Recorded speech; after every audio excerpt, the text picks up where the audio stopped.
Hey everyone, welcome back to WonderGod. Today we will see what if Harry was protected by a goddess of vengeance. Here is short summary. When Harry is chosen by a mysterious owl with a hidden past, everything changes. With the soul of his mother reborn as a goddess of vengeance, those who dare harm him will face divine wrath. But before we begin, if you enjoy stories like this, make sure to subscribe to WonderGod and share it with your friends, because it really helps the channel grow. Now, let's begin the story. Harry Potter was out in the garden weeding, while the summer sun slowly burned his arms and legs. It was an extremely hot summer day, and he was progressing slower than intended. Suddenly, he noticed that once again an owl approached the Dursleys' house. During the last couple of days, every now and then, owls had arrived in the front and back garden attempting to deliver letters to him. At least he believed that the letters were for him.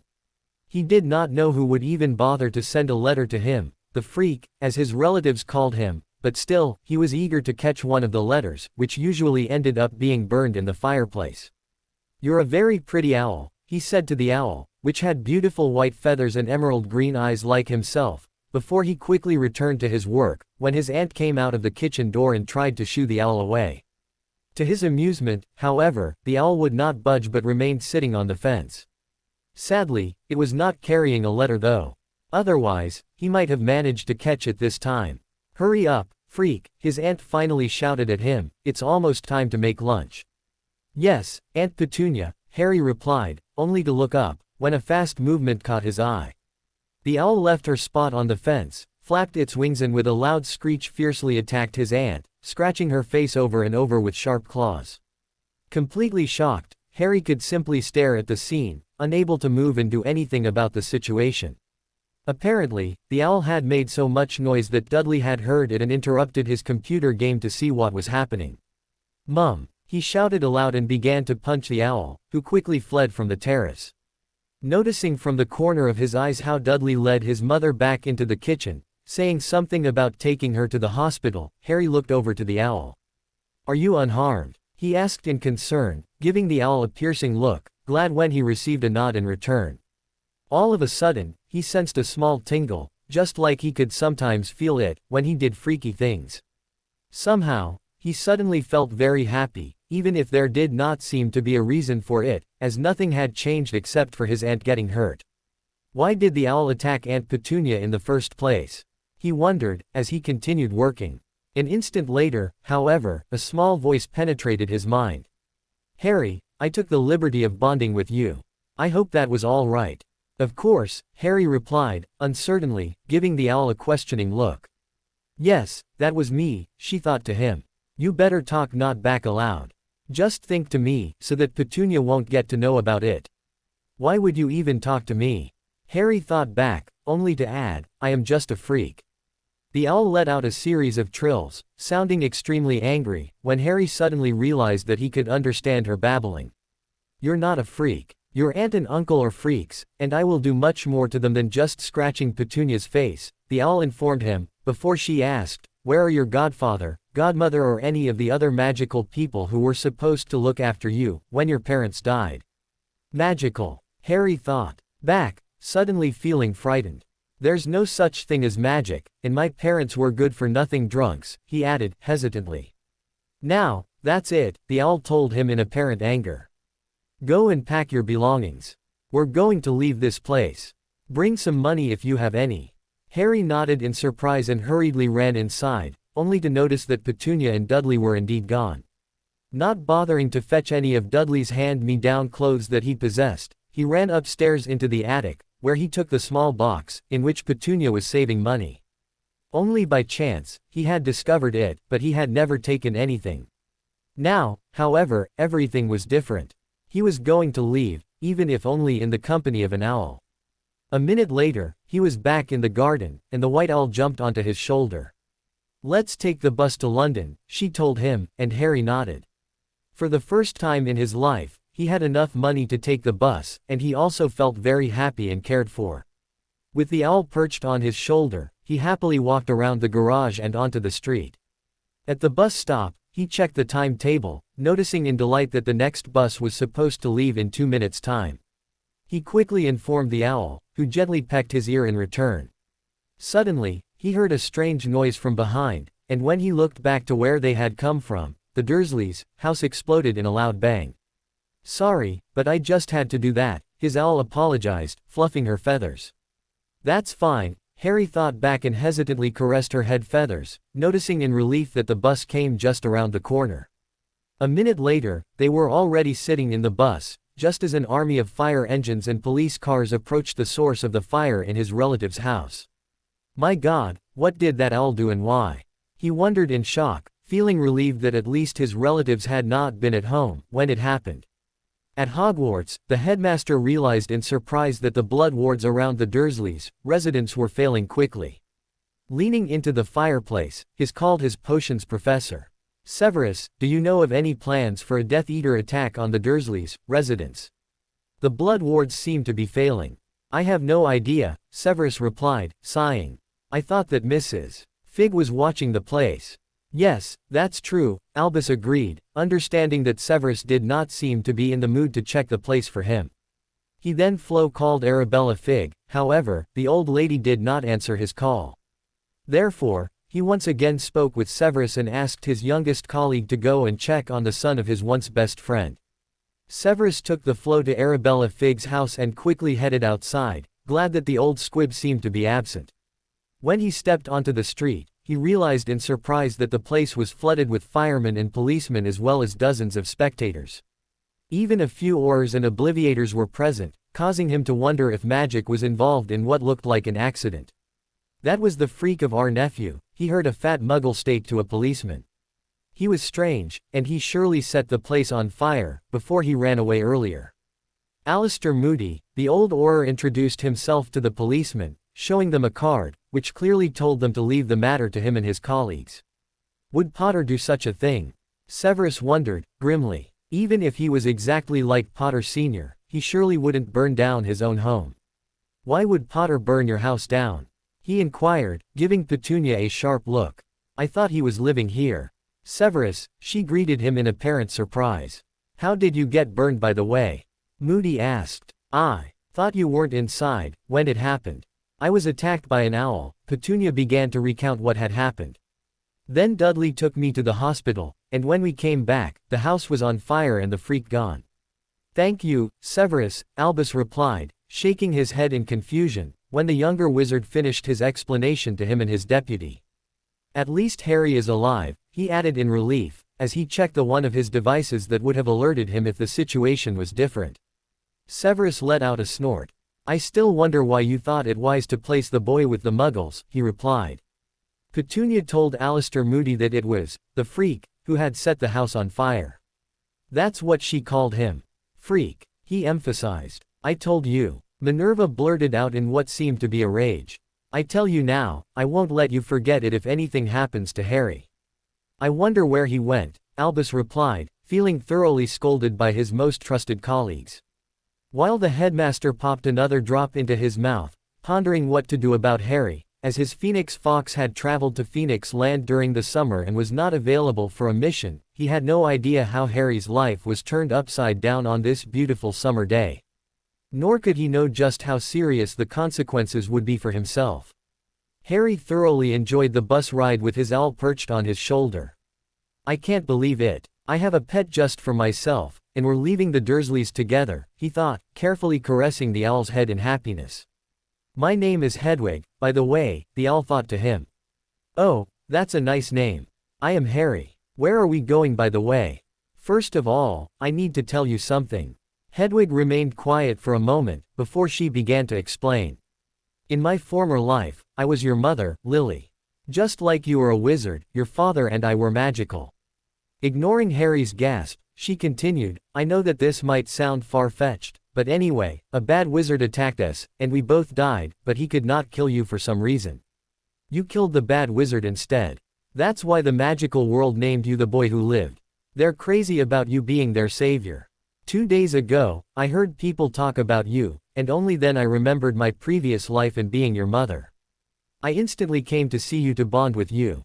Mum, I am sorry, but this is really unbelievable." Harry eyed the owl that was still perched on his shoulder, wide-eyed. "I'm sorry, son, but it's true." The owl let out what sounded like a small sigh. First of all, we shall go to Gringotts, the magical bank, to inquire about your godparents and everyone else. If you can't find a new home with any of them, I shall take you to where I found my home, after I was reborn. It's the best place, and they will accept you there, because you're my son. Please don't reveal to anyone that I'm your mother though, as long as I don't tell you otherwise." Harry nodded in understanding, uncertain of how much he should believe of the story, which sounded so different to anything that he had been told before. "Aunt Petunia and Uncle Vernon told me there was no such thing as magic," he thought back, pensively. "Pet was jealous of me from the time we were told that I was a witch, and her husband is even worse than her. I promise you now that you won't have to see them ever again. Please forget everything that they've ever told you. You're my son, and I love you very much." Harry nodded, even if hesitantly, just when the owl instructed him to get off at the next bus stop. "Now, I ask that you do exactly what I tell you," Hedwig thought to him, fluffing her feathers. "All right. Stand here for a moment." As Harry obeyed, the owl left his shoulder and sat on a nearby tree, where she released herself, before she imploringly stared at him. Harry felt a small tingle, and when he looked down at himself, he saw that his old hand-me-down clothes had been replaced by well-fitting blue jeans and a white t-shirt with two marmalade cats on the front that were playing with a blue ball of wool. "Totally cool," Harry thought in amazement, just when the owl returned to his shoulder. Harry walked through the streets of London for about 15 minutes, before the owl, my mum, once again stopped him right next to a lamp post. She sat on it, and an instant later, Harry found that he was wearing black robes over his previous attire. "That's what witches and wizards wear within the magical world." She returned to his shoulder and told him to open a door that was barely recognizable on the left-hand side. He obeyed and, to his surprise, entered what seemed to be a pub. "Tell Tom, the barkeeper, that you wish to go into Diagon Alley." Harry followed the instruction, and the barkeeper stared at him in apparent amazement. "Harry Potter," he blurted out, causing the pub to quieten down instantly. The owl let out an angry hiss that made the barkeeper apologize and hurry to show Harry out into the alley, ignoring the patrons who looked at them with apparent interest. "Thank you, sir," Harry said, as he happily stepped out into the street, which looked extremely fascinating to him. The shopping street was very lively with rather small shops on both sides of it. Many people were walking the street in various speeds, some of them even accompanied by children of all ages. Children's laughter filled the air on this sunny summer day. He slowly walked towards the white building that his mother pointed out to him, looking left and right with interest as he went. Before he entered the bank, the owl began to give him instructions. "Goblins are leading the bank. They are a nation of warriors. You must be on your best behavior. Ask for Buckbean. He is our account manager.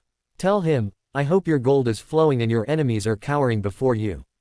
Afterwards, you may tell him that I am your mother and ask him to cast a spell that will make him able to communicate with me. Otherwise, you'd have to translate everything." Harry nodded in understanding, before he hesitantly entered the bank and announced to the first goblin that he wished to speak with Buckbean, the Potter's account manager. He was instructed to wait for a moment, before another goblin arrived and greeted him in a friendly voice. Thank God he is friendly. The goblins look so scary, Harry thought, before he recalled his mother's instructions and exchanged the required greetings with Buckbean. The goblin led him into what seemed to be his office, and Harry looked around in amazement. There was a large, black desk and a couple of chairs, however, no decorations except for one enormous plant and a couple of swords hanging on the walls. "The swords are goblin-made," Buckbean said, apparently following his gaze. "We goblins are famous for our handcrafts.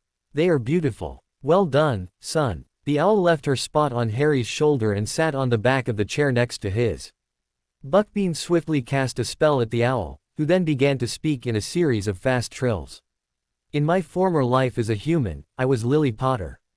Only shortly before, I heard about the whereabouts of my son Harry, and I immediately went to rescue him from my horrible sister. Why in the world did he ended up with the Dursleys in spite of our will, in which we have stated clearly that he was not supposed to go there?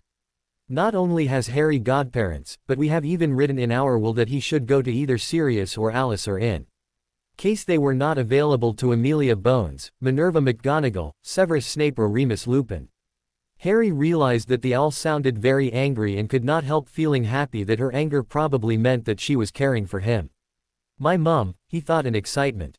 It's almost as if I was stuck in a good dream. He was brought back to reality, when another goblin entered the room and placed a cup of hot cocoa and a small plate with biscuits in front of him and a perch next to his chair that was equipped with a bowl filled with all treats and another one with water.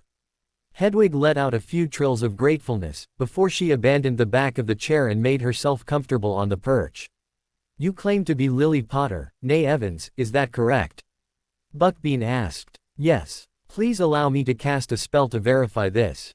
When the owl nodded, he pointed his forefinger at the owl, before he let it sink again, nodding in apparent understanding.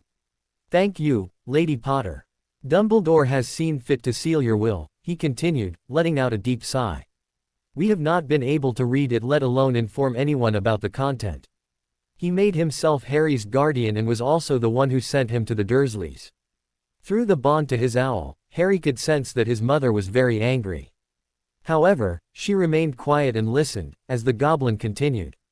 Sirius Black was sent to Azkaban because of giving you away to Voldemort and because of killing Peter Pettigrew and 13 Muggles. He was not our secret keeper, and Dumbledore should be aware of that, as he cast the Fidelius charm himself. He was a reckless prankster, but he would not kill 13 Muggles. I am sure of that. Yet, Professor Dumbledore spoke out against Mr. Black and had him transferred to Azkaban without as much as a trial. Turning to Harry, he added, Azkaban is the wizarding prison. Harry nodded, gratefully. It's difficult to follow their conversation, he thought. Everything still feels like a good dream. Too good to be true. Dumbledore is going to Azkaban, when I'm through with him. Buckbean opened the large folder that was lying on the desk in front of him. Dumbledore even helped himself to a monthly stipend from the Potter family vault for being Harry's magical guardian. The owl let out an angry growl, however, did not interrupt the goblin. He also transferred a monthly stipend to the Dursleys for raising Harry. Harry unconsciously let out a scoff, the words, "You're a burden to all the good people. Out of the goodness of our hearts, we have taken you in," ringing in his ears. Another stipend was granted to the Order of Phoenix for helping Harry fight Voldemort and another to the Weasleys for Ronald Weasley befriending Harry once he came to Hogwarts. Can you call back all these stipends please? A small smile played on the goblin's lips, as he replied, positively. This does not end here though, he said. Dumbledore and Molly Weasley have set up a betrothal contract between Harry and Ginevra Weasley. That cannot be valid, as he was never Harry's rightful guardian. The goblin nodded, seeming contented. Thank God Mum found me and came to my help, Harry thought, feeling extremely grateful towards his mother. Buckbean made a few entries into the book in front of him, before he informed them that all money had been called back and the betrothal contract declared as invalid. Dumbledore, the Weasleys and the Dursleys will be in for a rough surprise. That serves them right. Harry could not help agreeing with his mother. While he would certainly be happy to have a friend, he did not want someone to be his friend only because he paid money for it. Now that you are back, do you still want your son to go to one of the people mentioned in your will, or what are you going to do? Buckbean looked at the owl in clear expectation. Please speak with Moody or whoever is responsible for the Aurors now and have them see to it that Sirius Black receives a trial. Harry understood that even if it did not answer Buckbean's question, it was extremely important. As to Harry's new guardian, I shall take Harry to the place, which became my home the instant I was reborn. May I inform you of the name of his guardian later on? Of course, Lady Potter, that will be adequate. A letter that is completed with your magical signature and the new guardians will suffice. Is an owl able to write? Harry wondered aloud, only realizing that he had voiced his question upon receiving a positive response. Magic. We will return shortly to take some money from Harry's vault to buy his school supplies anyway. I have some money, Harry reminded her, causing the owl to fluff her feathers, much to his surprise. That is Muggle money. You need to have galleons, nuts and sickles in the magical world, and while you could exchange your Muggle money here at Gringotts, there is no need for it, as the Potter vaults are full of gold. Harry nodded and looked at his mother-turned-owl in admiration. My parents were not drunken lazybones like Aunt Petunia and Uncle Vernon told me. Buckbean let out a deep sigh. He pressed a button on his desk, and 2 goblins scurried into the rooms. The 3 goblins exchanged a few words in a language that Harry did not understand, before the 2 goblins hurried away. As Professor Dumbledore possesses the key to Harry's trust vault, my colleagues are just exchanging the lock. They will be back and give you your new key shortly. He had barely finished speaking, when one of the goblins returned and handed Buckbean a small key, which he immediately passed to Harry, who carefully slid it into his robe pocket. After profusely thanking Buckbean and exchanging polite greetings with the goblin, Harry left Gringotts with the owl perched on his shoulder. That was great. Thank you, Mum. That was the least I could do. I am so sorry that it took me almost 10 years to remember who I am and to get back to you, but I promise you now that I'll never leave you again, even if I'm just a stupid owl. Thanks, and you're beautiful and not stupid at all. You're simply amazing, and I am very happy that you came and took me away from the Dursleys, Harry thought back, smiling happily, as he trailed back out of Diagon Alley and followed his mother's instructions through Muggle London. I'm sorry, may I ask some questions? He asked his mother, as he went. Always. Who is Professor Dumbledore, and who are the Whalers? Professor Dumbledore is the headmaster of Hogwarts, the school, to where all magical children go at the age of 11. Me too. Harry stared at his mother, wide-eyed. Of course, son. Dumbledore also holds several influential positions in the government, and he clearly abused his positions in your case. The Weasleys are a red-headed family with too many children. I believe that one of them will even go to Hogwarts together with you. The one, whom the professor paid to befriend me, Harry thought back, feeling slightly angered about the fact. Idiots. Harry smirked, glad that his mother agreed with his own assessment. Even if he would badly love to have a friend, he did not want to have one under such conditions. He looked up in amazement, when he suddenly found himself in front of Buckingham Palace. He had seen the building before, when his class had made a school trip to London. What are we doing here? He wondered, just when Hedwig continued instructing him. As you're bonded to me, you should be able to see the portal. It is next to the bushes on the left side of the visitor's entrance to the palace. Harry let out a gasp, as a beautiful, golden portal suddenly came into view. Step though it, giving the owl a questioning look, only to receive a small nudge against his cheek in response, he hesitantly stepped through the portal, even if he instinctively knew that he could trust his mother to have his best interest in mind, something that had never happened to him before. Harry stepped through the portal with Hedwig perched on his shoulder. His eyes widened in shock, as he took in the completely altered landscape, just when he felt a small tingle and noticed how his clothes were magically adjusted to the changed climate. He found himself in a completely snowy area. Welcome to the North Pole. He looked at the owl in disbelief, when she instructed him, look to the right, son. The building over there is Santa's workshop. Am I stuck in a dream? Harry wondered, as he looked around in disbelief. It's in the middle of summer, just a few days before my birthday in fact. Whatever Santa's workshop is, the building is decorated as if it was Christmas, he thought in bewilderment, just when two older people stepped out of the building. Welcome to Santa's workshop on the North Pole, the man said, before he introduced them as Santa and his wife Claire. Santa, Claire, I brought my son. Are we welcome to stay here together? Of course. The two people smiled broadly at Harry. Have you ever heard of Santa? Hedwig gave him a questioning look. No. Harry's response came out as a whisper. People in Britain also call me Father Christmas. Harry's face paled. Father Christmas never brought me a Christmas present, because I'm not a good boy, he blurted out, readying himself to run away from the man and his wife. Nonsense. Rubbish. Santa seemed as angry as his mother, and Harry slowly relaxed. It seems your mother already took revenge on your relatives by burning down their house. I am sorry for doing something bad, but sorry, I am really not sorry for doing it to my horrible sister, who has abused my son for almost 10 years. To Harry's relief, Santa and Claire informed her that it was not a problem and the Dursleys certainly deserved it. Santa and Claire can understand all the animals, Hedwig said to Harry. He is something like a father to all the white animals here. I wished I was something better than an owl though. You have a temper that is not fitting for an owl, Santa said, sounding slightly reproachful. I'd rather be a white tiger than an owl, especially when someone abuses my baby. She rather sounds like a wild animal, Harry thought in amusement, once again feeling very happy, as his mother stood up for him. You're a beautiful owl though. He gently caressed her head feathers, having noticed earlier that she seemed to like it. As a white tiger, I would be more efficient. I'll help you to become a phoenix, before you go to Hogwarts with Harry, Santa promised. Now, do you want Claire and me to become Harry's official guardians? Yes please. Hedwig nodded in apparent eagerness. Yes please, sir. He and Claire really seem nice, Harry thought as he looked at the couple in delight, and they called me Harry, not Freak, just like Buckbean did earlier. As we are going to be his guardian, I will assign Harry one of the guest rooms in our private quarters, Claire said, turning to the owl. Will that be adequate? Of course. Thank you very much. Thank you so much, Harry echoed.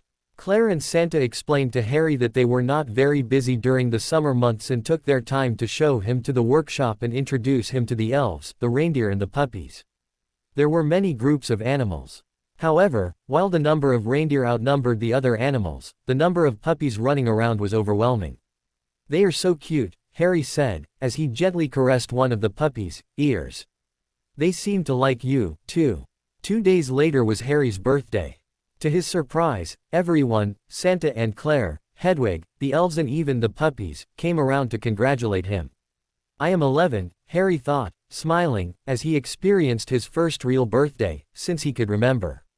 After breakfast, Claire led him to a table, on which several colorful boxes were sitting, waiting for him to unwrap them. He received clothes, books and even a broomstick like the one he had seen children admire in a show window at Diagon Alley. Fingering the finely crafted wood of the broomstick, he cast Hedwig a questioning look, which did not go unnoticed by Santa and his wife. The broom is for flying, Santa said and promised to take him out onto the grounds to fly later on. However, the present that Harry loved most was a white puppy. He was called Paws and was as cute as any being could be. Just like all the other puppies on the North Pole, he was wearing a golden collar that was decorated with a red and green Christmas pattern. Paws, will you bond with Harry? Santa asked, and the dog waggled his tail in apparent eagerness. I am already Harry's familiar though. Please ask the puppy if I may bond with him as well. My mum is the best, Harry thought, feeling very happy to have her as his familiar. An instant later, he sensed a small tingle followed by the same happiness that he had felt when Hedwig bonded with him. Hello Paws, I am Hedwig. Nice to meet you and Harry. Are you both my familiars now? That's too cool. Harry looked from the owl to the puppy and back, feeling happier than he could recall having felt ever before. The question is, Santa said, if you'll be allowed to bring 2 familiars to Hogwarts. He hasn't even received his Hogwarts letter. Hedwig fluffed her feathers in apparent annoyance. Perhaps, he should consider attending a different magical school. Santa remained thoughtful for a moment. I would not recommend that. You probably know about the prophecy that makes Harry the only person able to save the magical world from Voldemort. Harry stared at the older wizard, wide-eyed, as he continued, I believe that he is not really gone, and while the magical world needs Harry, he in turn will need to have friends in Britain's magical world, too. Therefore, he should attend Hogwarts of all schools. After a longer conversation about Hogwarts and its headmaster, the adults agreed that Harry should pen a letter to Professor McGonagall, the deputy headmistress. He eagerly set to work using parchment and a quill that Claire provided for him. Dear Professor McGonagall, I have not received my Hogwarts letter, however, I wish to attend Hogwarts, provided that I am allowed to bring my 2 familiars, an owl and a dog. Yours sincerely, Harry Potter. This looks horrible, he said, staring at his writing in dismay. The parchment was covered with ink blotches. I just can't write with that thing. Show me. With a flick of her hand, Claire cleaned up his letter, before she exchanged the word owl with Phoenix. Harry gave Hedwig a questioning look, however, the owl merely fluffed her feathers.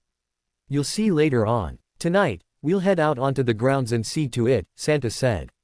I still have a last birthday present for you. I already got more than ever before, Harry thought in disbelief, when Santa handed him a flat, thin box. A wand. Harry realized in excitement, as he stared at the light gray stick that was inside, embedded into red plush.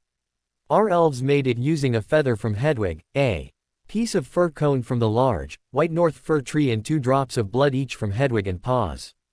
Harry's eyes widened in surprise, which even intensified, when he reached for the wand and immediately felt his magic activate. The wand felt warm and comforting in his hand. It is an extremely powerful wand, probably even more so than the Elder Wand, and it won't work for anyone but you, Santa said.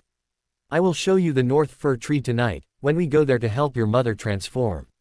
His mother. Harry smiled. Pause. In her former life, Hedwig was my mother, he admitted to his second familiar. Oh, that's cool. I don't remember anything of possibly having been alive before. Pause gave him a puppy dog look, causing Harry's heart to melt at the puppy's cuteness. You must have been alive. According to Santa, only people who sacrificed their human lives for others have the honor to be reborn as the white animals of the North Pole. Still, I don't know. Most of the other puppies don't know either. There is only one, Alicia. She was a witch in the Middle Ages and founded a school for magical people. Does it matter who I was though? No, it doesn't. It might have been hundreds of years ago after all. Too bad that I'm not able to speak with this Alicia. She might have been Helga Hufflepuff or Rowena Ravenclaw after all. If so, I'd have many questions for her. It doesn't matter, but I am very happy to know that Hedwig was my mother before. She completely changed my life for the better. At the same time, a red-headed witch stepped out of the fireplace in Professor Dumbledore's office. Molly. The old wizard looked at his visitor wearing a hopeful expression.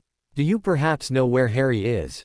The witch's eyes narrowed in apparent anger, causing Albus to cast her a questioning look. He must have somehow gone to Gringotts, Molly said. The goblins have revoked all the money that you sent us from his account over the years, even the school fees for Ronald that were paid from that account. You should see to it that you set him straight, otherwise, we won't be able to send our children to Hogwarts anymore. Albus listened in shock. When he recalled that he had also received a letter from Gringotts, however, had merely put it aside for later reading. Oh no, he thought, as he imagined all the money from his private account and that of the Order of the Phoenix being drawn back as well. Shaking his head in annoyance, he carefully tried to calm down the angry witch. I am sorry, Molly, but I have no idea what happened and how Harry was able to find out about Gringotts and his account there. He doesn't even have the key to his vault. Well, please speak with the goblins and have them remedy this situation. What does an 11-year-old, who has been raised by muggles, know about the magical world? You're his guardian after all. That's true. I'll speak with the goblins later today. It was not that Albus believed that he would even have a chance to convince the goblins otherwise. However, it would at least give the redhead some time to cool down, before he would speak with her again. In the meantime, he would be able to ponder the matter in peace and quiet. And above all, check my own letter from the bank. Harry thoroughly enjoyed his birthday. When he was finished unwrapping his presents and trying out his wand, which felt extremely comforting to him, Santa and Claire took him out onto the grounds flying. As soon as he sat on his broom, he automatically took into the air and thoroughly enjoyed himself.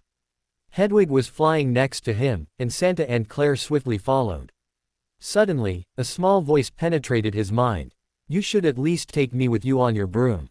Harry looked down only to realize that Paws was sitting in the snow just by himself. Oh, I'm so sorry, he told the puppy and quickly brought his broom to a landing. Taking the dog into his arms, he took into the air again. Just let me sit in front of you. I have Paws to grip the broom, you know. Oh right. Sorry Paws. Harry hesitantly allowed the puppy to slide out of his embrace and sit in front of him. To his relief, Paws seemed to love flying just as much as himself. You're a natural flyer, Hedwig said, when they landed back on the ground on time for lunch. Minerva entered the headmaster's office in anger. Bad enough that he missed lunch, but how dare he miss the staff meeting this afternoon? She thought. He should know better than to skip that, especially today, when all teachers have returned from their summer holidays. Albus, where were you during the staff meeting? Apparently, her anger had been evident from the tone of her question, and the headmaster gave her an apologetic look. I am sorry, my dear. Here, he handed her a letter, read this. She glared at the old wizard, however, accepted the parchment and began to read. Professor Dumbledore, this is to inform you that all your vaults at Gringotts have been placed in a temporary lockdown. All the money, which you have taken from Harry Potter's account in favor of your own, the Weasleys, the Dursleys, and the Order of the Phoenix's accounts has been revoked and added back to the Potter account. You will most likely face a trial in front of the Wizengamot for unrightfully making yourself the guardian of Harry Potter among other accusations. The extent of the trial will be decided by Santa Claus, Harry Potter's new guardian. Regards. Buckbean, account manager of the noble and ancient House of Potter. Minerva cast her old friend an incredulous look. Is this a joke? Why would that be a joke? Minerva let out a scoff at his incredulous expression. Do you know who Santa Claus is? No. He must somehow be related to Merlin, as his surname was Claus as well, if I remember correctly. I have no idea how Harry got to know him, let alone where Harry currently is. Minerva snorted, uncharacteristically. Santa Claus is the equivalent to Father Christmas in the Muggle world. Are you sure that this letter is authentic at all? It rather sounds like something the Weasley twins might send to you. Albus cast her a look that expressed pure hope, before he shook his head. No dear, they couldn't have known about the reasons for the goblins to lock my accounts. They what? Minerva stared at the old wizard in shock. It's true then. You stole money from Harry's account. Lily and James did not instruct you to become his guardian, but you just decided that it was you of all people who'd know best. What in the world does other accusations mean then? Albus mumbled something that sounded like greater good, causing Minerva to snort again. Seeing him slump in his seat in apparent defeat, she swiftly crossed the room, slamming the door as she left in a temper worth of the Scottish lioness she was.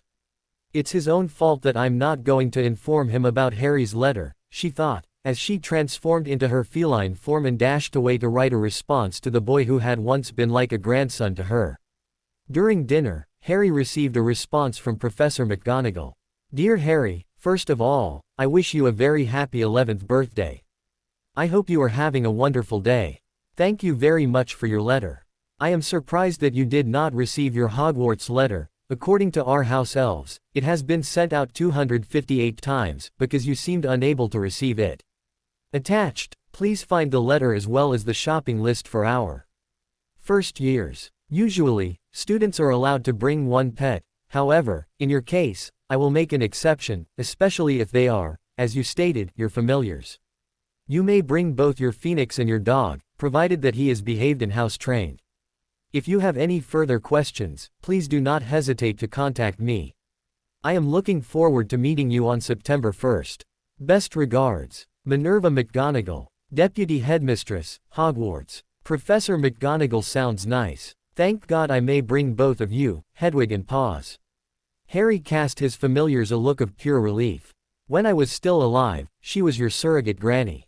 It was only Dumbledore's fault that she wasn't able to keep in contact with you. It's all right. Harry gently caressed Hedwig's head feathers to soothe her anger towards the old headmaster. Dumbledore will receive a trial in front of the Wizengamot as will Sirius Black, Santa said, before he motioned Harry and Hedwig to follow him and Claire out onto the grounds. Closely followed by Paws, Harry stepped through the side door behind Claire and Santa. For an instant, he wondered why no one bothered to pull on their warm robes and shoes. His eyes widened upon realizing that the door seemed to be charmed to provide the appropriate attire for them. Just when he stepped through the door, his shoes changed into warm boots, and his usual robes were replaced by warm winter robes. He sighed contentedly, as he snuggled into the comfortable fabric. I just love magic, he thought, feeling very happy. Just behind Santa's workshop, there was an enormous fir tree. It was completely white and larger than any tree that Harry had ever seen before. This is the North Fir Tree. There is only one of its kind in the whole world, Santa said, wearing an expression of apparent amusement at Harry's look of pure amazement. White fir cones were hanging down from the branches, and Harry realized that even they were extremely large. These cones possess the magic of the North Pole, and they are more powerful than any other magic. North Fir cones. Harry gave Santa a thoughtful look. They were one of the ingredients for my wand. It was more a statement than a question, however, Santa nodded, smiling. That's what makes your wand more powerful than any other wand. He then motioned Hedwig to leave Harry's shoulder and sit on a perch right in front of the tree. When the bird complied, Santa pointed his hand at one of the fir cones, which came off the tree and made its way to the avian, only to be completely consumed by the bird's body. Together with Santa, Claire and Paws, Harry observed Hedwig in excitement.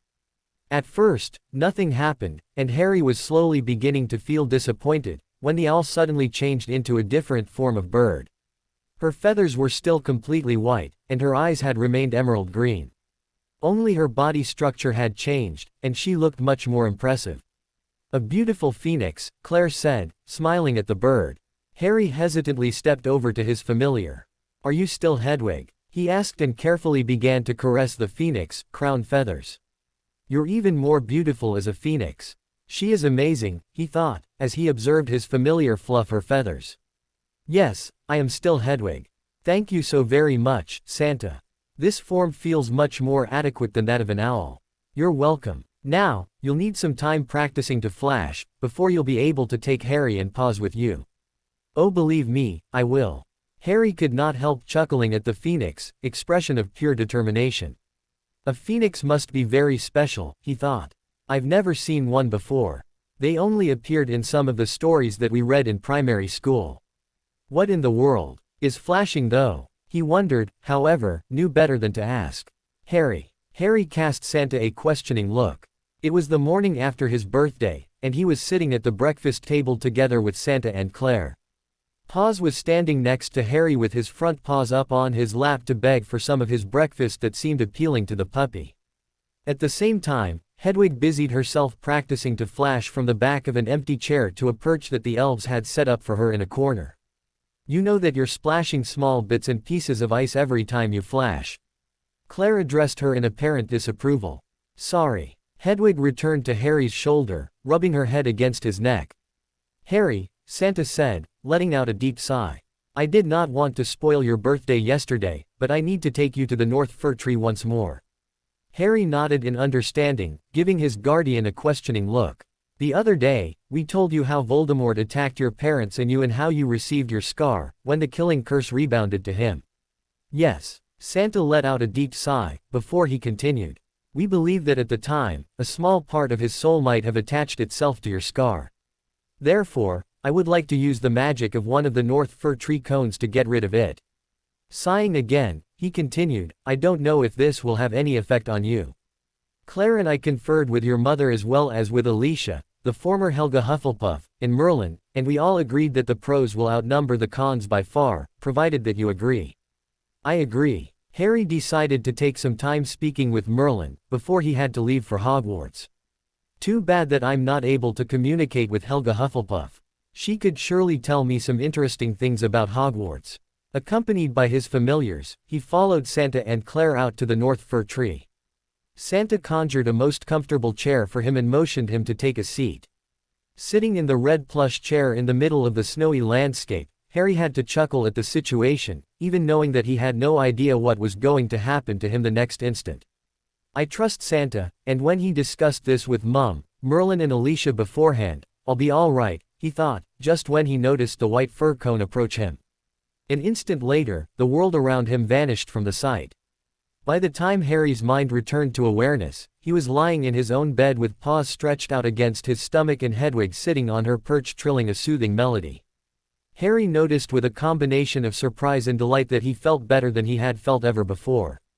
Good morning, sleepyhead. How are you feeling? Really good. Harry's voice was laced with surprise.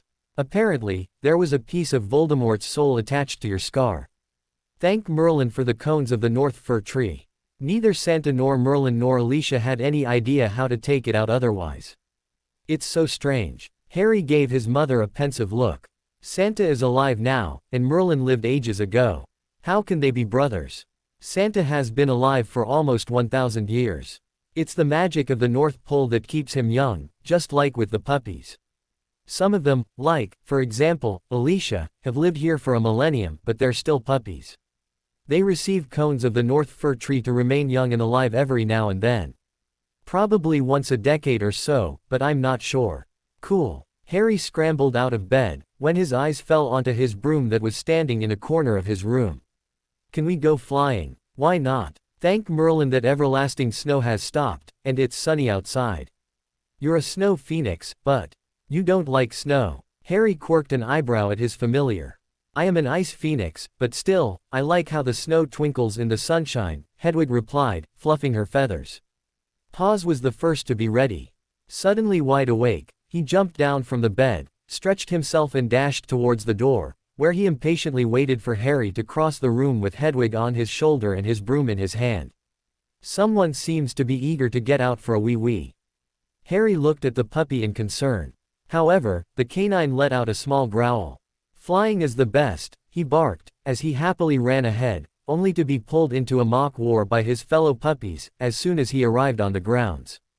"I wouldn't call that flying," Harry whispered to the phoenix, who let out a trill of what seemed to be amusement. He took into the air and flew over the icy grounds with the phoenix soaring beside him, when all of a sudden, loud barking from the ground penetrated his ears. "Take me with you. I want to go flying, too." Hearing Paws whine, Harry quickly descended to the ground and gently lifted the puppy up to sit in front of him. Together, they took back into the air and thoroughly enjoyed themselves until Claire came to call them down for lunch. "Merlin has told me that Sirius and Professor Dumbledore are going to have their trials tomorrow," Santa informed them. Harry looked up with interest. Just outside of his own room was a big screen, on which they could watch any place in the world. Merlin's portrait was hanging opposite of the screen, so that Santa often asked his brother to observe certain events for him. "I can't believe that no one thought it was important for Harry to know." "Where you were wrong," Claire said, as she handed Harry a letter from Gringotts. "I suppose that the goblins sent the letter because of the impending trials. It's not their fault that the ministry decided on the dates on such a short notice. Excuse me, but are owls able to approach us here on the North Pole?" Harry gave Santa a questioning look. "No, they can't. Patty, the post elf, travels to the owl office at Hogsmeade at least 5 times a day. She also does the same for all the other countries. Well, to some places, she goes more frequently, to others only once a day or even once a week. When you wrote to Professor McGonagall, she even took it right to Hogwarts." "Oh, all right," Harry said, as he reached out for the letter and engrossed himself in his reading. "Harry Potter. May your gold always continue to flow. This is Buckbean, your account manager at Gringotts. I trust that you remember me. I wish to inform you about 2 upcoming trials. The one for your godfather, Sirius Black, is scheduled to commence at 10 o'clock tomorrow morning. As the ministry is famous for changing times on short notices to exclude certain witnesses, I believe that it would be fortunate if you arrived at 7 o'clock if possible. Now, the trial against Albus Dumbledore is scheduled for 2 o'clock tomorrow afternoon. It might commence directly after Sirius Black's trial. Since neither an 11-year-old nor an owl are likely to be taken seriously in front of the Wizengamot, I strongly suggest that you speak with Andromeda Tonks. She knows about your situation and is willing to represent you tomorrow. As she is unable to visit you at your home, she asks that you visit her this afternoon if anyhow possible. She will be waiting for you. Good luck tomorrow. Will your enemies cower at your strength? Yes. Let's go and speak with Andromeda. She's a good person. Holly," Santa called out. An instant later, Harry's favorite elf popped up in front of them, giving Santa a questioning look. "Holly, please prepare a sleigh and take Harry and Hedwig to Mrs. Andromeda. Tonks. Wait for them at her place, however, remain invisible at all times." "Of course, Santa. The sleigh will be ready in 2 minutes." As soon as Hedwig settled on his shoulder, Harry hurried after the elf, closely followed by Paws. "I'm going with you." "Of course, Paws. I wouldn't go anywhere without you and Hedwig." The puppy quickly licked his hand, just before he dashed away to get to the reindeer. He jumped up at each of the reindeer to greet them, before he followed Harry onto the sleigh and lay down on the bench next to him. Harry thoroughly enjoyed the travel. The reindeer had once taken him for a short ride, however, it was the first time for him to travel away from the North Pole. Just 10 minutes later, they landed on the ground in what seemed to be a normal Muggle neighborhood, even if it did not seem as boring as the area where he had grown up. "Paws, you really must behave yourself. Don't pee where you're not supposed to pee." He gave the puppy a stern look, only to have his hand licked again in silent promise. "Thank you so much, Holly, we'll be back as soon as possible." "You're welcome, Harry, and please take your time.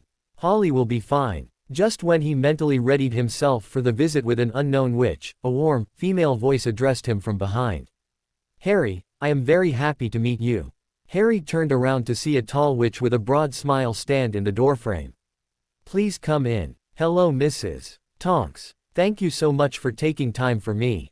Ah, please just call me Andromeda. I'm your godfather's Sirius cousin."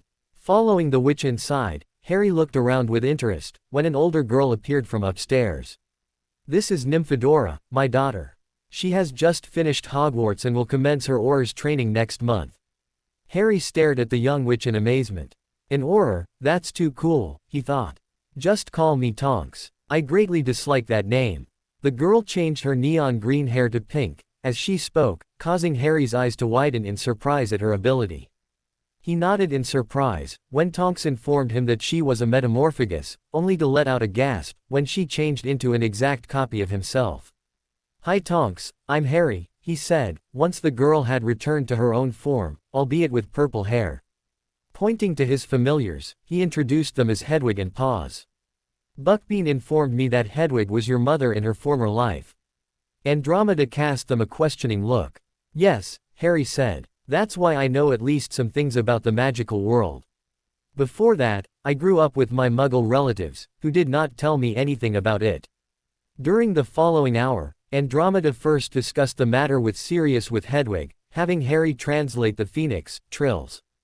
Afterwards, they spoke about everything that Professor Dumbledore had done to Harry. Dumbledore should at least lose his position as the headmaster of Hogwarts, if not the position as the head of the Wizengamot as well. If we accuse him of attempted line theft though, we should extend the trial to Molly Weasley. Andromeda's expression was grim. Seeing his mother nod, Harry agreed, wondering what was going to happen during the upcoming trials. By the time Harry returned to the North Pole, he felt very excited and happy at the same time. Excited, because he was eager to get to know Dumbledore, who had wronged him so badly. Happy because Andromeda, who was a very nice and gentle witch, was willing to stand up for him against Albus Dumbledore and in favor of his godfather Sirius, who had also been wronged badly. Even her daughter had been very friendly and funny. Harry chuckled, as he recalled how she had stumbled over Paws and then changed into a canine and played with the puppy. I hope Professor Dumbledore won't be the headmaster any longer. Professor McGonagall seemed much nicer, he thought, when he hurriedly washed his hands to ready himself for dinner. I am not sure that the trial against Dumbledore will be successful, Merlin informed them in a grave voice, once they began to eat. And why might that be? Santa quirked an eyebrow at his brother, who was looking at them from his portrait. Merlin let out a deep sigh. I've been observing Dumbledore on the screen more or less the whole day. It was interesting to say the least. What exactly did he do? Hedwig looked up from her bowl with Phoenix treats and impatiently fluffed her feathers. He went to visit each of the dark families, who are on the Wizengamot. He what? Santa's brows narrowed in apparent anger. I suggest that you watch some of the scenes later on. Oh no, Harry thought, worriedly. Due to Andromeda's confidence, he had been fairly certain that the trial would go in their favor. What if he's able to manipulate the whole thing? Right after dinner, Harry, Santa and Claire made their way to the comfortable sofa in front of the large screen that allowed them to see any place in the world. While Hedwig occupied her favorite spot on Harry's shoulder, Paws made himself comfortable on his feet. Due to some magic that Santa had cast at the screen many years ago, Merlin was able to operate the screen from within his portrait. He cast a silent spell at the screen, and the scenery changed, now showing an old wizard with a long white beard standing in front of a large, wooden door. Is that Dumbledore? Yes, that's the meddling old coot. He looks like someone taken from one of the fairy tales that we read at the primary school, Harry thought, chuckling. A house elf opened the door and allowed the old wizard entrance. I am Albus Dumbledore, head of the Wizengamot. I am here to speak with Lord Mulciber. Tipsy Wills calls master. Please waits here. The house elf pointed to a leather sofa in a slightly dark room that was void of any decoration except for a large vase standing on a sideboard. Merlin cast a spell on the screen, and the scenery changed to an equally darkish office. A middle-aged man was sitting behind a large oak table, looking at his visitor in apparent disdain. Lord Mulciber. The old wizard uttered a greeting. The Lord somehow reminds me of Uncle Vernon, Harry thought. Even if he's not that fat. At least, he looks equally grumpy. Professor Dumbledore, what can I do for you? The Lord spoke in a cold voice, looking at the old wizard in apparent disdain. As you might have heard, tomorrow, I am to undergo a trial because of my way of handling matters for the boy who lived. The Lord's lips stretched to a sneer. I remember a day, when your cousin Percival died an untimely death, shortly before your uncle, your father's older brother, met his fate, making you the heir to the ancient house of Mulciber. Mulciber's eyes widened in apparent shock, and he quickly replied. I don't know what you mean, Professor, but I'll be sure to vote for you in the upcoming trial. Please do so. Thank you very much for your time. An instant later, the house elf saw Dumbledore out.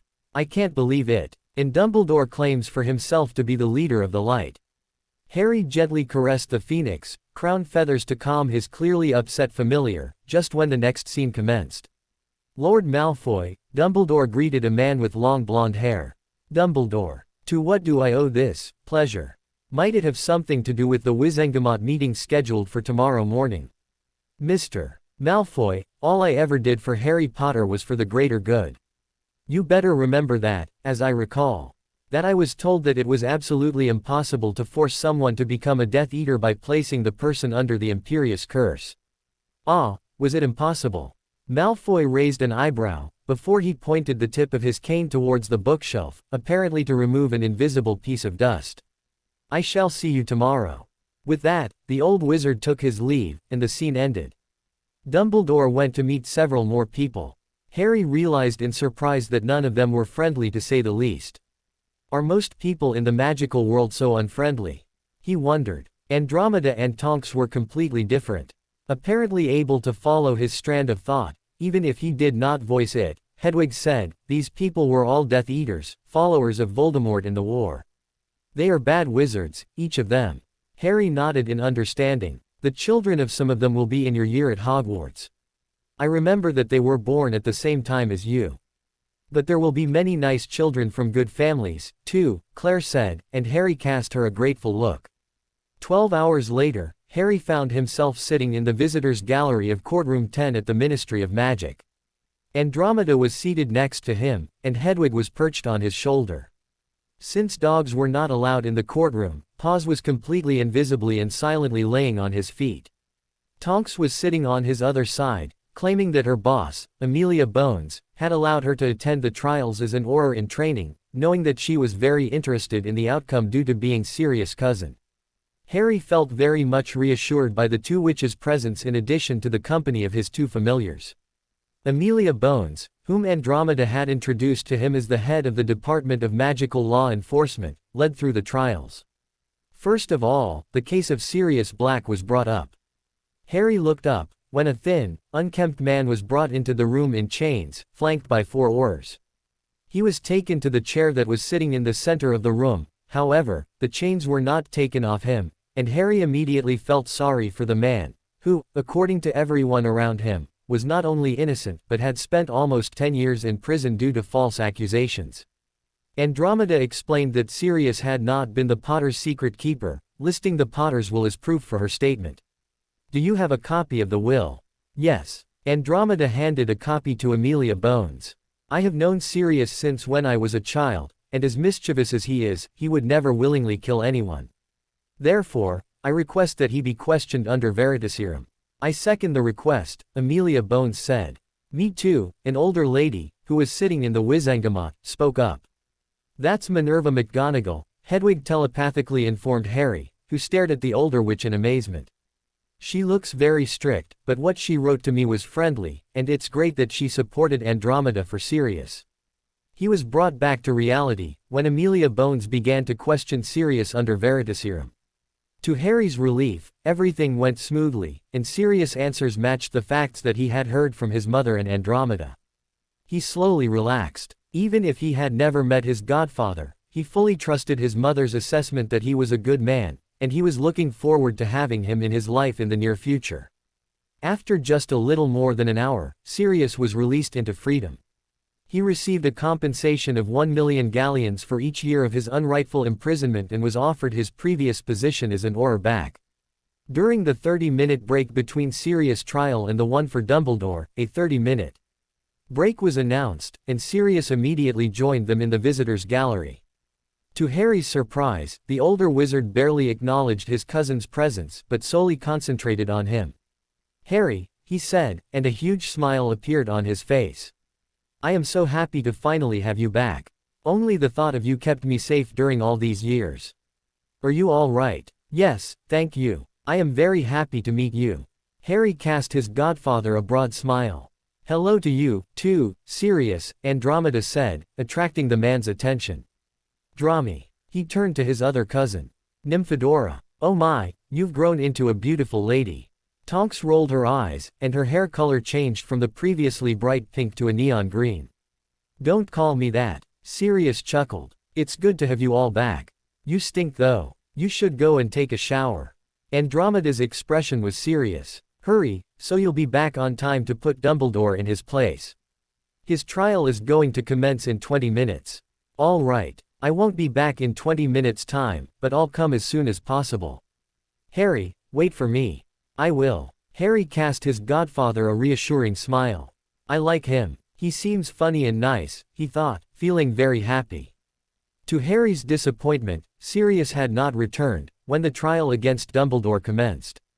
Amelia immediately called Andromeda into the witness stand. Andromeda informed the assembled Wizengamot how Albus Dumbledore had completely ignored the Potter's will. He made himself Harry's guardian, although possible guardians were named in the will, and he was not one of them. He then took Harry to his Muggle relatives, who were not only abusive and hated magic with a passion, but were also explicitly excluded in the Potter's will. He stole money from Harry's accounts and finally signed a betrothal contract for Harry with Ginevra Weasley in spite of not being his rightful guardian. "I plead that Dumbledore will be stripped off his positions as the headmaster of Hogwarts and the head of the Wizengamot, and I also suggest extending this case of attempted line theft to Molly Weasley." Madam Bones turned to the Aurors, who were standing in front of the door. "Please summon Molly Weasley and ask Arthur Weasley to attend as a witness." "Cool," Harry thought, as he observed how the Aurors turned around and walked out in a coordinated single movement. "Albus Dumbledore." Bones then turned to the old wizard, who was sitting in the chair of the accused, albeit not in chains, as they were hanging loosely to both sides of the chair. "How do you plead?" "Innocent." "What?" Harry thought in shock, when Tonks calmingly laid a hand on his arm. "Easy," she whispered. Harry listed in annoyance, when Dumbledore gave a long winding explanation how everything that he did had been for the greater good, as he called it. His eyes widened in surprise, when the old wizard informed everyone how he had placed blood wards around the Dursleys' residence to keep Harry safe. That did not help him against the abuse from his relatives. Andromeda's voice was sharp and cold, and Harry was glad that it was not directed at him. "Ah, but I am sure that the Dursleys can't have been so bad. Petunia is Harry's aunt, and as such I am certain that she loves her nephew." Harry let out a scoff that fortunately remained unheard by everyone but Tonks and his familiars. Manipulating old Coot with that grandfatherly voice, Hedwig thought to him. Harry nodded, smiling. "Thank God Mum understands me," he thought in relief. He looked up in surprise, when a red-headed man entered the room and took the seat next to Andromeda. "Arthur," she greeted him in a friendly voice. "Andromeda, what in the world is happening? Why does Molly have to appear in front of the court?" Andromeda let out a deep sigh. "Your wife worked together with Albus Dumbledore stealing from Harry Potter." Ignoring the man's gasp, she continued. "They even made an attempt of line theft by setting up a betrothal contract between Harry Potter and your daughter Ginevra. I suppose that you were not even informed about it." "No, Mr. Weasley stared at Andromeda, wide-eyed. "Please believe me. I never even heard about any of this." "I believe you." Andromeda smiled at the redhead, before she turned to Harry. "Harry, this is Arthur Weasley. I know him from my own time at Hogwarts, and he is a very gentle person. He would have never done what his wife and Dumbledore did to you." "Hello Mr. Weasley," Harry said, smiling. "Hello Harry. I am so sorry. It's not your fault." Their conversation was interrupted, when Amelia Bones asked the members of the Wizengamot to vote if Dumbledore should be able to keep his position as the headmaster of Hogwarts. Red sparks mean that Professor Dumbledore will be allowed to remain on the headmaster's position. "Please let out green sparks if you wish Dumbledore to lose his position," Amelia Bones said. "Afterwards, we shall deal with his position as the Supreme Mugwump." The head of the Wizengamot, Hedwig telepathically translated for Harry, who nodded in understanding. To his annoyance, the red sparks outnumbered the green ones by just one. Just because he bribed the Death Eaters, Hedwig thought to him, sounding extremely angered, and Harry gently cradled the phoenix close. "Very well. Professor Dumbledore, you will be able to remain on your position, however, you will be put on probation," Madam Bones informed the old wizard, giving him a strict look. "Now as to the position of the head of the Wizengamot, we shall proceed in the same way. Red sparks if you wish him to remain on the position, green sparks if you wish someone else to take over the position.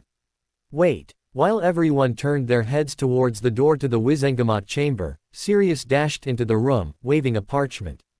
I just took over the lordship of the ancient and noble House of Black. Therefore, I wish to vote as well. I have 2 votes by the way, one for the Black family and one for the Potter family. Laughter and applause greeted the young wizard, and Harry smiled, feeling strangely proud of his godfather to make such an appearance, especially when this time, the green sparks outnumbered the red ones by exactly 1. Sirius, 2 votes, Harry thought in amusement, as he applauded together with everyone else sitting in the visitors' gallery. An old witch rose from her chair, and Hedwig informed him, "That's Augusta Longbottom, the grandmother of my godchild Neville. He's only a day older than you, and you'll meet him at Hogwarts. Considering how badly we have failed Lord Black, I suggest for him to become the new head of the Wizengamot, provided that he's ready to take over, considering what he has been through during all these years." Lord Black. Amelia Bones gave him a questioning look. "I accept, Melly." Sirius grinned broadly, as the witch rolled her eyes in apparent annoyance. The 2 of them were a couple, when it happened, Hedwig informed Harry. This time, around 80% of the members of the Wizengamot let out green sparks, confirming Lord Sirius Black as the new head of the Wizengamot. After a 30-minute break, during which Sirius pulled Harry, Andromeda and Tonks into an eager conversation, the trial against Molly Weasley began. Sirius said a few words but then immediately gave the floor to Madame Bones. "Mrs. Weasley, you are accused of line theft. You were also aware of Dumbledore stealing from young Harry Potter on the behalf of you and your son Ronald." Mrs. Weasley stared at Amelia Bones in apparent shock. "No. I only did what Albus told me, and the Potter boy has revoked all payments anyway." "Did you sign a betrothal contract for your daughter Ginevra and Harry Potter, the sole heir to the ancient and noble House of Potter?" "Yes." "Did you ask your husband, Arthur Weasley, for his consent about the matter?" "He would agree anyway. He leaves everything concerning the children to me." "Mr. Arthur Weasley, would you like to comment on the matter?" Arthur Weasley rose from his chair. "Madame Bones, thank you for the consideration. Yes, I would like to reply to this." When the head of the Department of Magical Law Enforcement motioned for him to speak, he raised his wand and addressed the Wizengamot in a firm voice. "I swear on my magic that I did not know anything about it, that I would have never approved of this attempt of line theft as well as the theft from the young orphan, Harry Potter. So mote it be." A golden glow surrounded his body, causing Harry to observe the scene in surprise. "Please punish my wife as you see fit. As of today, I will separate from her." "Arthur. I am sorry, Molly, but your behavior is intolerable." Harry looked at the older wizard in amazement, when he took back his seat, while the members of the Wizengamot discussed the punishment of his wife in detail. He absent-mindedly observed Tonks caress Paw's fur and only looked up again, when Molly Weasley began to cry and shout in apparent devastation. What happened? Harry wondered, when he observed how one of the Aurors snapped what seemed to be a wand into 2 equal pieces. "Molly Weasley, you will never be allowed to carry a wand again," the judge informed the red-headed woman, whose sobbing only intensified. "You will still be allowed to live in the magical world, however, you must not take any official position. If your husband will allow you to remain a member of the Weasley family is up to him. Your children are all old enough to decide if they wish you to be their guardian or if they wish for your husband to take the position. I ask Lord Black as the head of the Wizengamot to speak with each of the Weasley children who are not of age yet." "Your honors," Sirius spoke up, "as you know, I have just been released from Azkaban. I believe that either Amelia Bones or my cousin, Andromeda Black Tonks, are much more adequate for this task than me." "Madame Bones. I shall deal with this."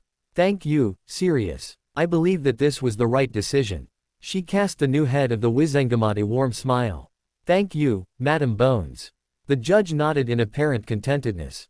A moment later, the trial was over, and Sirius swiftly ended the Wizengamot meeting as well, promising to send out invitations for the next meeting during the month.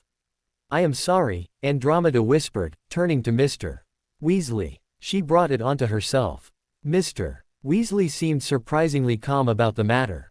Harry looked up, smiling, when Amelia and Sirius joined them together. "Sirius, did I hear that correctly?" Andromeda Black Tonks. Andromeda sounded extremely excited. "You remember that my parents cast me out of the family, don't you?" Sirius smirked. As you know, I have taken up the lordship.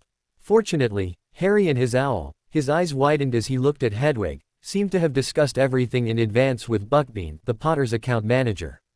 They even asked him to take over as the account manager for the Black family, and he reminded me to add you back into the family as my first task as Lord Black. You, your husband and your daughter are all members of the Black family again. Andromeda fiercely hugged her cousin, tears leaking from her eyes. Thank you so much. That means a lot to me. You're welcome, cousin. Well done, Sirius. Amelia cast him a broad smile. Thanks, Arthur. Sirius turned to the redhead. First of all, I am sorry for what happened here. Arthur shook his head. There is nothing for you or anyone else to be sorry for. It is all my wife's fault. The only question is where I am going to go now, as I'll have to leave the burrow to her and the children. We'll see about the children. Amelia's mouth stretched to a thin line. I believe that you're much more adequate to raise them, but I will speak with them and ask each of them later today. If I may suggest something. Ted, Nymphadora and I. Mum, as I was saying, the Black Tonks are living in a house, which is much too big for us. The house is made in a way that easily allows a separation between the first and the second floor. You are very welcome to live in the second floor together with your children. Arthur smiled, but the smile did not reach his eyes. That is a very generous offer, but I can't accept it. You can and you must. Amelia gave Arthur a sharp look. That's what friends are for. Turning to Harry and Tonks, she said, Andromeda, Arthur, Ted and I attended Hogwarts together, and we have been best friends since the sorting. Cool, Harry thought in amazement. Maybe I'll also find friends for life at Hogwarts. Will Ted approve though? Of course. Turning to her cousin, she asked, Sirius, what are you going to do now? Harry, please ask Amelia to cast a silencing charm around us. Afterwards, you can tell them all about me and where we are living. I trust each of them. Tell Sirius that I have been given permission to bring him home with us. As your godfather, he is family. Seeing that everyone stared at his phoenix, questioningly, Harry let out a small chuckle. Madam Bones, would you please cast a silencing charm around us? The witch cast him a surprised look, however, complied. My phoenix was my mother in her former life. Lily. Amelia's expression mirrored everyone's emotions. Hedwig nodded. Her name is Hedwig now. Anyway, Harry explained about Santa and the white animals, only to inform Sirius of Santa's invitation. Hedwig nodded, apparently noticing that everyone wanted their confirmation that what Harry told them was true. Amelia pulled Sirius into a light hug. Sirius, go with them and take some time to recover. You know where to find me, and if you wish to take your position as an Auror back, you're very welcome to do so. Have you not moved on in the meantime? No. She let out a deep sigh.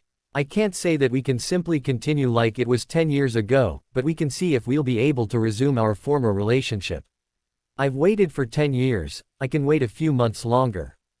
Thanks. Sirius nodded in determination, before turning to Harry. Shall we go then, pup? Lead the way. 30 minutes later, Harry and Sirius were walking towards Buckingham Palace with Paws following on their heels. As Hedwig did not have enough experience flashing people to take 2 wizards and a puppy with her, 1 adult wizard at that, they decided to use the portal. Look, how many people here are.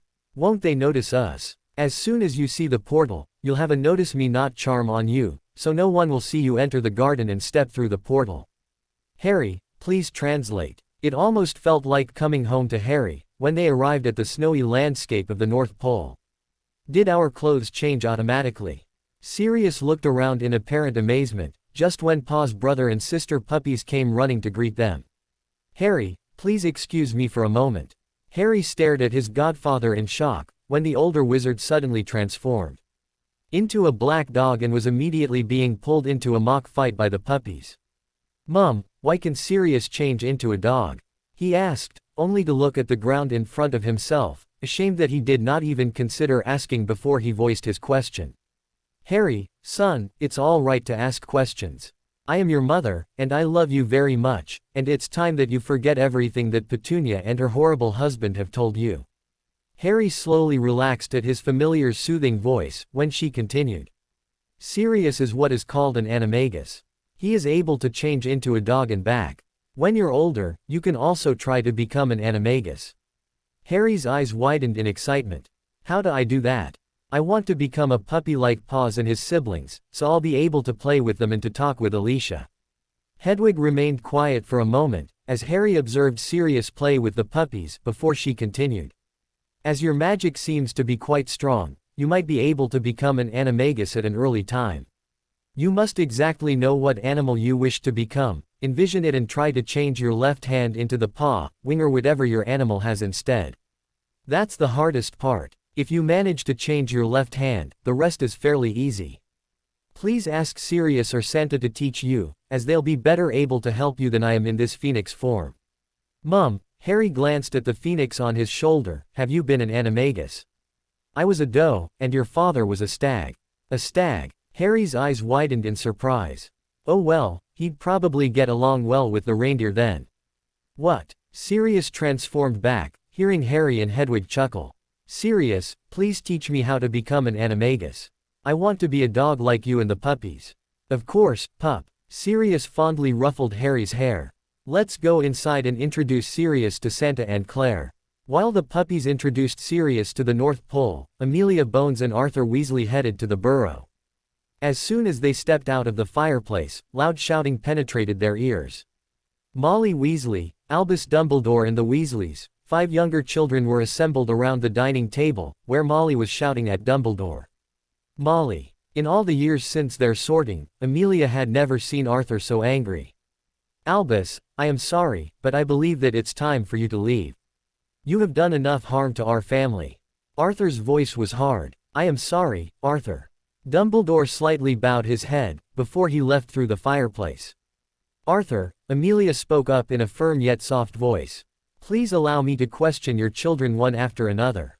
The redhead nodded in understanding. Percy, you're first. Please take Madam Bones into the park.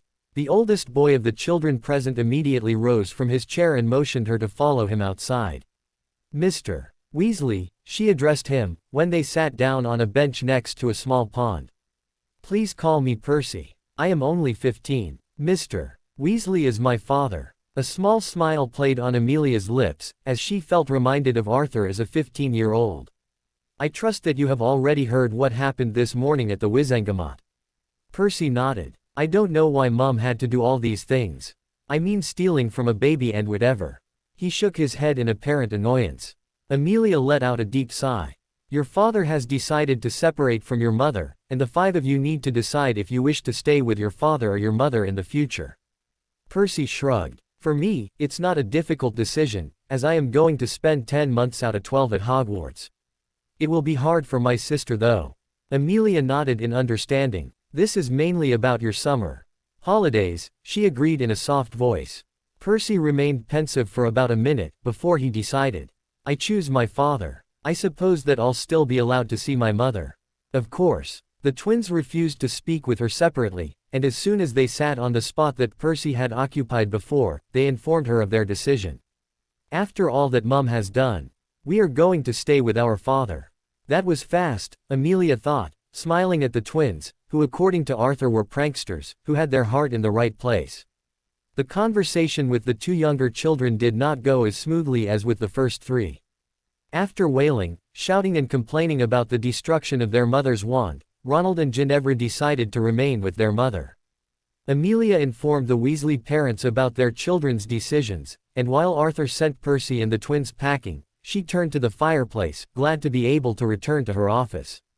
Before she could step into the fireplace, however, the twins kept her back. Madam Bones, may we perhaps speak with you about something else? In private, of course. Amelia gave the twins a questioning look and once again followed them outside into the park. Due to what our mother did, we won't be able to attend Hogwarts any longer. Unless we find a job. To earn the money for our school fees. Do you perhaps know someone for whom we could work during the holidays? Or during the weekends? Amelia remained pensive for a moment. She instinctively knew that she wanted to help these twins.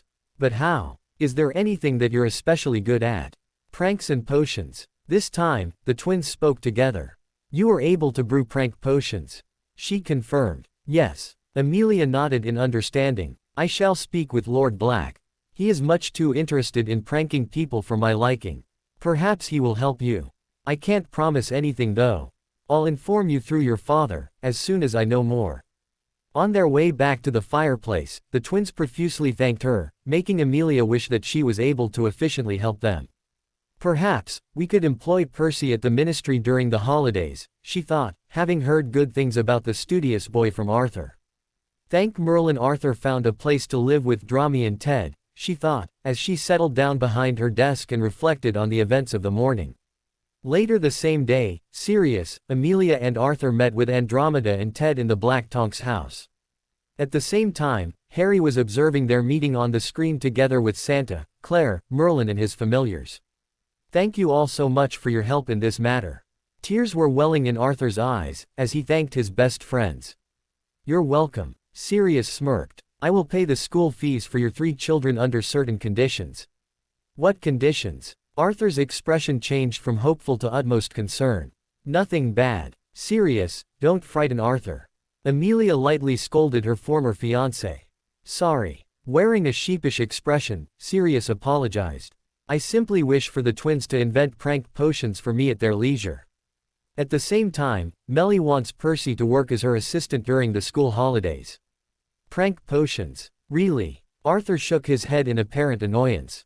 Sorry, Sirius, it's not as if I wasn't grateful. I am very appreciative indeed. I just wished the twins would study something useful such as cooking instead of further concentrating on pranks, seeing that I can't cook at all, because Molly did all the housework so far. How boring, Sirius said, causing a small discussion about cooking in the magical world. A few minutes later, their conversation was interrupted, when a white phoenix flashed into the room handing Arthur a small parchment. Dear Mr. Weasley, I can teach the twins to cook. Please allow Sirius to pick them up at 8 o'clock tomorrow morning. Yours sincerely, Harry Potter. Hedwig. Arthur gave the phoenix a questioning look, and when the bird nodded, continued, is this a joke? Hedwig shook her head. What does it say? Sirius craned his neck to glimpse at the letter. Arthur looked at Sirius, before he read the short letter aloud, causing Sirius to cast his friend a proud look. That's my godson. You must know, boys get their genes and kindness from their godfathers. Hedwig chose that instant to flash over to the other side of Sirius, making him covered in bits and pieces of ice. Hey, that's cold, the marauder complained. Anyway, do you accept my conditions, Arthur? Of course, and I thank you very much, Padfoot. Padfoot. 2 equal voices could be heard, as 2 boys stormed into the room. Who is Padfoot? Our idol. Where is he? Ah, these twins will be my death one day. Arthur groaned in apparent annoyance, causing Sirius to grin. I am Padfoot, he said. The twins stood in front of him in apparent admiration. Oh mighty marauder, please teach us, and make us the mini marauders. Even if we're unworthy. But we'll do our best. Sirius chuckled. Deal, he said, holding out his hand to the twins, which the boys shook in apparent determination. Melly was right. I like these boys, he thought, looking forward to be able to meet them on the North Pole the following morning. I'll see to it that they learn other things instead of just cooking, he resolved. I'll make them and Harry worthy successors of the Marauders. In the morning, Harry and Sirius boarded a sleigh together with Holly, Hedwig and Paws, shouting, ho, ho, ho. In pure joy, as they traveled to London. Harry noticed that the elf shook his head at their antics, however, Holly did not complain, and he realized that the sleigh was probably under a silencing charm, just as it was spelled to be invisible to everyone but them. Harry and his familiars patiently waited on the sleigh, when Sirius went to fetch the twins. I can understand that my parents made him my godfather, he thought. He is outright nice and funny in spite of the fact that he spent 10 years in prison, innocently at that. I have made the sleigh visible to the twins and their family, Holly said, and Harry watched in amusement, when Sirius came out of the house followed by 2 identically looking boys as well as Arthur and another boy. The twins looked at the sleigh in apparent delight, wearing broad smiles, while the other boy's expression remained blank. Harry quickly descended from the sleigh after Holly to greet them, and hearing that Arthur and Percy were headed to the Ministry of Magic, Holly offered them a ride. I'd like that. Percy gave the elf a look of pure appreciation. Yay, Percy, come on. Please Dad. Let's ride that thing together. Mr. Weasley agreed, and everyone boarded the sleigh in apparent amazement. So, Percy, you're working with Amelia Bones during the rest of the holidays? Sirius asked, giving the oldest boy a sharp look. Yes, sir. I am very much looking forward to it, and it's really kind of her to give me a job.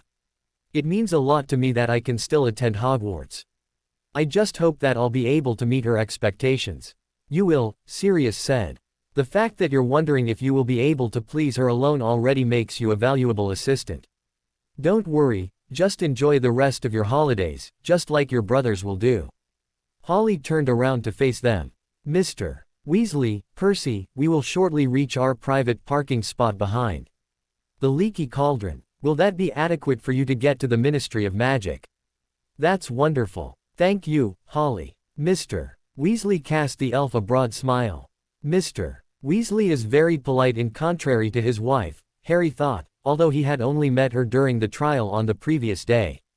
Fred and George, please behave yourselves, Arthur said to the twins, before he profusely thanked Holly and Sirius and got off the sleigh together with Percy, after Sirius had reassured him that the twins would safely return home in the evening. Ho, ho, ho! Sirius shouted, as they went back into the air, closely followed by a triple, ho, ho, ho. Quote, is it Christmas yet? On the North Pole. Is it cold by the way? Should we have brought our winter clothes? Your clothes will automatically adjust to the surrounding temperature when you get off the sleigh, Harry informed them. He immediately agreed with his godfather about the twins. They were outright funny, but very friendly. He introduced them to Santa and Claire, and Santa suggested that Harry should show them around his workshop and make them help him cook lunch for all of them. Harry nodded in agreement. He had already spoken with the elves, told them about his agreement to teach the twins cooking and asked them to merely provide the ingredients but allow them to prepare lunch every day during the rest of the holidays. Harry introduced the twins to the puppies, only to realize that a black dog was among the white canines. Is that a Grim? Didn't you tell us that all the puppies were white? On the North Pole. What's a Grim? Harry cast the twins a questioning look, noticing that the boys seemed strangely uncomfortable at the question. The death dog, Fred said. Harry shook his head. No, that's neither a Grim nor a puppy. That's Padfoot in his animagus form. He quickly brought his arms in front of his face, when Padfoot began to scratch in the snow and stir up snow in his direction. Stop that. He could not help laughing at his godfather's antics, before he became distracted by the twins' words. Mr. Padfoot, will you please teach us how to become animagi? Harry's eyes widened in excitement. Me too. I'd love to become an animagus as well. Please, Sirius. The black dog fiercely nodded his head, before he buried them all under a huge pile of snow. Let's go inside. What kind of animals do you wish to become? The twins exchanged a glance, before they shrugged. Such a puppy. Would be nice. Yeah, I think so, too. I wonder if Mum would mind if I became a dog and not a phoenix, Harry thought, when he led the twins back inside. However, before he could relay the idea to Hedwig, he became distracted, when Holly appeared in front of them. The elves have prepared a corner of the potions lab for you to use. Do you want Holly to show you? Yes please. The elf chuckled in apparent amusement at their eager triple response. He led them to one of the rooms that no visitor had ever entered before. The three boys stared around in amazement. It was a large, white room with at least a dozen workstations, shelves with ingredients and others with cauldrons, files and many kinds of tools. A couple of elves were busying themselves at the far side of the room. The room was very bright, and the snow outside the huge windows was twinkling in the blazing sunshine. The ingredients shelf is self-replenishing, and the tools shelf is self-cleaning, Holly said. These 3 workstations are for you to use. His voice became strict, as he continued. You must be quiet and not disturb the elves. Only under this condition, you may stay in this room. When they voiced their understanding, Holly called out to one of the elves, who then came over and gave them a sharp nod. This is Polly. She is an expert in the brewing of all kinds of potions. She will teach you, so that you won't put yourselves in danger. Polly greeted them in a friendly voice and said, during the summer, we are not so busy, and I can teach you to brew whatever you wish. My methods might be different from what you learn at school, but I have been taught by Merlin's grandson Salazar. Salazar. As in Salazar Slytherin. The twins' eyes widened in apparent surprise, when Polly nodded. Yes, he was a brilliant potions master. He is said to have been the best. And we'd be honored if you could teach us. Come back at 2 o'clock in the afternoon. With that, the elf popped away soundlessly. Salazar. Slytherin. The twins looked at Harry, wide-eyed. Let me introduce you to Merlin. He is Santa's brother. Harry led the twins out of the lab. Only when they closed the door behind them, he listened to their ramblings. How can Santa be Merlin's brother? Considering that Merlin lived in the Middle Ages. And Santa is very much alive now. It's the magic on the North Pole that keeps people and animals alive. Why do you think Polly is still alive if she studied under Salazar Slytherin? He quirked an eyebrow at the twins. What exactly is the magic of the North Pole? And how does it work? Harry let out a deep sigh, as he recalled the last time he had stepped in front of the North Fir Tree. The North Fir Tree has special magic, which lies in its cones. Harry told the twins what Santa had explained to him concerning the cones of the North Fir Tree and how one of the cones had turned Hedwig, the owl, into a phoenix. The twins were still listening, open-mouthed, when they arrived in front of the screen in Merlin's portrait. Harry smiled, realizing that the twins were as fond of the North Pole as himself. They spent a while talking with Merlin, before they had to head to the kitchen to prepare lunch. If it's true that they can see any spot in the world, would it be possible to check on our younger siblings that way? Harry nodded in amusement. We can do that right after lunch. In fact, he was not very fond of seeing Molly Weasley again. However, the twins were outright friendly to him, and he saw no real reason to not do them the favor. After lunch, the three boys headed to the screen, accompanied by Hedwig and Paws, who, as usual, followed Harry around. Merlin, can you please help us and show us Molly Weasley and her children? Merlin mumbled something that sounded like, about time that you learned to operate the screen, however, complied.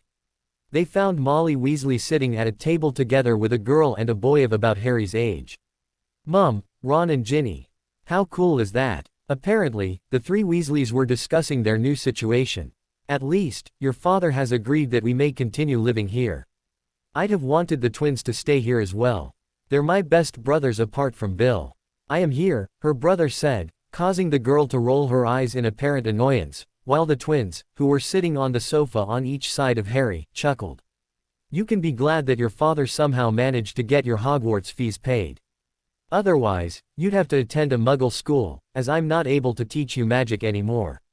Perhaps you could try to do wandless magic, Ginny suggested. Bill told me that he can do some things without his wand. I don't know, but believe me, I'll try. At least I can still brew potions. Suddenly, a smile crossed her face, and she added, I could brew a love potion for Harry. Mum, we haven't even met him, and I won't be able to go to Hogwarts yet anyway. The girl glared at her mother, who merely shook her head. Dumbledore said that he'd try to get you into Hogwarts together with Ron, knowing that I can't teach you, because I'm not allowed to do magic. Ron, you should try to friend Harry in any case. Dumbledore said that he'll be a useful friend for you and a possible lover for Ginny in spite of everything that happened. Yes, Mum. Harry shook his head in disgust, while the twins let out a collective groan. Harry, not all Weasleys are as senseless as our mother and youngest siblings. So please don't judge us because of their stupidity. I won't. Harry eyed the twins in amusement, and for the first time in his life, he had the impression as if he had gained friends. Apparently, Molly has not learned anything from what happened yesterday. The Phoenix sounded extremely angry. It was after dinner the same day, when Santa had sent the twins back home with a self-made portkey in the form of a stuffed North Fir Tree cone toy, and Harry, Santa and Claire were sitting together engrossed in a conversation about Hogwarts, that Merlin caught their attention. Perhaps you will want to watch this. Dumbledore is talking with McGonagall in his office. Minerva, I have one request, the old wizard said. And what might that be? McGonagall somehow sounded annoyed. No wonder that she's annoyed, considering that he came so close to losing his position yesterday but still managed to keep it just by pure chance, Harry thought. If Sirius had shown up just a few minutes later, he wouldn't be the headmaster anymore. As you know, Dumbledore took the time to slowly pop a drop into his mouth. Before he continued, Molly Weasley is not allowed to do magic anymore. McGonagall rolled her eyes, a reaction which Harry could understand all too well. Therefore, she won't be able to continue teaching her youngest, and she asked me if we could accept Ginevra at Hogwarts a year early. No, no, Albus. Definitely not, and that is my last word. The old man let out a deep sigh. But Minerva, do not but Minerva me. McGonagall cast the headmaster a deadly glare that made Harry stare at the scene in amazement. She's really cool, he thought. I just hope she won't ever be angry at me. During the remaining 3 weeks of the holidays, the twins spent the whole day on the North Pole with Harry. Polly instructed them in interesting or funny potions from the time of the founders of Hogwarts, Sirius taught them the Animagus transformation, and Merlin told them anything that he deemed worthy knowing from the last millennium. The 3 boys also spent time developing new prank potions, playing with the puppies and flying. Occasionally, they even helped the elves making presents for Christmas, even if they thought that it was still early, considering that it was only August. When the twins readied themselves to return home on the last day of the holidays, Harry profusely thanked them. Thank you so much for becoming my friends and spending time with me. These 3 weeks were the best of my life. Thank you for allowing us to come here. We had much fun, too. When we're at Hogwarts, we can meet in one of the unused classrooms. On a daily basis. To continue practicing the Animagus transformation. Oh yes, I'd like that, Harry replied. I hope we'll be able to transform our left hands soon.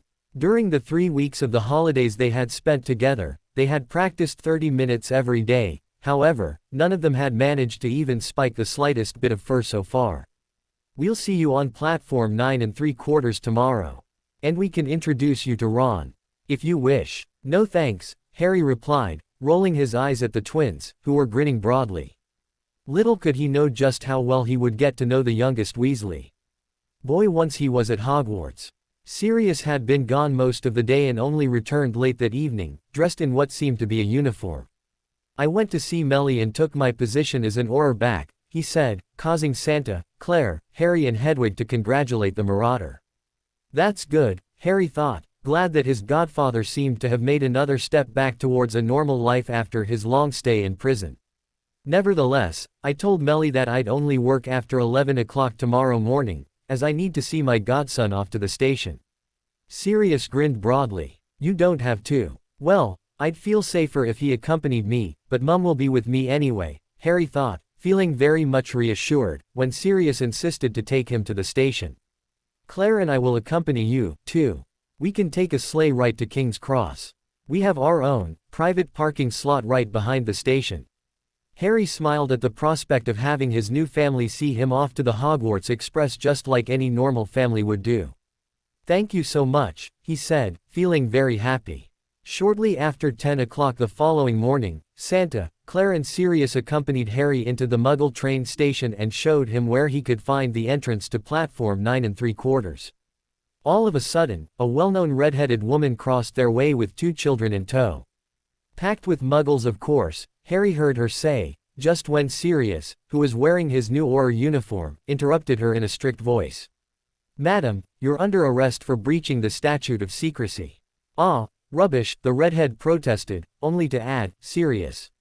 From the corner of his eyes, Harry noticed how Hedwig left the spot on his shoulder, flew over to the top of the nearby display board and relieved herself, just above Mrs. Weasley's shoulder. That's Auror Black for you, and as I said, you're going to accompany me to the Auror's office. Sirius' voice was colder than Harry had heard him speak ever before, causing Paws to growl at the redhead. Mrs. Weasley did not even notice the dirt on her left shoulder. She opened and closed her mouth repeatedly, apparently clueless as to how to respond. Harry had not even noticed that Sirius had contacted anyone. However, all of a sudden, 3 more Aurors appeared at his side and took Molly Weasley into custody. Thanks Moody, Sirius said, before he accompanied Harry, Santa and Claire through the barrier to platform 9 3/4. Sirius, that was brilliant. Hedwig's voice was laced with amusement, and Harry quickly translated, causing Sirius to mock Bo in her direction. I would have offered to take their son with us to the train, but after what that bi.ch did to Harry, I couldn't care less. Harry. He looked around, and his smile intensified upon seeing his friends wave at him. Come on, Harry. Let's get onto the train. Harry happily said goodbye to Santa, Claire and Sirius and followed his friends with Hedwig perched on his shoulder and Paws on his heels. Hogwarts, we're coming, he thought in expectation, looking forward to making more friends. Amelia returned to her office, feeling sad after taking Susan to the station to board the Hogwarts Express. It's going to be a quiet year without her, she thought. While she would have liked to wait until the Hogwarts Express left, she hurriedly returned to her office after seeing Susan off, knowing that Sirius had already called for 3 of her Aurors to take someone into custody. Sirius, she thought in amusement, not even really back into office and he already catches criminals. Even if Molly is not really a criminal. Oh well, it's good to have Sirius back in any case, she thought with a small smile playing on her lips at the thought of her former fiancé. She inwardly groaned in annoyance, when 3 of her Aurors brought Molly Weasley into her office and told her what had happened. 2 of the woman's children trailed behind her. Thank you. You're dismissed. Moody, will you please take the children to Arthur and tell him that I'll contact him shortly? Her oldest Auror nodded in understanding. What happened? The redhead looked at her in clear exasperation. I was taking Ron and Ginny to platform 9 3/4 and must have accidentally said something about muggles. Then Sirius came and said I was arrested. I am sure that Lord Black would not arrest you without sufficient reason.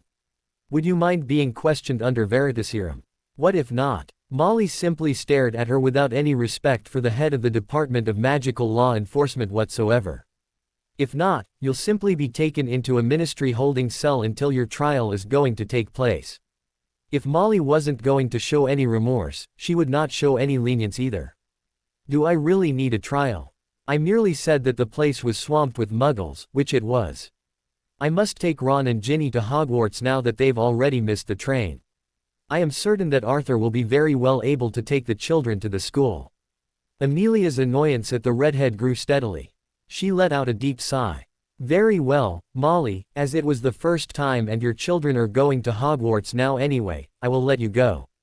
However, you are under probation, and if anything else happens, I will not be as lenient again. Do you understand me? Yes. Thank you, Amelia. You may say goodbye to the children. Amelia motioned Molly to follow her and led her into Arthur's office, where her colleague was entertaining 2 seemingly distraught children. Take care of yourselves at Hogwarts. Molly burst into tears. Hogwarts. Arthur's brows narrowed. Only Ron is going to go to Hogwarts this time. Ginny will have to wait for another year. No, Dad, Professor Dumbledore said I could attend Hogwarts together with Ron. I was told that both children were going to Hogwarts, which is why I released your wife for now. Amelia inwardly groaned. Why do people make things more complicated than they are? I will call Minerva, she decided. She returned to her office and leaned into the fireplace to speak with the deputy headmistress of Hogwarts. Sorry Minerva, may I disturb you for a minute? Of course, dear. Did something happen with Susan? The older witch cast her a genuinely concerned look. No. Amelia gave her former professor a small smile. She is fine and supposed to be sitting on the Hogwarts Express in absolute excitement. It is something else. Apparently, Albus promised Molly Weasley to accept her daughter as a first year. No. Minerva's response was prompt and firm. Why should we make an exception for the girl? Everyone else has to wait until they're elven, too. Sighing, Amelia told Minerva what had happened at the station. I believe that Molly has a bad influence on her children. Arthur, on the other hand, is working full-time at the ministry and I am working on the minister to promote him to a better paid job due to the family's financial problems. Therefore, he can't regularly take hours off to look after his daughter. I would appreciate it if Hogwarts could make this exception for once. All right then, under these circumstances and because it's you who is asking, I agree. Thank you, Minerva. I shall see to it that the Hogwarts fees will be paid as soon as possible. She ended the connection and returned to Arthur's office to tell her colleague the good news. Thank you so much, Amelia. Arthur is a good man, and in contrary to his wife he possesses some decorum, she thought, smiling at the redhead. Arthur, please take the rest of the day off and spend it with your children. I'll inform everyone. Just see to it that they get to Hogwarts on time. She told the children to have fun at Hogwarts and instructed Molly to go home and behave, before she headed to the Aurors' office to speak with Sirius for a moment. Harry and the twins occupied a compartment together. They were soon joined by a friend of the twins, whom they introduced as Lee Jordan. A few minutes later, a seemingly shy boy hesitantly pushed the door open. May I sit here? That must be Neville, my godson. He's just 6 hours older than you. Hedwig sounded excited. Of course. I am a first year, too. Harry smiled at the boy. I am Neville Longbottom, Harry Potter, and these are Fred and George Weasley and their friend, Lee Jordan. Harry Potter. You're my godbrother. The other boy cast him a broad smile. I am very happy to see you. Likewise. The 5 boys spent the train ride chattering about everything under the sun.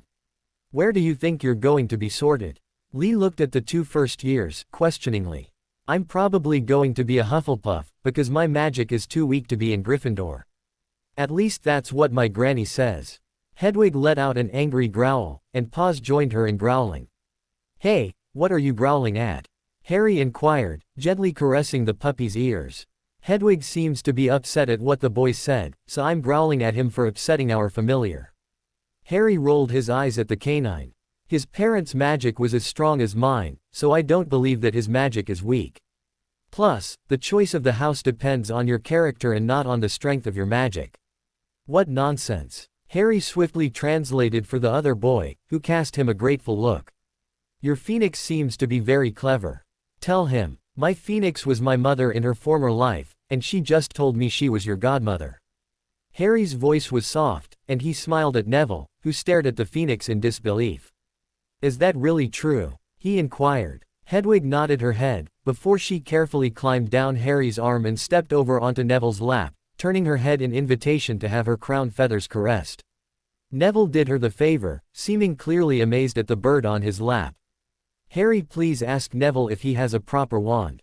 Harry obediently translated, and Neville explained that his grandmother had given him his father's wand and told him that it was a great honor for him to be allowed to use his father's wand. She said that my father was a great wizard, and that I should live up to his expectations. Apparently, she is very disappointed in me. Do I understand that correctly? She taught you magic and made you do it with Frank's wand. Yes. What rubbish. A wand chooses the wizard and not the other way round. You're not your father. You need to get your own wand and make your own way. Do not even try to get into Gryffindor. Go to Slytherin or wherever you like. Show your grandmother that you're not your father but that you're a completely different yet wonderful wizard. Don't misunderstand me. I was best friends with your parents, but you're not him. You'll be yourself, and I am sure that you will do greatly. Really? Neville cast Harry an incredulous look. Well, that was only a translation of what Hedwig said, but I believe that she's right. That's definitely true. And you should just forget everything that your grandmother told you. The twins are right, Harry said, giving the other boy an encouraging smile. Thank you all, thanks Hedwig. A huge smile spread over Neville's face.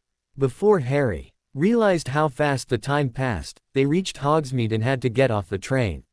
You'll need to take the boats. So, we'll see you at the sorting. Harry and Neville stared behind the twins, when Hedwig thought to Harry, do you see the half-giant over there? That's Hagrid. Come Neville, Harry said, urgently, as he dragged his new friend with him to a very large man, who was shouting around. Furs years, over, air. He ushered them into a boat, where they sat together with 2 girls. The girls remained quiet, and Harry and Neville did not talk either, but simply enjoyed the scenery. From here, Hogwarts is the most beautiful, Hedwig thought to Harry. Enjoy it, because only the first years get to ride the boats. It is gorgeous, Harry thought back, feeling more excited by the minute, as they approached the large castle. Harry followed the crowd though a flight of stairs with Hedwig sitting firmly on his shoulder and Paws on his heels as usual. When the group stopped on a landing, an older witch, whom Harry knew from what he watched on the screen in Santa's workshop to be Professor McGonagall, greeted them. You will soon be sorted into one of the 4 houses of Hogwarts, she said and gave them a short introduction to each of the houses, before she motioned them to wait for a moment. Excuse me, a girl with bushy, brown hair addressed him, why do you have 2 pets? On the paper, it said we could bring 1 pet. Harry stared at the girl in surprise. They are not my pets, they are my familiars. I asked for Professor McGonagall's permission beforehand, because otherwise, I would not have attended Hogwarts at all. You can't leave a familiar behind, he added as an afterthought. A familiar is nothing else than a pet. The girl looked at him in apparent confusion. A blond boy stepped forward, whom Harry recognized as the boy, who had been looking for him on the train offering his friendship, which Harry had gladly accepted. You must be Muggleborn. A familiar is very different from a pet, and Potter explained it absolutely correctly. A groan went through the crowd at the mentioning of Harry's name. Harry Potter. A redhead spoke up, as he stepped nearer. It's your fault that my mum is in prison now. Harry stared at the boy, incredulously, when Draco once again came to his help. Let's see what we have here. A redhead, hand-me-down robes. You can only be a Weasley. What's wrong with being a Weasley? An equally red-headed girl spoke up. You mean apart from that they multiply like rabbits. Only they can manage to produce 2 children on time for them to be in the same Hogwarts year in spite of not being twins. Draco quirked an eyebrow, while most of the first years began to laugh. Before anyone could comment any further, Professor McGonagall returned and motioned them to follow her into the Great Hall. Harry looked around in amazement. Even if he had seen the Great Hall on Santa's screen before, it was a different matter to actually be in it and have the enchanted ceiling right over his head. He tuned out a girl's explanation about Rowena Ravenclaw, who had charmed the ceiling, only realizing that it was the same girl, who had previously questioned him about his 2 familiars. Professor McGonagall began to read names from a long scroll. Where do I want to be sorted? Harry wondered. While Sirius insisted that Gryffindor was the one and only house to get into, Santa, Claire and his mother had told him that he would do well in any house. Harry, do you really not mind where you're going to be sorted? Neville suddenly whispered to him in continuation from a conversation, which they had already had on the train.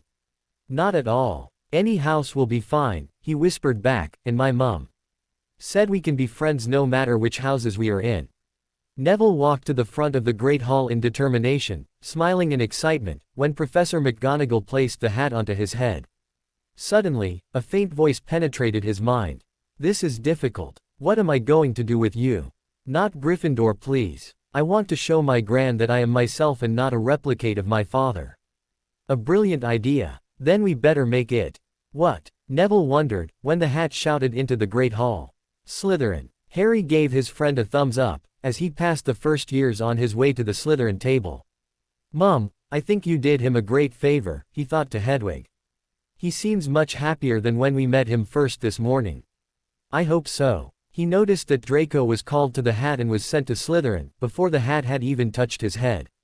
He observed how Draco sat next to Neville at the Slytherin table. A few minutes later, Professor McGonagall finally called out, Potter, Harry. You would do well in any house. Do you have any preference? The hat thought to him. Slytherin would be an option, Harry thought back, considering that he had already 2 friends in said house.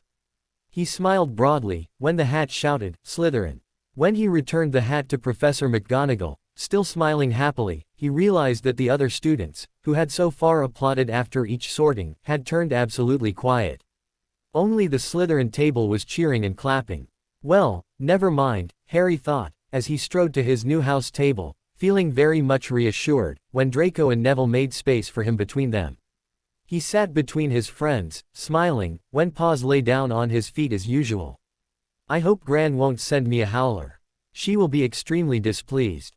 And if she does, Draco cast Neville a challenging look.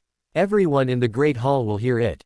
Neville looked outright terrified. Then you'll send one back and time it so that she'll receive it in the middle of a Wizengamot meeting. Harry quickly translated Hedwig's trills, causing everyone nearby to blurt out laughing. Your phoenix is brilliant, Draco said. Do you know how to make a howler? Of course. Hedwig will teach us if we need it. Harry had been so engrossed in the conversation that he only barely noticed that a redhead took the empty seat on Draco's other side. He only looked up upon Draco's sneer. What is a Weasley doing at the Slytherin table? While Professor McGonagall brought the sorting hat out of the Great Hall, the noise coming from the Gryffindor table attracted everyone's attention. Ginny is neither a betrayer of the family, nor a Slytherin whore, nor does it matter that she was sorted into Slytherin. As the main point is that she's going to be happy. Nothing else. The twins glared at their younger brother, who was sitting next to them. What is going on here? McGonagall asked in a strict voice, as she re-entered the Great Hall. Our younger brother saw fit to make some unduly comments on our sister's sorting. Mr. Weasley, Ronald Weasley, behave yourself if you don't want me to take points, which you haven't even earned yet. Yes. Shaking her eyes in apparent annoyance, the Gryffindor head continued to the head table. Why did the hat put you into Slytherin? A girl with long, blonde hair, who was sitting opposite of Harry, asked. Not that you're not very welcome here. She cast a warning look at Draco. I told the hat that I didn't want to be in Gryffindor under Ronald's thumb, Ginny said, smiling. So, he put me into Slytherin. Well done. I am Daphne, by the way, Daphne Greengrass, and this is my friend Tracy Davis. I'm Ginny. The boys also introduced themselves, and Harry had the impression as if most of his first-year housemates were very nice. Everyone seems really nice, he thought to his mother. Yes, but you must be careful, as many of them have Death Eater parents, and Ginny was the girl, for which her mother and Dumbledore made the betrothal contract with you. I know that it was not her fault, but still. I know. While, at least according to the twins, usually, there were 5 beds in the dormitories in Gryffindor, the Slytherin rooms were only equipped with 2 beds. However, due to the uneven number of first years in their year, Harry shared a room with Draco and Neville. Thank Merlin for the uneven number, he thought, feeling very happy upon seeing their names together. Before they could inspect their room, however, the prefects called everyone together for a house meeting. Professor Snape swept, more than he walked, into the common room, where all students were sitting on the floor in a circle with the first years in the middle. For one or the other reason, you have all been sorted into Slytherin. Even if I tend to believe that the sorting hat must have been either drunk or manipulated to choose some of you for this house. He stared at Harry and Neville. Idiot, Hedwig thought to Harry. Your house will be your family. You might fight as much as you wish within the house, however, outside of this door, he pointed to the entrance door, you will be one united family. Every dispute remains inside the house. Did I make himself clear? Under the professor's sharp look, Harry had the impression as if the man could see right through them. Yes sir, he replied, together with everyone else. Just like the point system within Hogwarts, we have our own point system. The professor pointed to several dozen glass devices that were put up onto the wall above the notice board. If you earn points for our house, you will also receive a snake. If you lose points, you will earn yourself a toad. 3 snakes make up for 1 toad, and if you have too many toads, which means 10 toads, you will serve a detention with me. If one of the other professors assigns you a detention, you will serve one with me in addition. Yes sir. Mr. Potter, our new celebrity. The professor looked straight at him, a sneer on his face. Idiot. Hedwig, who was sitting on one of the torches along the wall, blurted out, seeming extremely upset. Paws, who had so far been peacefully asleep on the fluffy, green carpet in front of the fireplace, let out an angry growl. Now, behave yourselves, Potter pets, or you will see yourself out of Slytherin very quickly. Harry translate, Hedwig instructed him. If my familiars must leave, then I will go as well, and I believe that the headmaster would be very disappointed if I left Hogwarts. Trying to keep a straight face, Harry repeated the sentence, causing the professor to see red. You imbecile. Just like your father, as arrogant as him, believing that you owned Hogwarts. Detention with me tomorrow evening. Yes sir. Harry was rather amused at the man's outburst, hoping that Hedwig would be able to give him an explanation for the professor's apparent hatred for him. First years, please introduce yourselves, shortly, to your housemates. Harry listened with interest, as the others introduced themselves. He was shocked, when Neville told them that his parents had been tortured by Death Eaters and had been at St.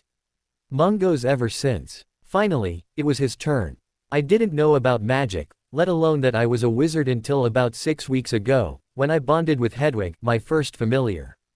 Hedwig trilled a soothing melody that made Harry's housemates look at her in clear amazement. She also took me away from my abusive Muggle relatives and introduced me to my new guardians. I am very happy to be at Hogwarts and look forward to study all different kinds of magic. And to have real friends for the first time in my life, he added as an afterthought. To his relief, his housemates applauded like they had done for everyone else before. Only the professor was looking at him in apparent disdain. Finally, they were dismissed and allowed to retire to their rooms. I don't like Snape. He really has it out for Harry, doesn't he? Harry and Draco looked at Neville, smiling. I know Snape quite well, as he is my godfather and a good friend of my father. Draco seemed pensive, as he continued. They were both Death Eaters in the war, but I'm not really sure if Snape still supports them. When I was alone with him a few weeks ago, He told me to not step into my father's footsteps but to try to be my own man and do better than him. He let out a deep sigh. Perhaps, he still has to keep up appearances and therefore treat you badly. I am not sure. Well said, Draco. May I tell him? I fear that too many people already know. Make him swear a wizard's oath to keep your secret.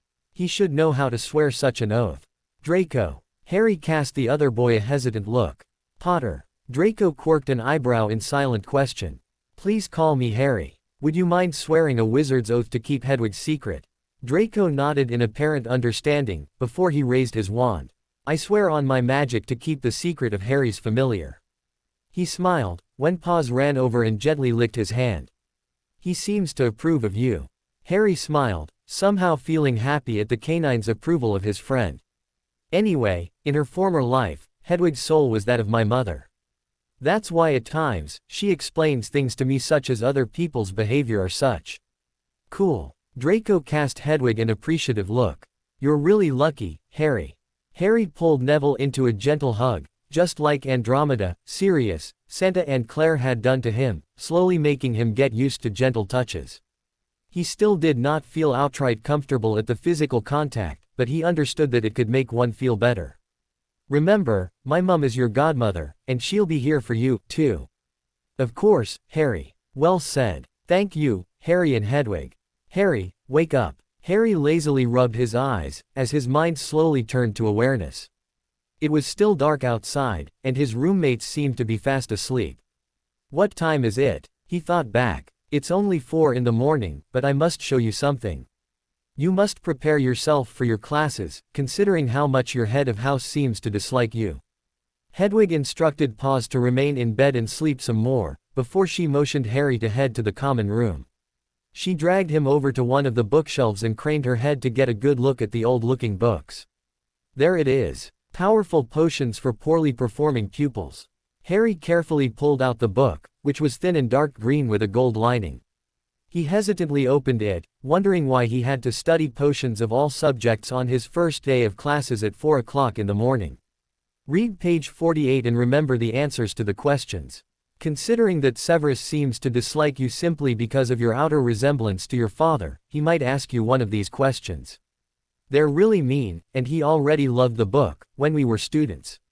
You seem to know him quite well. It was a simple statement, more directed at himself than at his mother.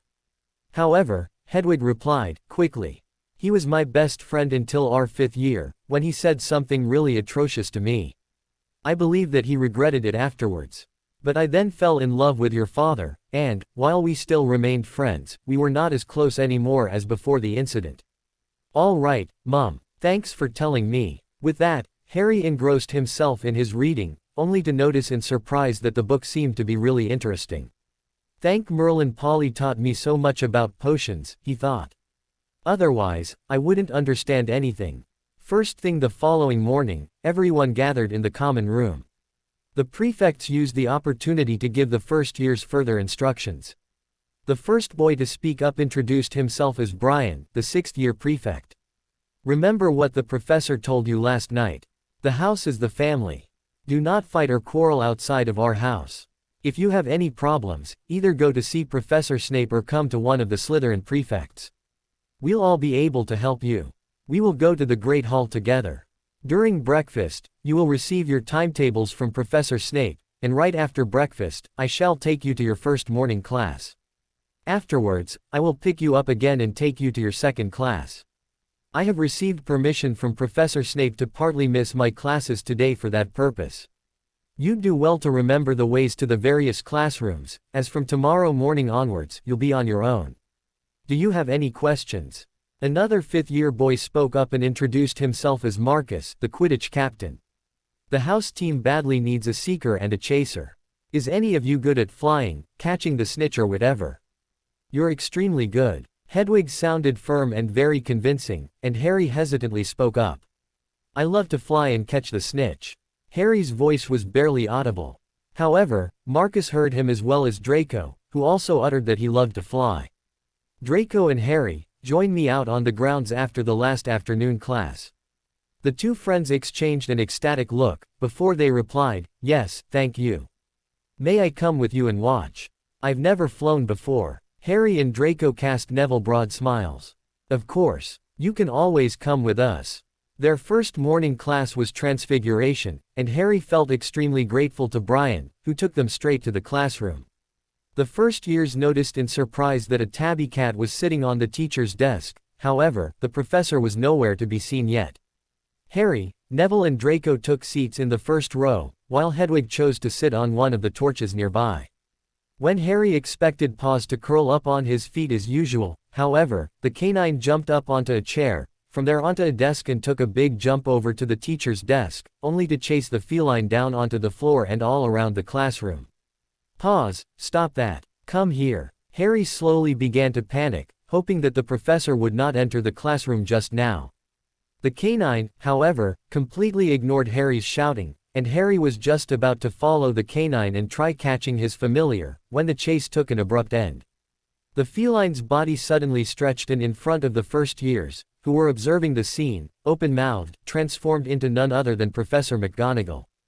Paws simply stared at the professor and let out a last, small growl, before he retreated and came to sit on Harry's feet. I am very sorry, Professor, Harry spoke up. I hope your familiar is sorry. The professor's mouth was stretched to a thin line, however, to Harry's relief, she soon became distracted, when Ronald Weasley chose that instant to enter the classroom. Mr. Weasley, you're late. 5 points from Gryffindor. I didn't know where the classroom was.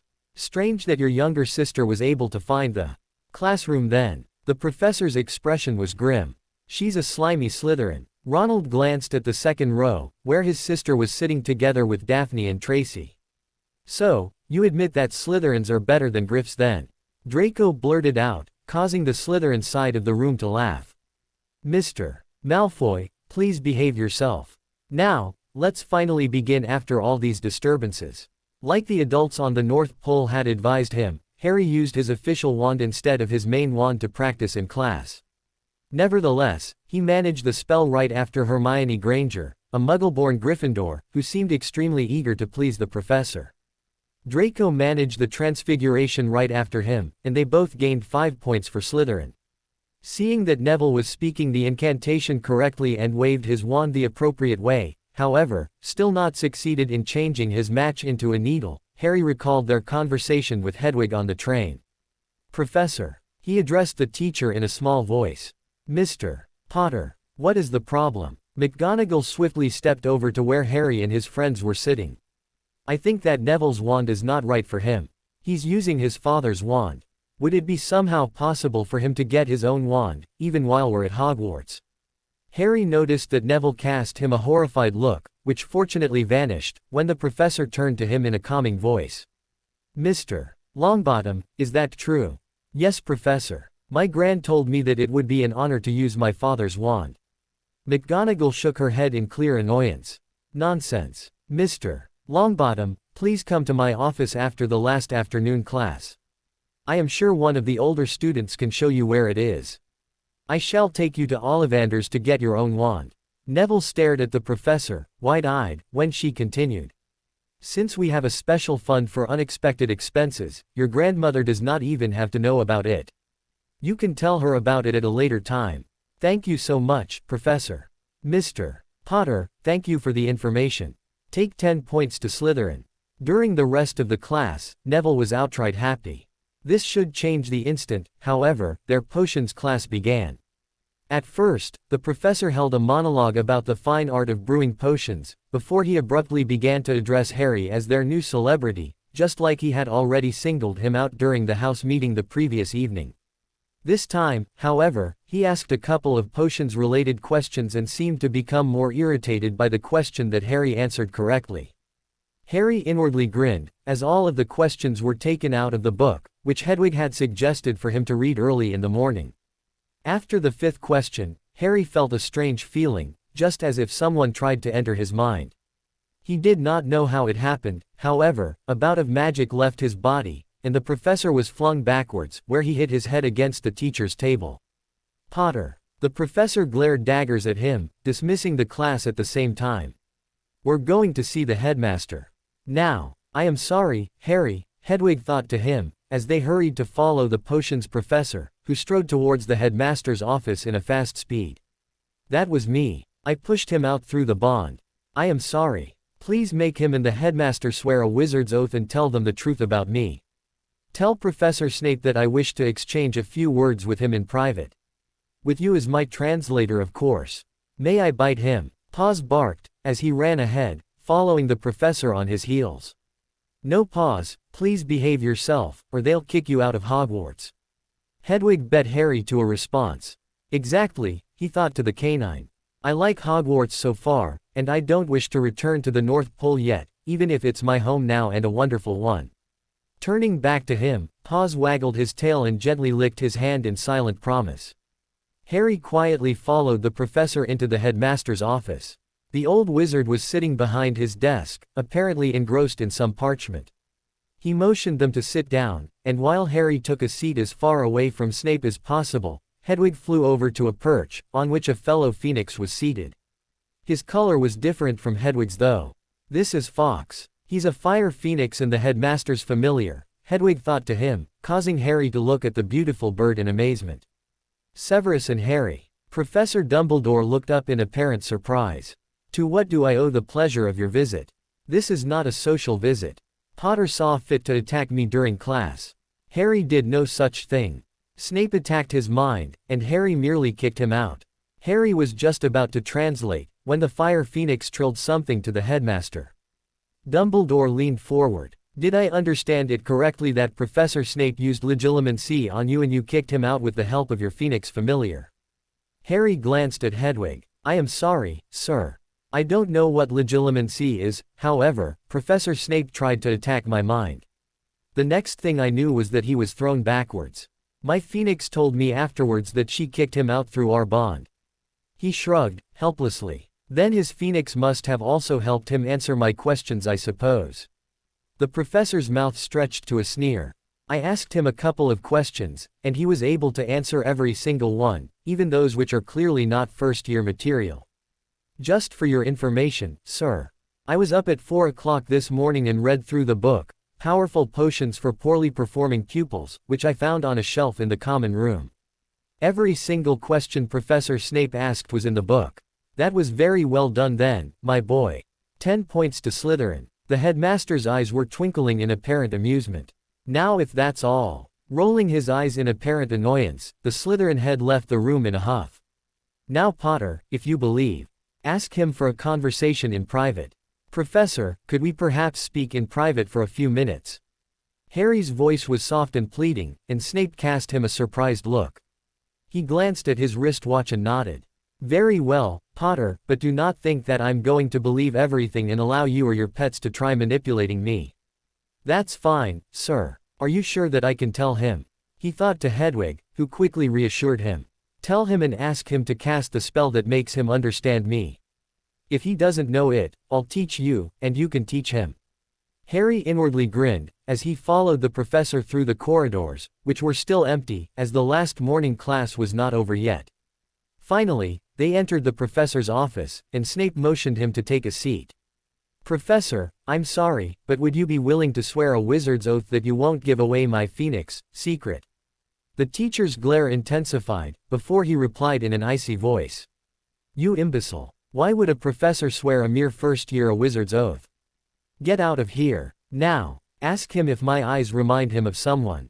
Perhaps because my phoenix eyes should remind you of someone.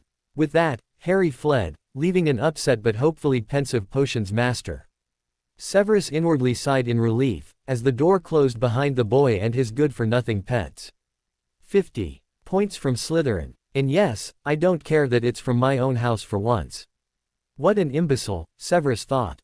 The boy is at least as bad as his father, fighting with me on his first day of classes at that, only to demand that I swear him a wizard's oath.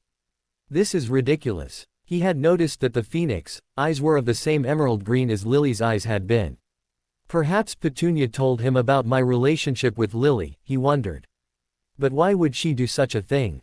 She always hated magic and despised Lily and me, ever since I told Lily that she was a witch.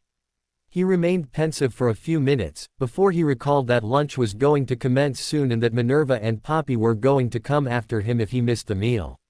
Letting out a deep sigh, He strode towards the Great Hall, thinking that the following 7 years could possibly even top his 5th Hogwarts year, his worst year so far. The afternoon classes passed uneventfully, and after the last class, Harry and Draco headed out onto the grounds, closely followed by Neville and Paws.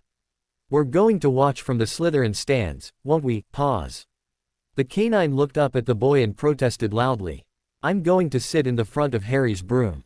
Looking back in amusement, Harry quickly translated for Neville, only to inform the puppy, "I don't think that doggies are allowed to fly with the students.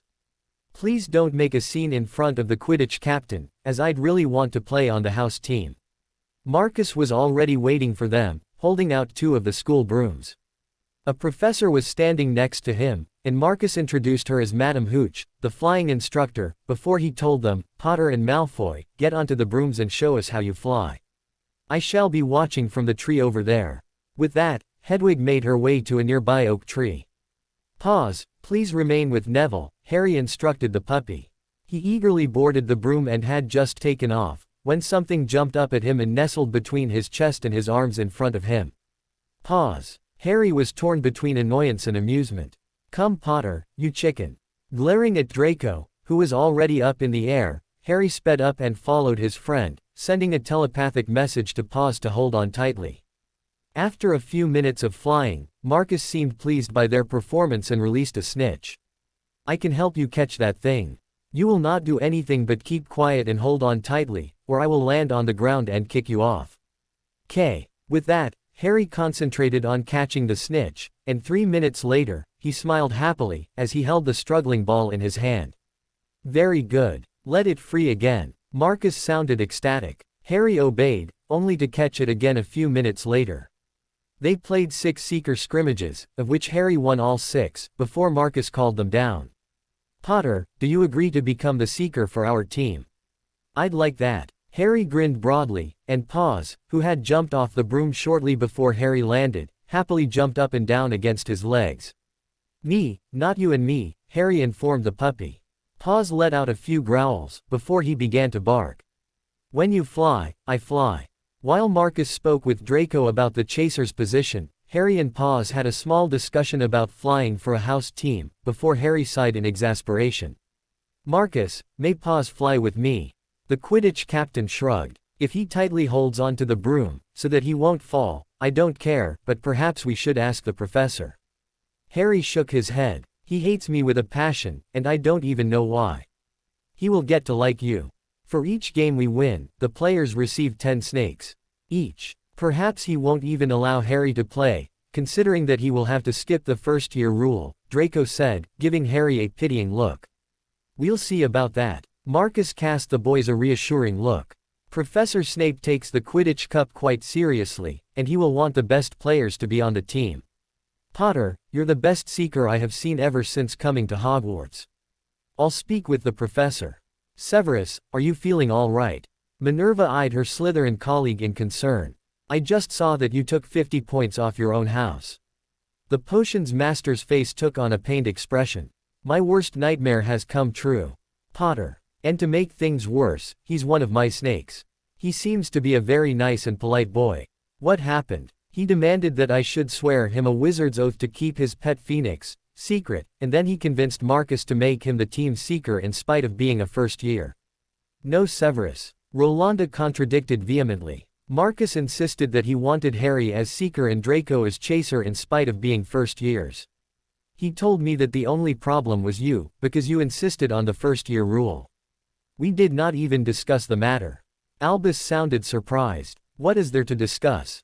Potter is just like his father, demanding on the first day of classes that we bend the rules for him." "Severus, if I understood this correctly, Mr. Potter is not demanding anything. I see, however, no reason to not bend the first-year rule if it gives Slytherin a chance to possibly win the Quidditch Cup after many years." "Albus." Minerva glared at the headmaster. "Gryffindor could also use a good Seeker. Too bad that Potter is in Slytherin then. I watched him flying, and he's brilliant." Rolanda gave Minerva a pitying look. "Severus, are you sure that you don't want Mr. Potter and Mr. Malfoy on the Quidditch team?" The headmaster leaned forward, giving Severus a sharp look. Severus let out a deep sigh. Frankly speaking, I don't care. I just want to have nothing to do with Potter. He is an arrogant, attention-seeking brat. On the other hand, the Slytherin team is in dire need of good players. Will you inform Marcus, or do you want me to speak with him? I shall speak with him. Thank you, Rolanda. You're welcome, and I'm looking forward to see Slytherin play this year. Minerva noticed that a tiny smile appeared on the potions master's lips. She inwardly groaned, as her hopes of winning the Quidditch Cup lessened considerably. If Harry is as good as Rolanda said, the team won't have a chance, she thought in annoyance, even if she felt outright happy for the boy to be able to play on the team. The funny thing was that his dog insisted on flying with him. Rolanda chuckled in apparent amusement, causing Minerva to gasp. They flew together on one broom. She asked, incredulously. Yes, the dog was sitting in front of him, holding onto the broom with his front paws. Minerva shook her head, as she recalled how the canine had chased her around the classroom at the beginning of the first morning class. She knew better than to tell her colleagues about it though. If Rolanda and Poppy, who had been her best friends ever since their own sorting, became aware of the matter, she would never hear the end of it. The second day of classes passed uneventfully for Harry and his two friends. The only thing that was really grating on their nerves was Professor Quirrell's stuttering. The defense against the dark arts professor stuttered so badly that it was difficult to follow his class. Moreover, Harry did not overly like the professor for the simple reason that Paws seemed to outright dislike him. Whenever the teacher came near them, the puppy growled at him. Paws, what's wrong? I know that his stuttering is horrible, but he hasn't done anything to you. Sorry Harry, but as one of Santa's puppies, I can sense evil, and that man is evil. I think so, too. He has a dark aura, even if I don't know why. Harry cast Hedwig a surprised look. However, as both of his familiars seemed to dislike the professor, Harry decided to be careful around him and informed Draco and Neville about the matter once they were back in their own room in the evening. After the last afternoon class, Harry, Draco and Neville made themselves comfortable at a table in the common room to do their homework.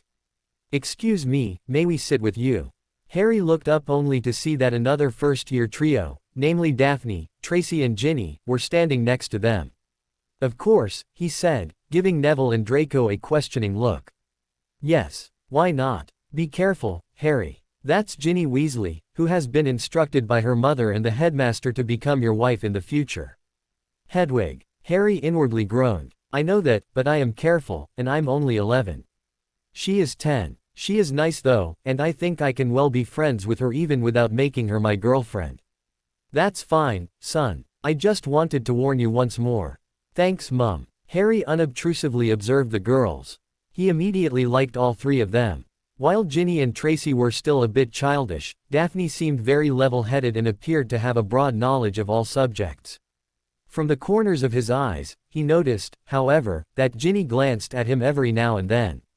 To Harry's relief, apart from Hedwig's earlier warning, both of his familiars seemed to approve of the girls, and Paws even seemed to thoroughly enjoy himself being petted by them. From that time onwards, the 6 students met to study together at what everyone soon recognized as their table during class-free times. In the evening of the second day of classes, Albus Dumbledore was sitting behind his desk, absent-mindedly petting Fawkes' crown feathers. He felt extremely relieved that he heard nothing from Severus about one of his new first years that day. He and Harry just have to learn to get along, he mused. Even if Harry looks like the spitting image of his father, he is also Lily's son, and she was the love of Severus' life. He even admitted that to me. I don't really understand what his problem with the boy is. Admittedly, Harry was clever to go into his class better prepared than Severus seemed to have expected. I believe that the Nestling's phoenix is a pure phoenix. Albus cast Fawkes a questioning look. What exactly is a pure phoenix? She is completely white and clean. Yes, she's an ice phoenix, isn't she? Yes, but the only ice phoenixes I know are the pure phoenixes. There might be others, but I know from sensing her nearby that she is a pure phoenix. Just like the white puppy. He's what Muggles call a golden retriever. Nope, those are beige. He is white. He is a pure Nestling, which means one of Santa's animals. The phoenixes as well. What does that mean? Albus let his hand run over his beard in confusion. That means that they're good. The snarky one can't win over them. Albus felt as if he was none the wiser, However, before he could further ponder what Fawkes was trying to tell him, he became distracted by the arrival of a large owl, which he recognized as one of the yellow owl owls from Diagon Alley. It was carrying a red envelope. Minerva McGonagall entered the headmaster's office, only to witness one of Molly Weasley's famous howlers. Causing me to have to live like a muggle, while you're still the headmaster of Hogwarts. Moreover, even as headmaster, you allowed my daughter to be sorted into the house of the slimy snakes. The shouting abruptly ended, and she continued in a soft voice.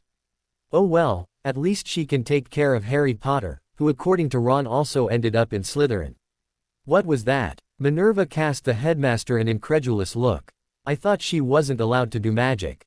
If she continues like that, they might actually bind her magic. No. Albus let out a deep sigh. She used the Owl's Howler Logistics office at Diagon Alley. You know, the yellow owls that take care of letters from people who don't have their own owl. Oh, I see. Somehow, I feel sorry for her, even if I must say that she doesn't deserve better. You are simply lucky that Sirius Black did not return to the trial sooner. I know, Minerva, I know. Albus nodded his head in apparent remorse, even if Minerva doubted that he was really sorry for what he did to young Harry Potter. According to him, it was all for the greater good anyhow, she thought in annoyance.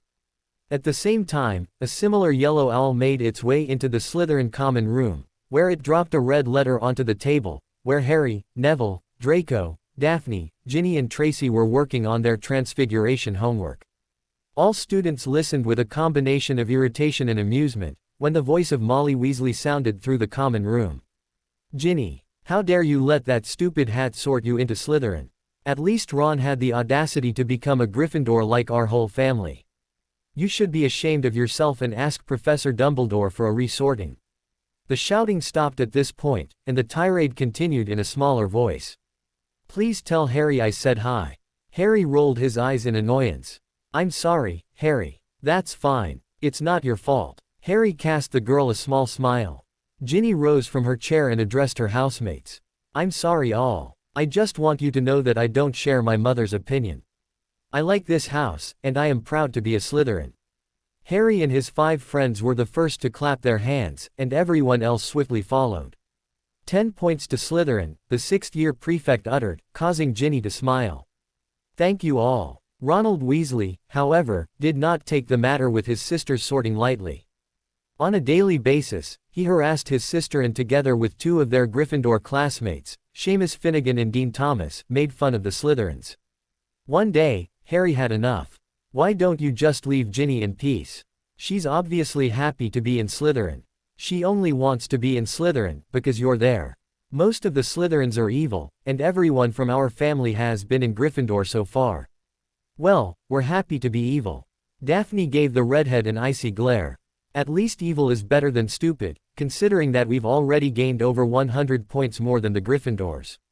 Tracy smirked in apparent amusement. You're only ahead, because you're cheating. Ron, leave it. Just enjoy yourself in Gryffindor and leave me in peace. I am happy to be in Slytherin. Weasley, I challenge you to a wizard's duel tonight at midnight in the trophy room. Harry, will you be my second? Sure. Harry cast Draco a questioning look. Thank Merlin the thing is only at midnight, so that we have time enough to prepare for whatever it is. A wizard's duel probably has rules, which I need to know. Ronald grudgingly accepted and promised to come to the trophy room at the agreed time. Don't worry. Draco and I will explain everything to you on time. Use your real wand tonight, Hedwig thought to him, making Harry smile in relief.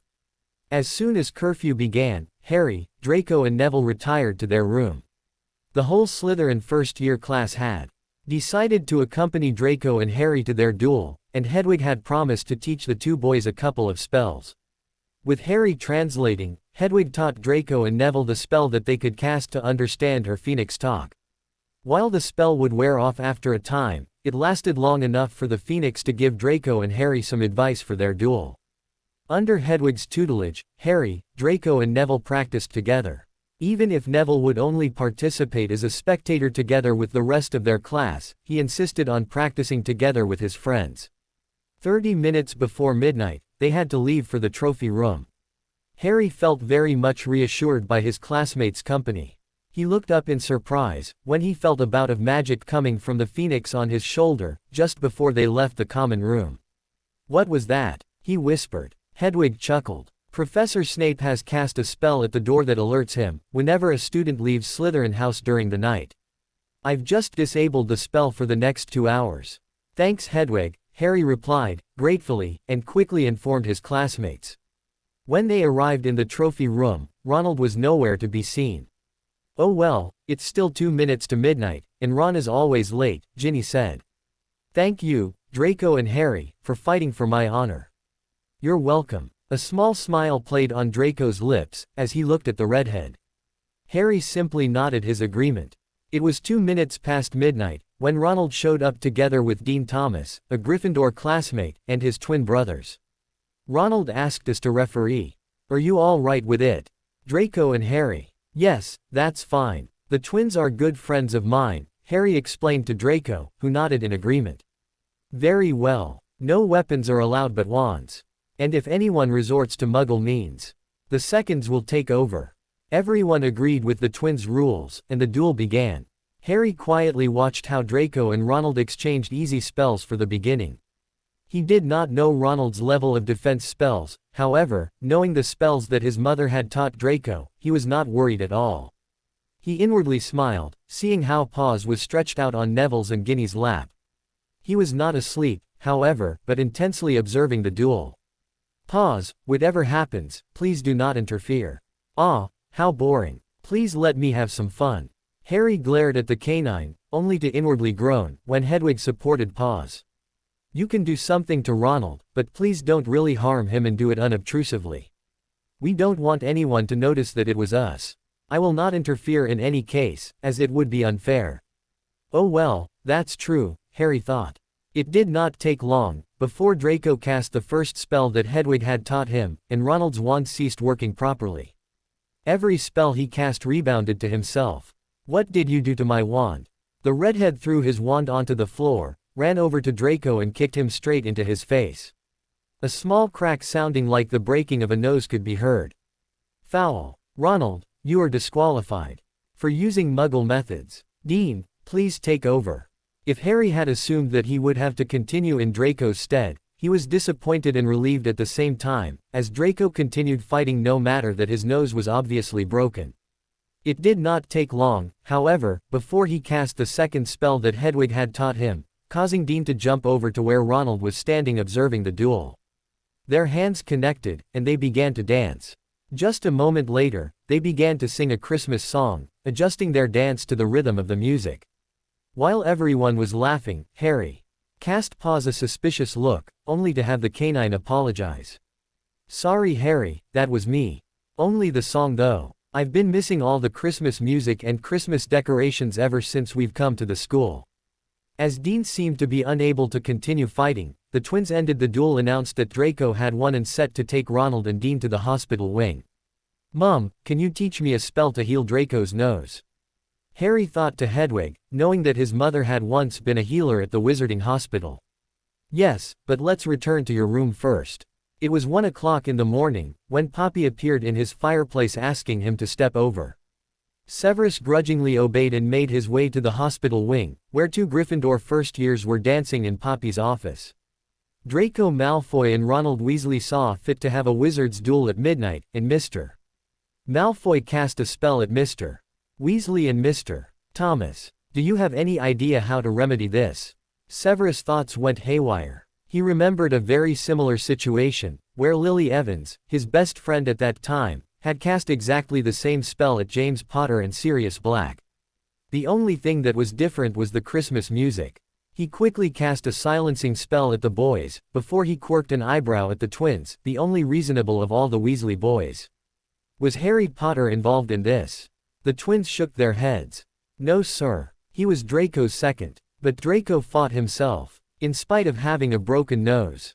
Until we ended the duel. Severus nodded in understanding. Strange, he thought, however, did not voice his thoughts.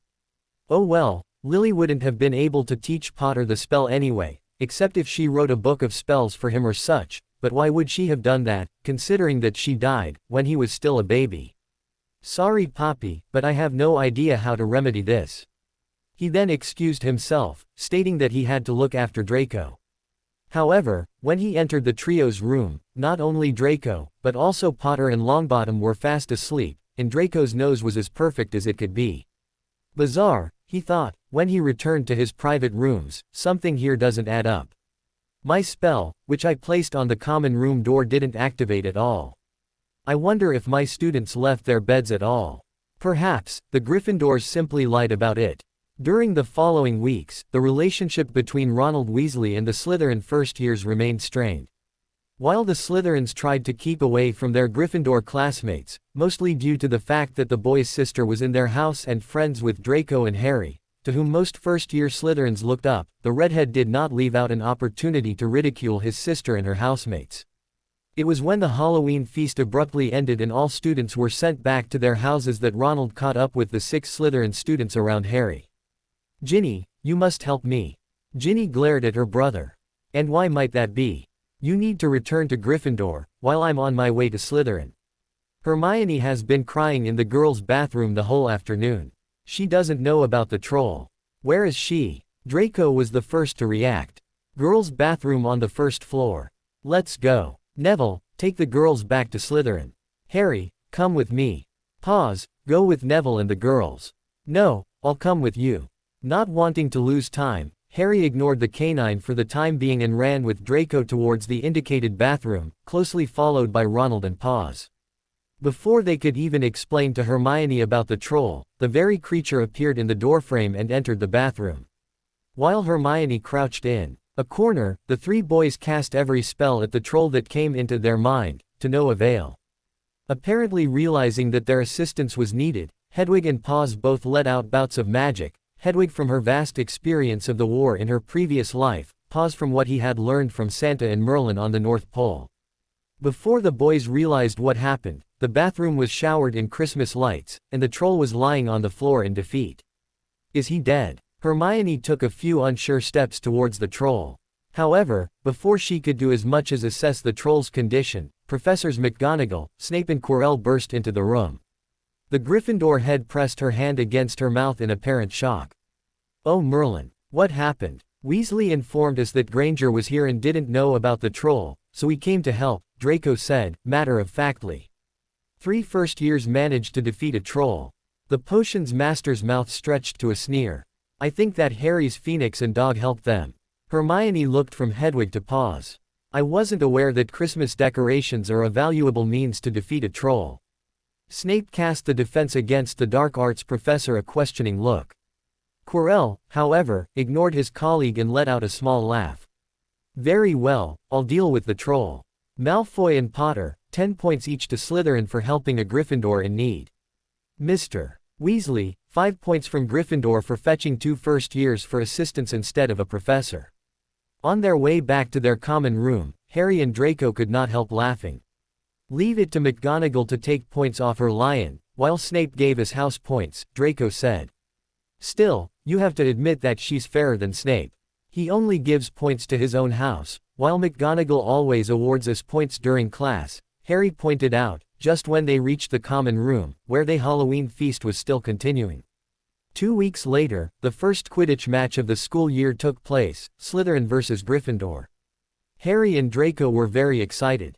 While Draco's house elf Dobby had brought his broom for him, Santa had sent Holly with Harry's broom along with a letter from Santa and Claire. Dear Harry, we are often watching you on the screen, and we are very proud to see that you are doing so well. Be careful that you don't hurt yourself playing Quidditch. Good luck for the match, we shall watch it together with Merlin. We are looking forward to having you at home over Christmas, even if it is going to be a very busy time on the North Pole. Greetings from your home, also to Hedwig and Pause. Claire and Santa. Finally, it was time for the Quidditch teams to take into the air. Madam Hooch introduced the teams and asked for a nice and fair game, before she released the snitch. With Pause sitting in front of him as usual, Harry immediately began to search for the small ball, which was hiding behind the low-hanging clouds. All of a sudden, however, he noticed that he could not properly control his broom anymore. All he could do was doing his best to stay on the broom. It's Quirrell, the idiot. Hold on, I'll do something about it. An instant later, the spell that had left Quirrell's wand and traveled to Harry's broom, was suddenly transformed into a giant rubber band. The rubber band snapped with a loud crack and shot back towards Quirrell. The professor was blown off his feet by the impact and thrown over the side of the stand. He crashed to the ground and appeared to be unconscious. Thank Merlin, thank you Paws. Harry felt extremely relieved, when they managed to regain control on his broom. You're welcome. I didn't want to crash into the ground either. The puppy seemed outright happy. Now go on and catch the snitch. I am hungry. Oh right, the snitch. Harry returned to the task at hand, and 10 minutes later, he held out the struggling golden ball for everyone to see. Harry Potter has caught the snitch. Slytherin wins. The stands erupted in applause at Madam Hooch's announcement. Just when the Slytherin team assembled on the ground, happy to have won their first match, Hermione Granger stepped over to Harry. Is it allowed to have a dog on your broom with you? Harry shrugged, glad when Marcus replied on his behalf. He is our team's mascot and is such allowed to fly with Harry, provided that he keeps quiet and doesn't interfere with the game, and he is well behaved. Thanks Marcus. Harry smiled at the team captain. He even saved my life today, when Professor Quirrell attacked us. Paws is rude, Hermione contradicted. He even chased Professor McGonagall through the classroom in her animagus form. Did he know that it was Professor McGonagall and not a simple cat? No, he couldn't have known. Did you know that it was her? Harry quirked an eyebrow at the girl. No, see, you're an 11-year-old witch. A dog usually has the intelligence of a 5-year-old. Hey, that's rude. Stop barking, Hermione chastised in obvious irritation. Did he really chase Minnie around the classroom? The flying instructor seemed to be incredibly amused. I need to tell Poppy about it. With that, she hurried away. Ms. Granger, was that really necessary? The Gryffindor head seemed thoroughly annoyed, as she transformed into her feline form and ran after Madam Hooch. Grinning in amusement, the Slytherin team retreated to the showers, hoping that they would be able to watch a spectacle between Professor McGonagall, Healer Pomfrey and Madam Hooch. Harry inwardly grinned, as he saw the 9 snakes, which had replaced the 1 toad in his hourglass in the Slytherin common room, only to notice that Neville observed him in apparent amusement, when his friend spoke up. See, he just had to award you the 10 snakes for winning the match. I really don't understand why the professor holds such a grudge against you, Draco said, as he handed out biscuits from a parcel, which he had received from his mother earlier. Apparently because I look like my father, and they were arch enemies. Harry shrugged, as he absent-mindedly fed his biscuit to Paws. Everyone in Slytherin knew that, but no one could really comprehend it. At least, he usually leaves me in peace now, even if he tries to give me toads at every opportunity. That's because you're not only good at potions, but also try to help Neville, Daphne stated. I'm sorry for being such a dunderhead in potions to speak with the professor. Everyone laughed at Neville's statement. The first year was fairly good at every other subject but potions, especially since Professor McGonagall had taken him to Ollivanders to get his own wand, much to the displeasure of his grandmother, who wanted him to use his father's wand.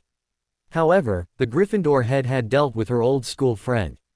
Ever since then, Neville had gained confidence, and after 3 months of being friends with Harry, Draco, Daphne, Tracy and Ginny, he had become a very happy young wizard, far from the shy boy, whom Harry had first met on the Hogwarts Express. When the students entered the Slytherin common room in the morning of the 1st of December, the room was completely bathed in Christmas decorations. Harry inwardly groaned, immediately knowing that it had been Pa's doing. The puppy had been waiting for an opportunity to decorate the room ever since they had come to Hogwarts 3 months ago. To his relief, none of the older students made any nasty comment. On the contrary, everyone eyed the decorations in apparent amazement. May I ask who did this? Roger, the 7th-year head boy, asked. It's all right to tell them. Harry glanced at Paws. The canine was stretched out in front of the fireplace. The thick, green carpet had quickly become his favorite. Next to him, Theodore's cat Salazar, a completely black feline, was curled up, so that their backs touched each other. Receiving a comforting nod from the canine, Harry hesitantly spoke up. That was Paws, but would you please not give him away to Professor Snape? Considering that he hates me with a passion, he probably won't like it.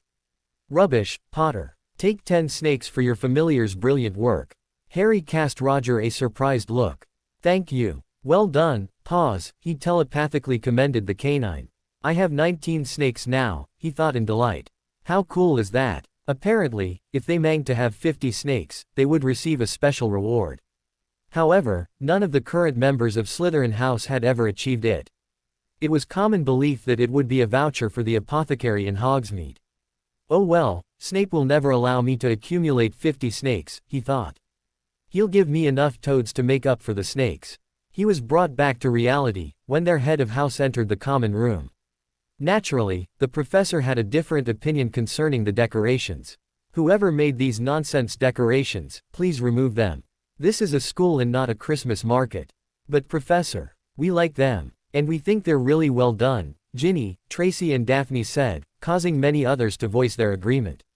I shall leave it to the prefects to deal with this, Snape said, before he left the room in apparent disdain, pointing out that it was time to head to the Great Hall for breakfast. I wished Snape knew who I was, Hedwig thought to Harry, but as long as he's not willing to give you his oath, you can't tell him. Harry remained pensive, while they walked to the Great Hall together with his housemates. Is there anything that only the two of you knew? He thought back. Perhaps, you could think of a plan to reveal yourself to him.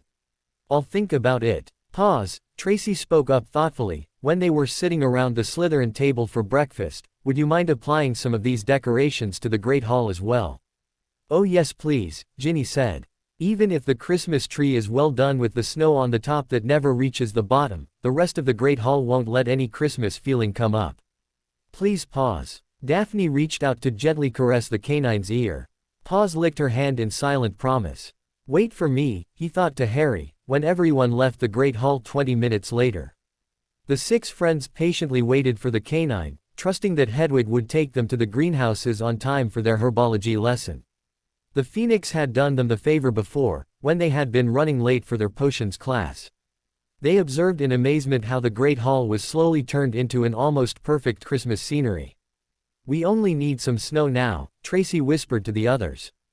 That's easy. Hedwig took off from Harry's shoulder and sat on one of the torches along the wall.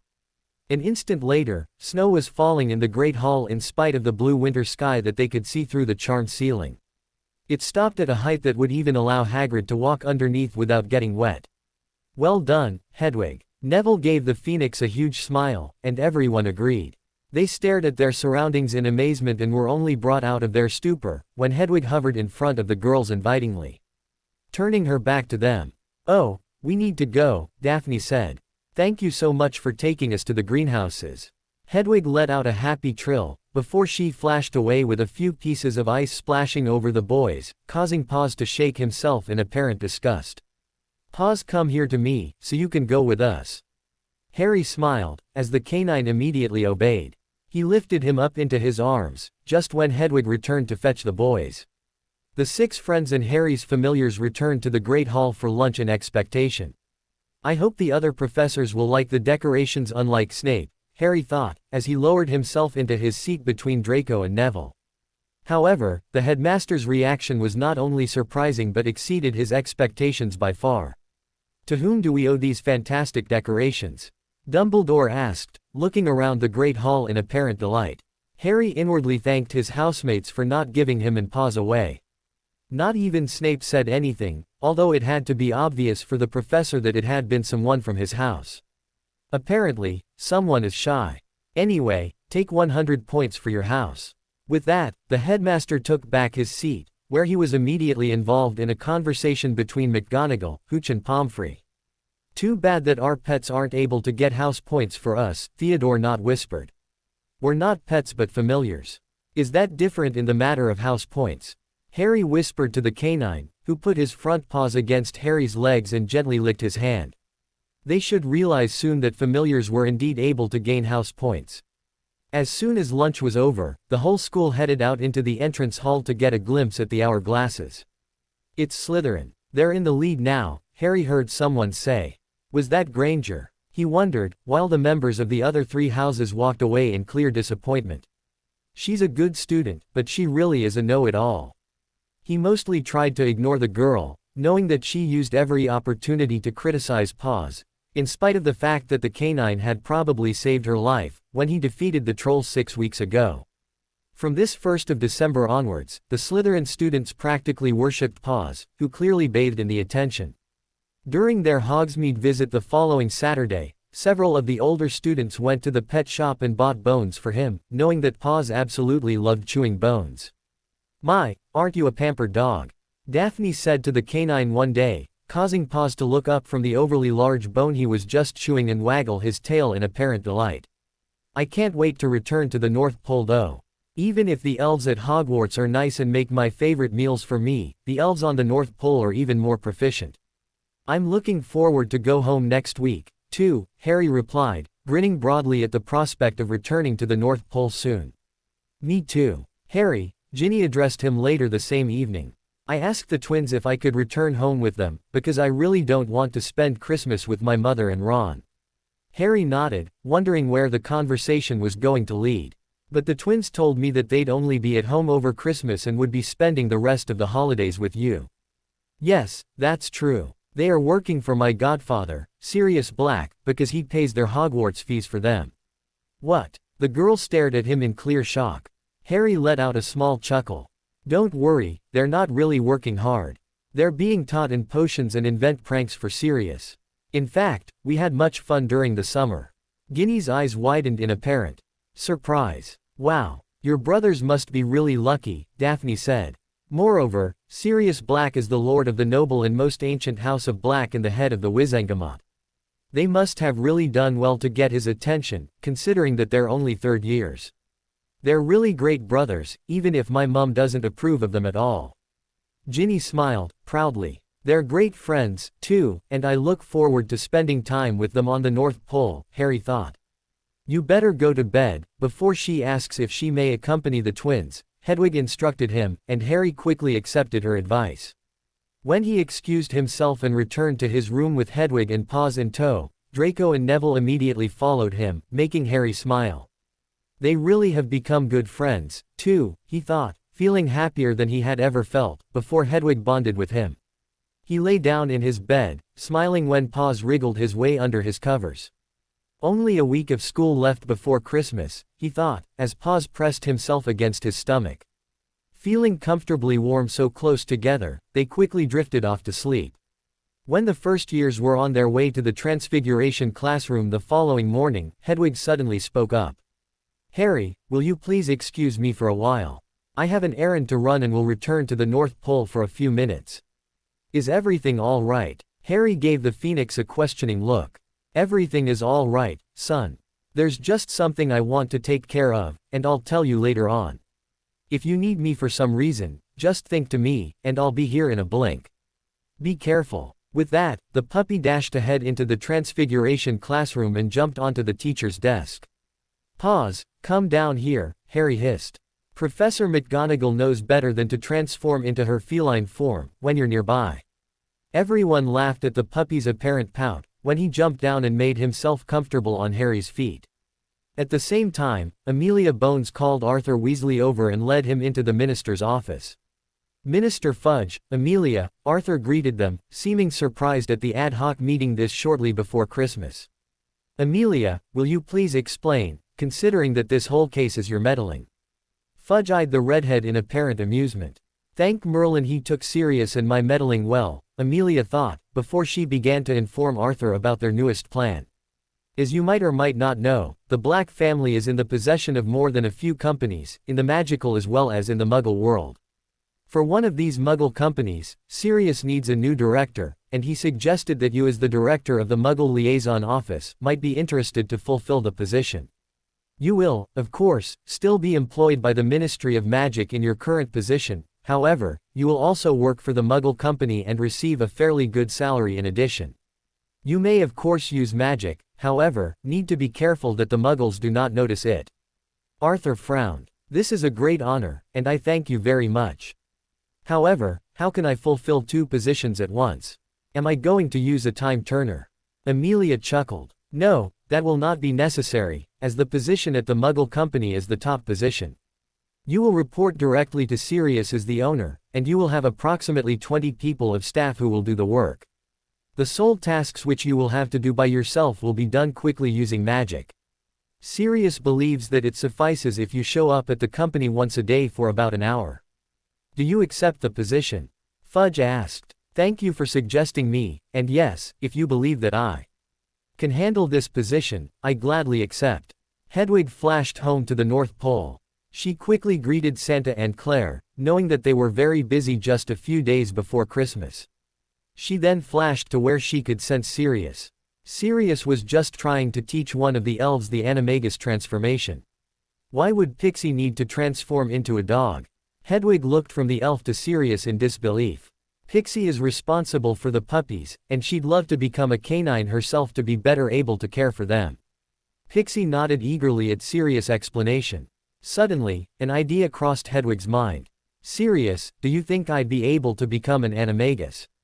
I'd love to have a canine animagus form, too. A phoenix-turned dog. Sirius laughed aloud, before he sobered and promised, I'll watch Harry and you trying to manage the animagus transformation once you're back for the Christmas holidays. Saturday next week, we'll return home, and all three of us are looking forward to it. Today, I need you ask you for a favor though. She quickly explained the matter to Sirius, who immediately agreed to assist, before the flash to the Ole at Diagon Alley together. Later the same day, Petunia and Vernon Dursley were having dinner together in the kitchen of their new home, which had been completely rebuilt over the last 5 months.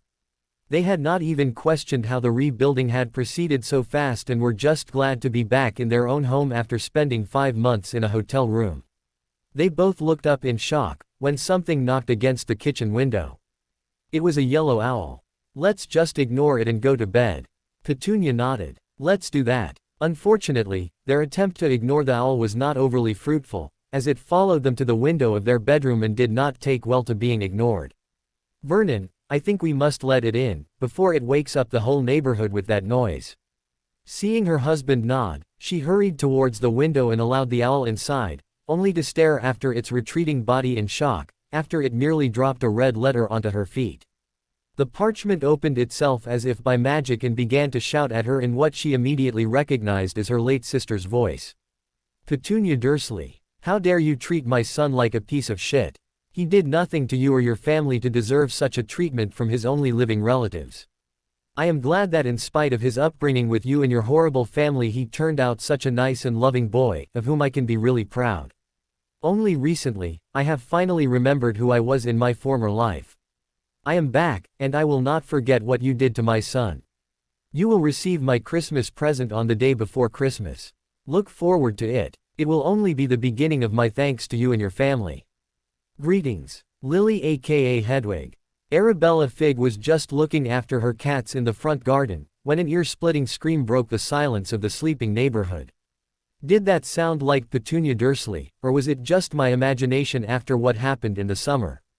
Arabella thought, wondering if she should just move from this more than annoying neighborhood now that Harry Potter was not living here anymore. I hope Dumbledore won't mind, she thought, and resolved to find a new residence for herself and her 33 feline companions as soon as possible.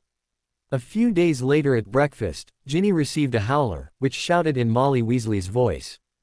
Ginny Weasley, how dare you try to spend Christmas anywhere else but at home? You will join your brother and return to the Burrow on Saturday evening. I will pick you up on the platform as usual, and I do not wish to hear any complaints. Harry tuned the rest of the shouting out, inwardly shaking his head at the girl's mother. Somehow, he could not help feeling sorry for his friend. Would you rather remain at Hogwarts than to return home? He gave her a questioning look. Oh yes, I really don't want to go home. Ron has been unbearable ever since my sorting into Slytherin. Ginny let out a deep sigh. He's really horrible. Daphne shook her head in apparent annoyance. He seems to be the most stupid of all your brothers, Draco said, giving Ginny a compassionate look. Harry remained pensive for a moment, before an idea manifested in his mind. A few hours later, when he was sitting in his charms class waiting for Professor Flitwick to begin, he quickly scribbled a note on a small parchment and handed it to Hedwig for a fast delivery. I believe that it's a good idea, Hedwig thought to him, before she flashed away, covering Neville and him with small splashes of ice. She really has to practice, Harry whispered, as he wiped small pieces of ice from his face, causing Draco to chuckle. After the last afternoon class on Friday, Harry, Draco and Neville returned to their room to get a head start at packing their belongings. It's not a big deal. I'll teach you a spell to pack your things with magic. Draco and Neville quickly cast the spell at themselves, which they had already used a few times before, so that they were able to comprehend the phoenix. Hedwig taught them a spell, and 10 minutes later, the boys' belongings were properly packed. Thank you, Hedwig. You're the best. Neville cast the phoenix a broad smile. Pause, can you stop it, please? Draco glared at the canine, who was so excited about going home that he was running around the room jumping onto the beds and down again, repeatedly. Sorry, Harry apologized on his familiar's behalf, only to add, no doggy treats tonight for dogs, who can't behave. An instant later, Paws was sitting on his behind in front of Harry, which was his favorite begging position. Now, are you going to behave? Harry's voice was strict, and everyone observed him in silence. Paws nodded, giving him a puppy dog look, which Harry found difficult to resist. Here. He handed him one of the carrot cinnamon biscuits, which Holly had recently brought for the canine. Paws absolutely loved them. Grabbing the treat out of Harry's hand, the canine dashed under Draco's bed, where he devoured the biscuit in apparent happiness. Mum, Harry thought to Hedwig. Do we need to board the Hogwarts Express tomorrow, or are you going to simply flash us home?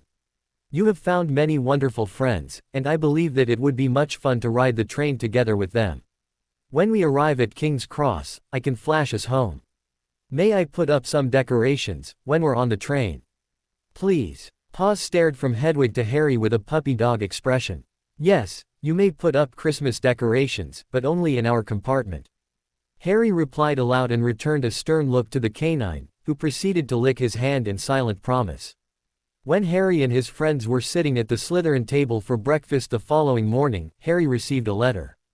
Dear Harry, tonight, when the Hogwarts Express arrives at King's Cross in London, Holly will park the sleigh at the far end of platform 9 3/4. Just walk back in the direction where the train came from, and you'll see it. We are looking forward to having you here, although everyone on the North Pole is having a busy time. We are very proud of you. Merry Christmas, Claire and Santa. Smiling happily, Harry pocketed his letter, only look up in shock when Draco mumbled something about, sounds like a fairy tale. Draco, it's impolite to read other people's letters. Daphne glared at the boy on Harry's left side. Sorry. Draco, read your letter, Hedwig thought to him, causing Harry to shake his head in annoyance. Do you think I could tell my friends? He thought back. Only the 5 of them. Yes, but make them swear an oath beforehand. See that you get a compartment just for the 6 of you. All right. Harry looked up to see the Weasley twins approach their sister. We just received a letter from Dad, saying that he decided to invite Mum, Ron and you to join us over Christmas. Apparently, he has already asked Mum, and she agreed, probably happy to not have to cook without magic.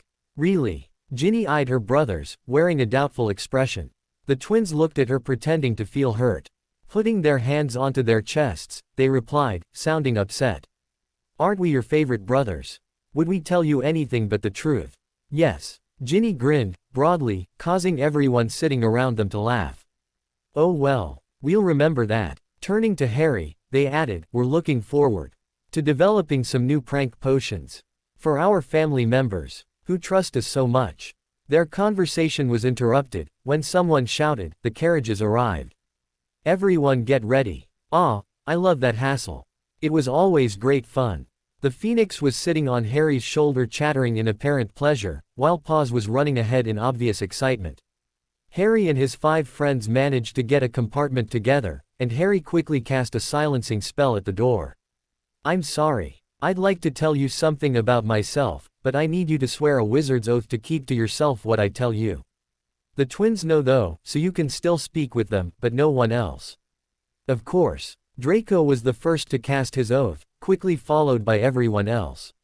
Thank you all, Harry said, feeling extremely grateful towards his friends. He told them everything about his life after Hedwig had bonded with him, and everyone, especially the girls, who had not known anything of it, listened with apparent interest. So, you're now living with Santa Claus on the North Pole. Tracy stared at him, wide-eyed. That's why Paws loves Christmas decorations so much, Daphne said in understanding, as she pointed to the decorations which Paws had applied all over the compartment in apparent amusement. Don't forget that he got 100 house points for us, Ginny pointed out, grinning. You're a good boy, aren't you, Paws? Harry gently cuddled the puppy close. Of course. Paws carefully licked the hand that gently caressed his fluffy ears. How is it? I mean living on the North Pole, Tracy asked. Harry shrugged. I love it. It's my first real home, and everyone is really nice, Santa and Claire and Merlin. Merlin. Daphne cast him a look of pure confusion. Merlin is Santa's brother, Harry explained. He's not alive anymore, but his portrait is hanging right in the screen room, where we spend most of our time if we're not doing anything specific. There is a large screen, where we can see every place on the earth. Every place. Ginny stared at him in apparent shock. Yes, we even watched the headmaster's office a few times during the summer. Harry chuckled at the memory. Perhaps your friends can visit you during the summer. I'll ask Santa and Claire if you may come and visit during the summer holidays. During the winter, it's not possible, because it's the busiest time on the North Pole. Oh, that reminds me, my godfather Sirius Black is also living with us. Harry was glad, when the food trolley sufficiently distracted his friends and interrupted the interrogation. Time passed fast, however, and before he could become bored with his familiars both fast asleep on his shoulder and in his lap, they arrived at King's Cross. The friends quickly said goodbye to each other and promised to write, before they hurriedly left the train, eager to meet their parents. To Harry's surprise, Sirius was waiting right on the platform and pulled him into a bear's hug. He quickly introduced his friends to his godfather. In the meantime, his friends' parents had spotted them, and the Malfoys, Greengrasses and Davis greeted them along with Augusta Longbottom, Neville's grandmother, and Arthur Weasley, while his wife and sons except for the twins remained a few steps afar. Harry found everyone very friendly, although he eyed Molly Weasley in disgust. Is she above greeting us, because we're all Slytherins? He wondered, while he thought that Mr. Weasley was very nice. I'll see you on the day after Christmas, Sirius told the twins. We'll be waiting for you in front of the house at 9 o'clock. Thank you so much. Oh dear Lord, we're looking forward to spending the rest of the holidays with you. Harry chuckled, before he cast the twins a broad grin. I'm looking forward to having you there, too. We're going to have much fun, he thought, as he followed Sirius and Paws along the platform to where Holly was waiting with the sleigh. He gently hugged the elf and said, I'm sorry that you had to pick us up. Everyone is probably very busy at home. Yes, but there is always time for family coming home for Christmas. The elf cast him a happy smile, before he ushered them onto the sleigh. As soon as they took into the air, Sirius began to sing Christmas songs, and while Harry wondered at first if it wasn't too loud for the reindeer, when Holly began to join in his singing and Hedwig decided to trill the melody, he decided to sing together with them. It was much fun, and he was surprised, when they landed on the North Pole. That was fast, he thought in disbelief. Harry quickly became used to being on the North Pole again. Santa and Claire came to welcome him. When the sleigh arrived, he then went to greet Merlin and the elves. Everyone seemed happy to see him. Paws immediately dashed away upon their arrival to meet with his puppy brothers. Harry, I must ask you one question, Santa addressed him at dinner. Knowing that you never received a Christmas present, I am wondering if you have thought about what to give your friends for Christmas. Harry stared at the man in shock. I didn't know that. I didn't even think about it, and Christmas is in 3 days' time. What can I do? Easy, Harry. With Polly's and Hedwig's assistance, you'll be able to brew fruit drops or liquids, for example, to use in baths or such things for your friends. You could also ask the elves to help you make anything else. But everyone must be very busy now, just a few days before Christmas. If they help you make something, you can always assist them with their job in return. That's true, Harry replied, thoughtfully. I'll ask Polly to help me make fruit drop and bath essence then. In the same evening of December 21st, Petunia and Vernon Dursley were sitting in their kitchen having dinner. I can't wait for Dudley to come home for Christmas, Petunia said, sighing. I wished we could send him to a nearby day school instead of that boarding school. Maybe we'll have to do that from now on. Vernon let out a deep sigh. I'm afraid that we can't afford Smeltings anymore. But you insisted, Petunia trailed off upon seeing her husband's expression of devastation. Pet, I must tell you something. So far, I could always bribe the owner of Grunnings using the money we received from the freak.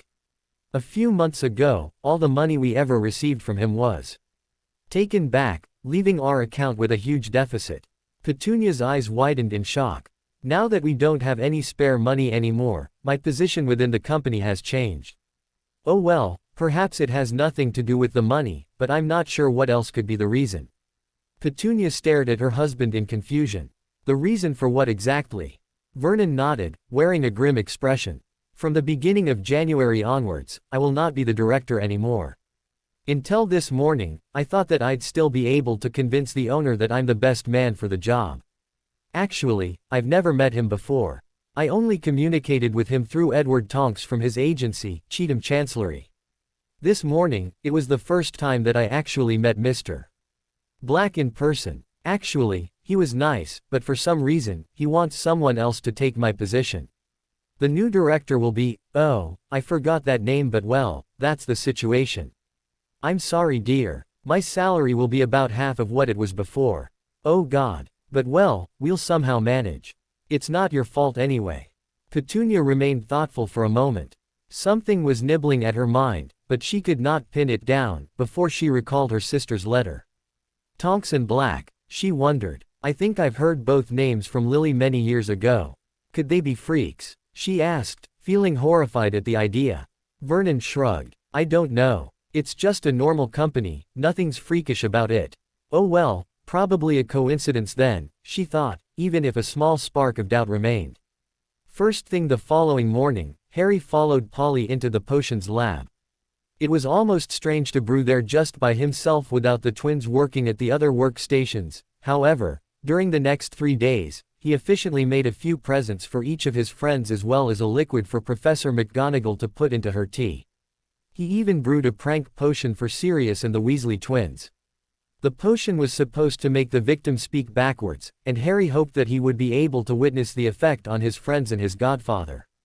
It was almost lunchtime on Christmas Eve, when he was finished wrapping all of his presents, and he inwardly sighed in relief, when Hedwig offered to deliver each of the gifts. With the post owls, you never know how fast they are, while I can simply flash over and deliver the presents. Considering that it's already Christmas Eve, I believe that it's better if I deliver them. Harry profusely thanked his familiar, who swiftly grabbed the box, into which Harry had put the gifts for his friends, and flashed away, splashing small amounts of ice into all directions. In the afternoon, Hedwig ushered Harry and Sirius to sit in front of the screen and watch the Dursleys' residence. Why would I want to watch the Dursleys on Christmas Eve? Harry thought in bewilderment, however, followed Hedwig's instruction. Petunia smiled, when Vernon returned home from work in the afternoon of Christmas Eve. Bad enough that he had to work at all today. It's Christmas Eve after all. How was work? I met my new boss, Mr. Arthur Weasley. He seems nice all right, but something was off with him. Weasley. Petunia's eyes narrowed. I think I've heard that name as well from the time when Lily went to Hogwarts. Perhaps you better look for a new job. Petunia. Vernon let out a deep sigh. Don't you think that you've become paranoid, ever since your sister sent you that letter? If it was your sister at all. After all, we know she's dead and has been for a decade. My company has nothing to do with freaks. Only that the owner might be a freak, Petunia thought, absent-mindedly noticing that Vernon retired to the living room with a bottle of beer. Vernon, you can't drink that now. You need to leave in 10 minutes. Leave? Where? Petunia rolled her eyes in annoyance. Oh well, leave it then. I'll go and pick up Dudley. Little did she know that this was only part one of Lily's Christmas present for her and her family. You're the owner of the company, where Uncle Vernon works. Harry stared at his godfather in disbelief. I only realized that, when Hedwig pointed it out to me. Sirius grinned, broadly. When she told me that she wanted to take revenge on her sister for her treatment of you, I knew exactly what to do, especially with Arthur Weasley as the new director of the Muggle Liaison Office. I'm sure that Arthur is going to love the additional position, and the salary is extremely good. Thank you, Sirius. Harry smiled at his godfather, before he telepathically thanked his mother. Mr. Weasley seems really nice. He is a very nice man, Sirius confirmed. He is obsessed with Muggle items though, and it's funny how anything is interesting to him, even Muggle rubber ducks. Why do you even know about something such as a Muggle rubber duck? Claire cast Sirius a surprised look. Considering your upbringing, Sirius scoffed. Please don't consider my upbringing. My parents were the worst people imaginable, but as you know, I was friends with people who have been raised in the Muggle world such as Lily Potter and Remus Lupin. He chuckled at the memory.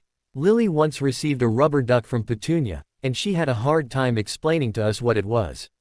Explain a simple rubber duck to a horde of imbeciles who try to make a simple Muggle item look like a dark object. Lily fluffed her feathers, clearly annoyed at that specific memory, and Harry quickly translated for Sirius. Well, you managed to make it clear to us in any case. That was not the last of your mother's Christmas presents to the Dursleys, by the way. Santa let out a loud chuckle. I am going to leave now for the second part. Be careful, dear. We will remain here and watch. Don't take too much time, as we then really have to begin delivering Christmas presents to Australia. Claire chuckled, as she readjusted the screen to show the street in front of the Dursleys' residence. Oh Merlin, what is he going to do now? Mum, you know, they at least raised me. They could have kicked me out and put me into an orphanage, you know. Harry did not feel comfortable at the idea that the Dursleys would have to pay for raising him. Yes, but they did a poor job at it, Merlin spoke up from his portrait, and Hedwig trilled her agreement. Petunia felt extremely happy, as she drove the car back home with Dudley sitting next to her chattering away. She had not told him about having to leave Smeltings yet, as she was still hoping for a miracle. After all, it was Christmas Eve. I can't understand why they kept you at the school so long. They could have let you leave during the weekend as usual. Dudley let out a deep sigh. Mum, I had to stay longer, because I was in detention yesterday. Petunia looked at her son in surprise. And why was that? I am sure that was a misunderstanding. Dudley shook his head. No Mum, although I'm not really sure what happened. One of the older students taunted me because of being fat, and I wanted to kick him in the shins. However, apparently, I kicked him hard enough to fall out of the window, which wasn't even open. He shrugged. Sorry Mum, I have no idea how that could happen. Was he sitting on the window sill? No, we were just walking the hall in front of the windows. Dudley let out a deep sigh. Do you think I'm a freak like Harry? His voice was barely audible. No. Petunia's voice was firm, although she had to admit to herself that she felt not confident about it at all. What else could that have been if not magic? She wondered, however, did not voice her thoughts, knowing that her son, just like his father, absolutely disliked magic. Vernon's dislike went as far as a complete denial. She had heard him tell her nephew that there was no such thing as magic countless times. She mulled about the matter for a few minutes, however, quickly became distracted the instant they reached Privet Drive. The usually quiet living area was in an uproar. All the neighbors were standing in front of their houses staring at what seemed to be a sleigh. Dudley's expression was one of pure excitement. The fact that made Petunia most uncomfortable, however, was that the sleigh was parked right in front of their house. Ignoring the commotion around her, she carefully pulled into the driveway and slowly got out of the car. Entering the house through the back garden seemed like a good idea, and she hurried around the garage, only to let out a gasp of pure shock. My garden, she breathed, staring at the scene in front of her in horror. A flock of reindeer inhabited her garden. They scratched with their hooves and dug up the whole garden. All her flowers were uprooted and the lawn destroyed.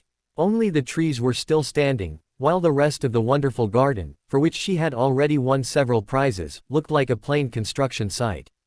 Petunia quickly retreated, resolving that entering the house through the front door seemed to be the lesser evil. Who knows what reindeer are capable of? When she unwillingly decided to walk through the front garden, saved from the curious neighbors' eyes by the sleigh, she realized that none other than what seemed to be Santa Claus was sitting in it, smoking a cigar and shouting, "Ho ho ho, Merry Christmas." Only when she passed right next to the sleigh, she heard him whisper, "Now, how are you going to explain that to the neighbors?" Harry shook his head in annoyance.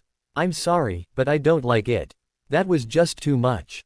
I mean, they raised me in spite of being muggles who don't like magic. I know what that garden meant for Aunt Petunia. Claire, will you please teach me the necessary spells to repair that garden?" Harry, they deserved everything they got. Sirius' voice was firm. However, Harry was not convinced. "Claire, please. It's Christmas after all." During the following hour, Claire and Sirius taught Harry how to reverse everything that had been done to the garden with the occasional input from Hedwig and Merlin. I don't believe that they deserve that you help them, but I am proud of you, son. I will take you there first thing tomorrow morning. Thanks, Mum. Later in the evening, Patty, the post elf, made her way to the owl office at Hogsmeade to fetch any letters for the North Pole, and Harry received Christmas gifts from all of his friends. Letters were attached to each of the packages, and Harry contented himself reading the letters, deciding that he would only open his Christmas presents on Christmas morning. My first Christmas, he thought, feeling very happy. And my first friends. It's only 5 months ago that I got to know about the magical world, and I already have 7 friends plus a godfather, 2 really nice guardians and 2 familiars, of which one is my mother, even if in the form of a phoenix. My life is really brilliant now.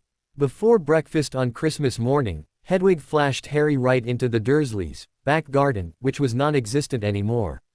He had taken his real wand, knowing that it did not have the trace in contrary to the one which he had purchased at Ollivanders, so that it would be safe for him to use it, even during the school holidays and in a Muggle area. With Hedwig sitting in a tree watching his every move, he eagerly waved his wand casting the spells and charms, which he had studied the previous evening. Half an hour of intense spell casting, he had the impression that it sufficed.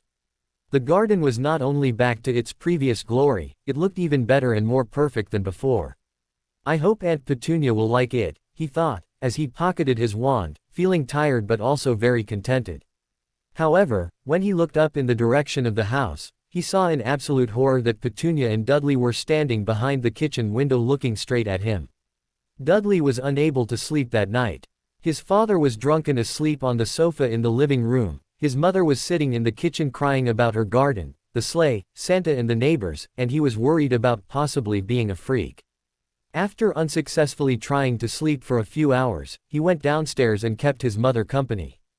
It seemed the right thing to do, it was Christmas after all, and it kept him distracted from his own problem. He spent the rest of the night telling his mother about school, drinking tea and nibbling biscuits before it finally became light. They both looked out of the window, only to jump from their seats in shock. A lone figure was standing in the middle of the garden waving a stick around. Is that Harry? Dudley narrowed his eyes. Yes, I think so. He seems to be repairing the garden. His mother's voice was laced with excitement, as she walked to stand in front of the window. Dudley stepped next to her, and together they observed in amazement and gratefulness how their unwanted cousin and freak repaired what Santa and his reindeer had destroyed. He's good. Dudley could not help but feel admiration for his cousin's spellcasting. Apparently so, and it looks even better than before. His mother cast him a happy smile. We don't deserve his help though, considering how we treated him all this time. That's true. Dudley fully agreed, when a sudden thought crossed his mind. Mum, would you mind me speaking with Harry for a moment? His mother nodded in understanding. Invite him into the kitchen. I'll go to bed and try to sleep for a while. Wake me up when you want breakfast, although I suggest that you try to sleep first, too. Apparently realizing that Harry had noticed them standing behind the window, Petunia left the kitchen, and Dudley opened the back door. Harry, will you come in for a moment? I'd like to speak with you about something. Dudley's voice for once held no malice, and Harry hesitantly agreed. He held out his arm for Hedwig to join him, and with the phoenix perched on his shoulder, he followed his cousin into the kitchen. Thank you for what you did here. I know that we didn't deserve your help, but we appreciate it. Harry stared at his cousin in shock. Did anyone give you a brainwashing? He finally asked. To his surprise, Dudley let out a deep sigh, before he told him what happened at Smeltings during the previous week. Could it be that I am a freak, too? Harry remained pensive for a moment. Mum, what do you think? That sounds like magic. Give him your wand and teach him the Lumos charm. If it works, you'll know more. Harry handed Dudley his real wand and taught him the spell, staring at his cousin in surprise, when he swiftly followed his instruction. The tip of his wand lit, even if not very brightly. Dudley quickly handed the wand back, looking at his right hand as if it had been burnt by the wooden stick. Harry smiled broadly. Congrats Dudley, you're a wizard. Dudley buried his face in his hands. Mum and Dad will hate me for that. You know that. What am I going to do? Your father might, but your mother won't. Petunia will accept it. Harry quickly translated, and Dudley agreed. They talked for a long time, before Harry suddenly realized that he felt famished. I'm going to go home now, but I'll come back and join you for your conversation with your parents. What if they kick me out? Dudley seemed horrified. In the worst case, you can come with me. You should attend Hogwarts together with me anyway. I'll be back in a few hours. With that, he allowed Hedwig to take him back to the North Pole for Christmas breakfast. After breakfast, Harry quickly scribbled a letter to Professor McGonagall. Dear Professor McGonagall, this morning, I found out that my cousin Dudley is magical. His magic seems to have manifested recently. Will he be able to attend Hogwarts, provided that his parents allow him to go? I would pay the school fees for him. Please give my Phoenix a short response, before I even suggest it to him and his parents. Thank you very much and Merry Christmas. Harry. Hedwig, will you please take this to Professor McGonagall and wait for her response? Of course. Taking Harry's letter into her beak, Hedwig flashed away in a small splash of ice. I wonder where Dudley would be sorted if he was allowed to attend Hogwarts, Harry thought, as he sat in front of the screen to observe his friends open their presents. I hope they'll like what I sent them, he thought, while he opened his own presents. He received a broom polishing kit from Draco, a book about magical plants from Neville, a book about magical traditions from Daphne, a box with muffins from Ginny and a handmade Christmas ornament from Tracy. The twins sent him a box with a couple of small files. Use them wisely, was written on an attached parchment. Probably prank potions, Harry thought in amusement, looking forward to having the funny twins on the North Pole after Christmas. Harry, I would not eat these cakes if I was you. Harry turned around giving Merlin a questioning look. Yes, he is right, Sirius said. These muffins might be laced with a love potion or whatever, considering who sent them. That's exactly what Mrs. Weasley would do. So, what am I going to do with them? Harry eyed the muffins, which looked absolutely mouth-watering. You can give them to the reindeer. They're not susceptible to love potions. Are you sure? Harry gave Merlin a questioning look. Yes. Just then, Hedwig appeared showering them with small bits of ice. Sorry. She held out a letter to Harry, which he quickly accepted, feeling very excited. Dear Harry, thank you for your letter, which took me with surprise. If he is indeed magical and the school fees will be paid, I don't see a reason why Dudley should not attend Hogwarts. I hope that he will be able to catch up what he missed during the last 4 months, otherwise, he will have to go back a year in September. I am looking forward to having you and your familiars back at Hogwarts. I already miss Paws, the cutie, although I must say that I enjoy being able to spend some quality time in my feline form without being chased around my own classroom. I wish you a very Merry Christmas, too. Best regards, Minerva McGonagall. She will never forget about that. Harry chuckled and quickly explained to Merlin and Sirius about his first Transfiguration class, causing the Marauder to grin broadly. Paws is a real Marauder, Paws. You can be proud of him. Not if he chases my professors, who can in turn take points off Slytherin, which might cause me a detention with Snape. Harry glared at his godfather. Sirius was just about to make a what Harry assumed nasty comment about his head of house, when Merlin interrupted them from his portrait. Harry, I believe that your presence is needed. At the Dursley residence. Merlin pointed to the screen, where Petunia, Vernon and Dudley Dursley just sat around the kitchen table for a late Christmas breakfast. Merlin, if anything goes wrong at the Dursleys, will I be allowed to bring Dudley here with me? Yes, my boy, and Petunia, too, if necessary. The old wizard cast him a reassuring look. This is your home now, and if you consider them family, they're always welcome here. Minerva let out a deep sigh, as she ran towards the headmaster's office in her feline form. Does Albus really have to call for a meeting at this time? She thought in annoyance. We're going to have dinner in the Great Hall tonight anyway. Can't he leave us in peace until then? Only in front of the gargoyle did she transform back into her human form. Merry Christmas, she gave the password to the more than annoying busybody gargoyle, nodding, when it opened instantly. Minerva, how good of you to join us on this fine afternoon. The headmaster greeted her warmly, offering a drop, which she rejected with an impatient wave of her hand. Did something happen? Her mouth was stretched to a thin line, as she looked from Albus to Severus, Phileas and Pomona. I have made an interesting discovery. Albus popped a drop into his mouth, before he continued. Dudley Dursley appears to be a wizard. Yes. Minerva's voice was laced with boredom. Anything else? She noticed in amusement that Severus, Pomona and Phileas could barely contain their laughter, when Albus replied in apparent surprise. "Ah, you knew about that?" "Yes, Mr. Potter informed me about the matter. Apparently, Mr. Dursley's magic only manifested recently, and he asked me if his cousin would be able to attend Hogwarts." Somehow, she had the impression as if Albus was not pleased that Harry had turned to her and not to him. However, she could not care less. It's his own fault that he never cared to check on Harry all these years, not even after he arrived at Hogwarts, she thought in amusement. "Albus, you know that Minerva is especially close to Mr. Potter's canine familiar, don't you?" Minerva glared at Pomona, mouthing, "Let go already." "Ah, I'm going to kill Poppy and Rolanda," she thought in annoyance, "or better yet, I'll use the prank potion the Weasley twins sent me on them." She was brought back to reality, when Albus spoke up again. "The question is what to do with Mr. Dursley. Will he be able to catch up and attend the first-year classes right from the beginning of January?"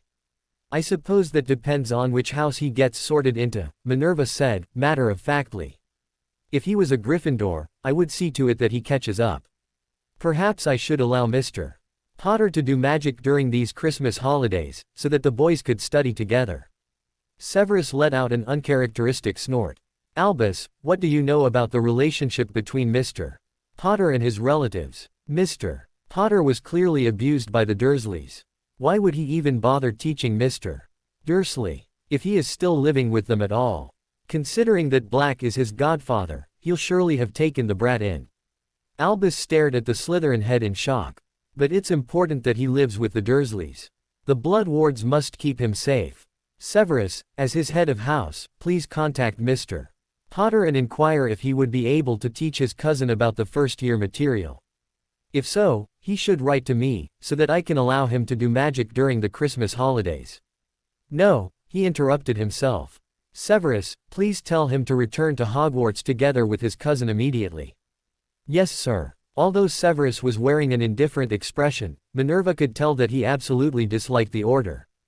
However, she knew better than to contradict the headmaster, who usually insisted on his ideas, even if they were often mediocre to say the least. "Severus, please keep me updated about Mr. Potter's response. As he contacted me about his cousin, they must at least be in contact with each other." The potions master slightly inclined his head in confirmation. "If that's all. Thank Merlin," Minerva thought, as she transformed back into her feline form and dashed towards her private rooms to think about when to feed her best friends the prank potions. "I wonder what they'll do," she thought, however, decided to trust her mischievous third years to not send her anything dangerous. When Harry opened the Dursleys' back door, not even bothering to knock, Vernon was just shouting at Petunia. "You freak. It's your family who are the freaks. Leave this house, before I kill you and take your freak of a son and nephew with you." "That's exactly what we are going to do." Harry's voice was firm, as he instructed Petunia and Dudley to show him what they wanted to take with them. Using the spell his mother had taught him, Neville and Draco just a few days ago, he packed his cousins' and aunt's belongings with a few flicks of his wand, before he turned to Hedwig. "Mum, will you be able to take all three of us?" "Sure. Please grab my phoenix back feathers." Petunia and Dudley obeyed as if in auto mode, and just when Hedwig set to flash away, Vernon burst through the door pointing a gun at them. Harry heard a shot, just before they were whisked away.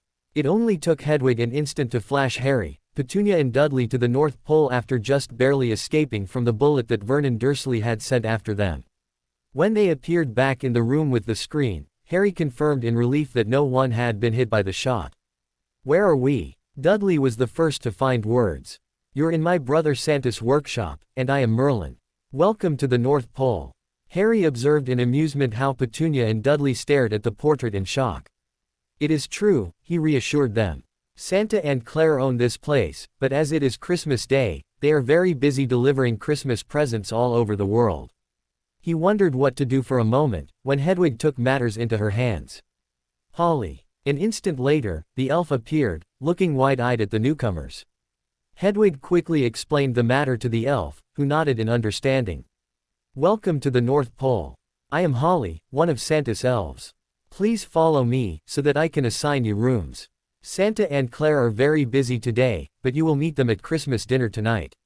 My brother is keeping a good connection to the Queen of Great Britain, who is a witch by the way, and he will relay my memory of what happened at your residence earlier, so that the Muggle police will take care of your husband in the near future." Petunia nodded, gravely. "Thank you, sir." When Holly led Petunia and Dudley away, Harry let out a deep sigh. "I thought I had nothing to do with them anymore. Oh well, I just hope they're going to behave themselves. If not, they will find themselves kicked out of here very quickly." "Exactly." Harry cast Merlin and Sirius a grateful look. With Petunia and Dudley getting settled into their rooms, Harry took Paws out for a long walk through the snowy landscape. He told the canine everything about his relatives and that they were probably going to live together with them from now on. "You're too nice for your own good." The canine appeared slightly upset. However, Harry merely smiled in return. "I prefer being good to being evil. You should know all about it, considering that you've been raised here on the North Pole." Paws gently licked his hand in return. By the time they returned from their walk, a letter had arrived for Harry. "Mr. Potter, the headmaster wishes that you return to Hogwarts together with your cousin and help your cousin catch up, provided that he wishes to attend Hogwarts together with you from January onwards. Let me know when you will arrive as soon as possible. SS. Are they all nuts?" Shaking his head in annoyance, Harry read the letter aloud. "Just tell them that you're not going to return at this time." Sirius' advice sounded good to Harry, and he quickly fetched a quill and scribbled on the back of the parchment. "Hello Professor Snape. Thank you for your letter. Please tell the headmaster that I do not know yet if my cousin even wishes to attend Hogwarts. He and my aunt are currently living with me on the North Pole. If he decides to attend, I will of course teach him everything that he has missed. We will return to Hogwarts on January 2nd just like everyone else. Best regards and Merry Christmas. Harry Potter." "Mum, do you wish to take the letter to Snape?" "I'll do that." Hedwig took the letter into her right front claw and flashed away. Hedwig flashed to where she could sense Severus. Only too late did she realize that he was in his private lab, where he usually did not tolerate any intruders. As quietly as possible, she made herself comfortable on the ingredients shelf and did not disturb him, until he finished the potion that he was just brewing. Seeing that he bottled the potion, she flew right onto the now empty workstation holding out the parchment to him. "Where did you come from, and how did you get into my private lab?" To her surprise, he did not seem angry. His voice was merely laced with curiosity. She pointed her head towards the shelf, before she once again held out her claw, so that he could take the parchment. She waited, while Severus read through the letter. Shaking his head in annoyance, he blurted out, "That imbecile. Does he know that he isn't allowed to do magic outside of Hogwarts?" Hedwig nodded, before she let out a series of calming trills, knowing that that specific melody would soothe his mind. "Living on the North Pole. Does he really think Albus would believe such a thing?" Hedwig nodded, locking emerald eyes into the onyx orbs, which she had known so well many years ago. "Oh well, he won't dare doing legilimency on a phoenix," she then realized in amusement and decided to take her leave. Flying a short distance across the lab to not cover his workstation let alone him with bits of ice, she flashed back home, leaving a thoughtful potions professor. "Somehow, she feels familiar," Severus thought, letting out a deep sigh. "Oh Merlin, I am getting sentimental." He raised his hand to push an errant strand of hair out of his face. "Just because that phoenix has green eyes like lilies. I better concentrate on my work and get on with my list." Pushing all thoughts about a green-eyed phoenix, which was also the familiar of his most annoying student, from his mind, he began to brew the next potion on the list that Poppy had given him. In the afternoon, Harry showed Dudley and Petunia the North Pole and introduced them to the puppies and owls, knowing that the elves and reindeer were as busy as Santa and Claire during Christmas. To his relief, Dudley and Petunia did not only behave themselves but also accepted magic and seemed to be interested in everything that Harry showed them. Only during dinner, Santa and Claire made an appearance. "Here we meet again." Santa grinned at Petunia, who returned a murderous glare. "What did you think destroying my garden?" Harry inwardly rolled his eyes at her question. "That you deserved it," Santa said, matter-of-factly. "I only acted on instruction from your dear sister." He pointed at Hedwig, who was sitting on her perch, enjoying some special Christmas phoenix treats. Petunia frowned. What has Hedwig to do with Lily? May I? Santa cast Hedwig a questioning look and, when she replied affirmatively, pointed his hand at Petunia. The Muggle was just about to question him, when Hedwig let out a series of trills, and Petunia seemed to realize that she was suddenly able to understand the Phoenix trills. In my former life, I was Lily, but only ever since this last summer, I have been able to remember everything. Thus, my revenge on your family for treating Harry like shit. You can be glad that he is so forgiving and good-natured that he not only saved your garden but also rescued you from your horrible husband. Did you know that he had a gun? No, I never knew that, and Harry, please accept my apology and my sincere thanks. I should have separated from Vernon by the time we took you in, when it became evident how much he hated you because of being magical. Apology accepted. Please just see to it that you behave here and allow Dudley to attend Hogwarts together with me. Will they accept him at Hogwarts though?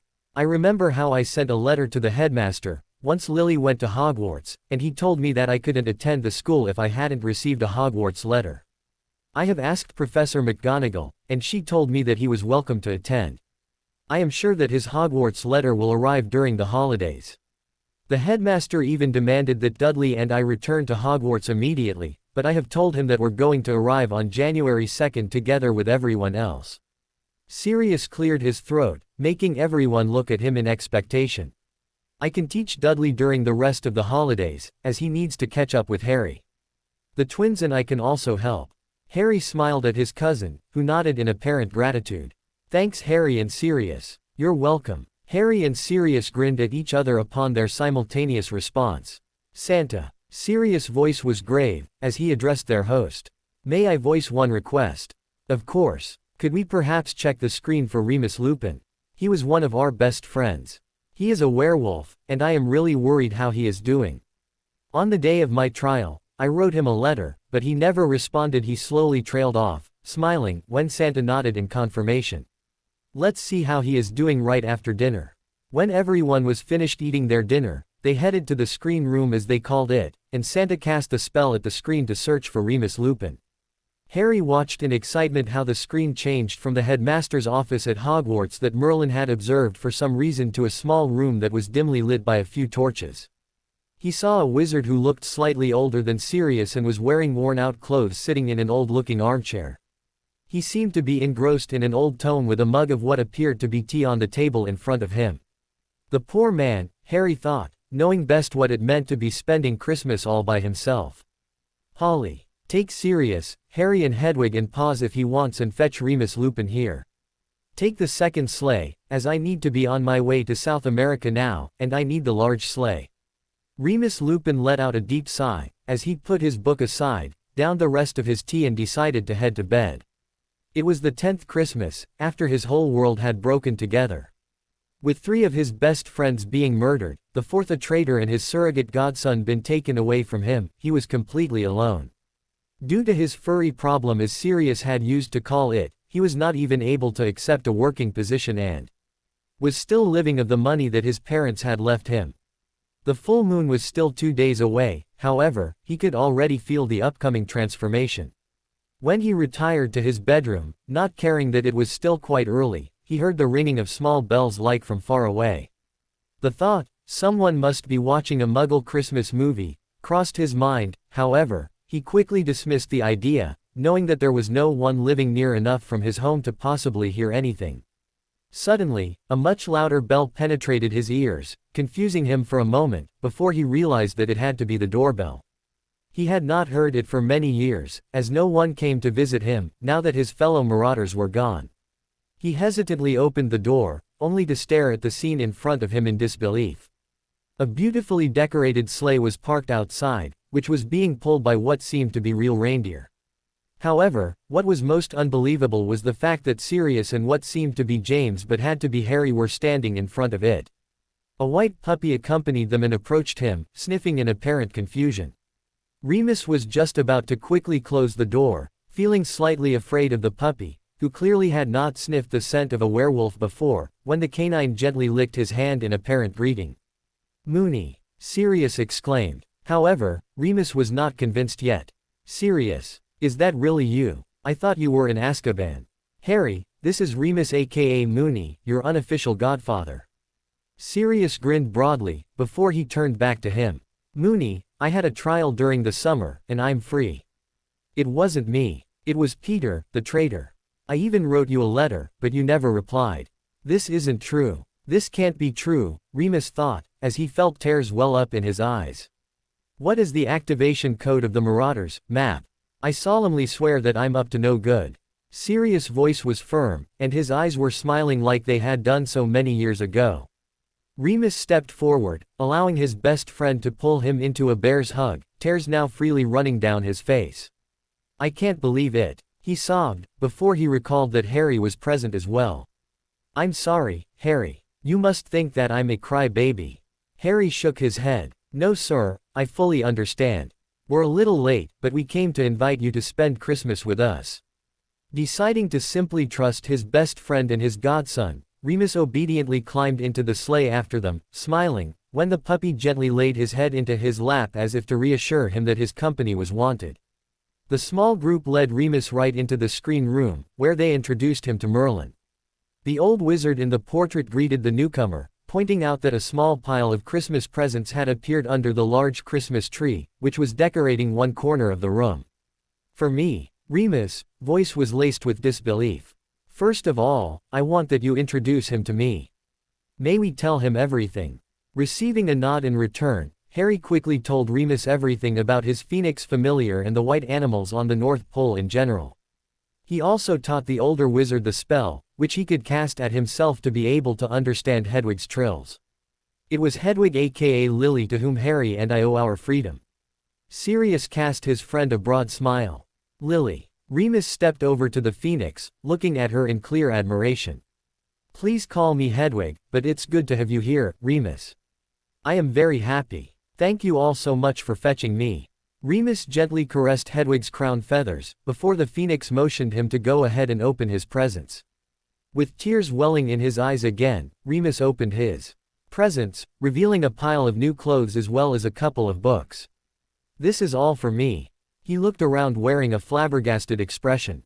This is totally overwhelming and too good to be true, he thought, and even pinched the back of his hand only to realize that he seemed to be fully awake and not simply captured in a nice dream. Remus, the North Pole is the source for all Christmas presents. Hedwig's trill was soothing and brought a smile to the surprised wizard's face. Your best present is only to come tomorrow, as my brother and sister-in-law will only return late tonight. They are still busy delivering presents to some parts of the earth. Excuse me, sir, are you really Merlin? The great Merlin? Remus stared at the old wizard in the portrait in disbelief. Yes, that I am. And Santa is your brother. Why is he still alive then? You must have lived around the time of the founding of Hogwarts if not before. Finally, someone who knows his history. Merlin cast the young wizard a huge smile. My grandson, Salazar Slytherin, was one of the founders of Hogwarts. Santa was kept young by the magic of the North Pole, just like all the puppies here, who are between 10 and 1,000 years old. The North Fir Tree keeps everyone young. Unfortunately, I only got to know this place when it was too late, but I am happy to be here in my portrait. It was very late when Santa and Claire returned home. They warmly greeted Remus, before Santa turned to Petunia and Dudley. I've contacted the Queen. She promised that the Muggle police will go and arrest your husband first thing tomorrow morning. We can watch everything on the screen if you so wish. Afterwards, we shall head out to the North Fir Tree. I believe that at least 2 of our midst are in need of some assistance from its cones. Santa. Sirius' eyes were blazing with apparent excitement. Will the North Fir Tree possibly be able to cure Remus from lycanthropy?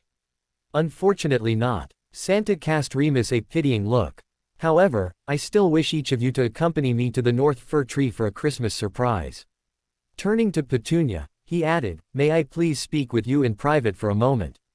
When Petunia nodded, he said, Hedwig, afterwards, I need to speak with you in private, too. Any time. The Phoenix made herself comfortable on one of the torches next to Merlin's portrait and began to trill a Christmas carol, while Harry wondered what Santa had to speak about with the sisters in private. He should realize that it was not necessarily anything good, as he had just fallen asleep, when Hedwig flashed into their room cursing to herself like a hungry hippogriff. Harry woke up in the morning, when Paws stuck his tongue into his mouth. Ah, Paws, leave that. It's disgusting. He sleepily opened his eyes, glaring at the puppy in disgust. Sorry, but I need to go for a wee-wee. You could have told me, and I'd have taken you out. Hedwig sounded annoyed. It's time to get up anyway though. I wouldn't want to miss Santa's Christmas surprise, and I'm eager to hear about Petunia's reaction to Santa's suggestion. What did he want? Harry cast Hedwig a questioning look. You'll see. Some things are going to change, hopefully for the better.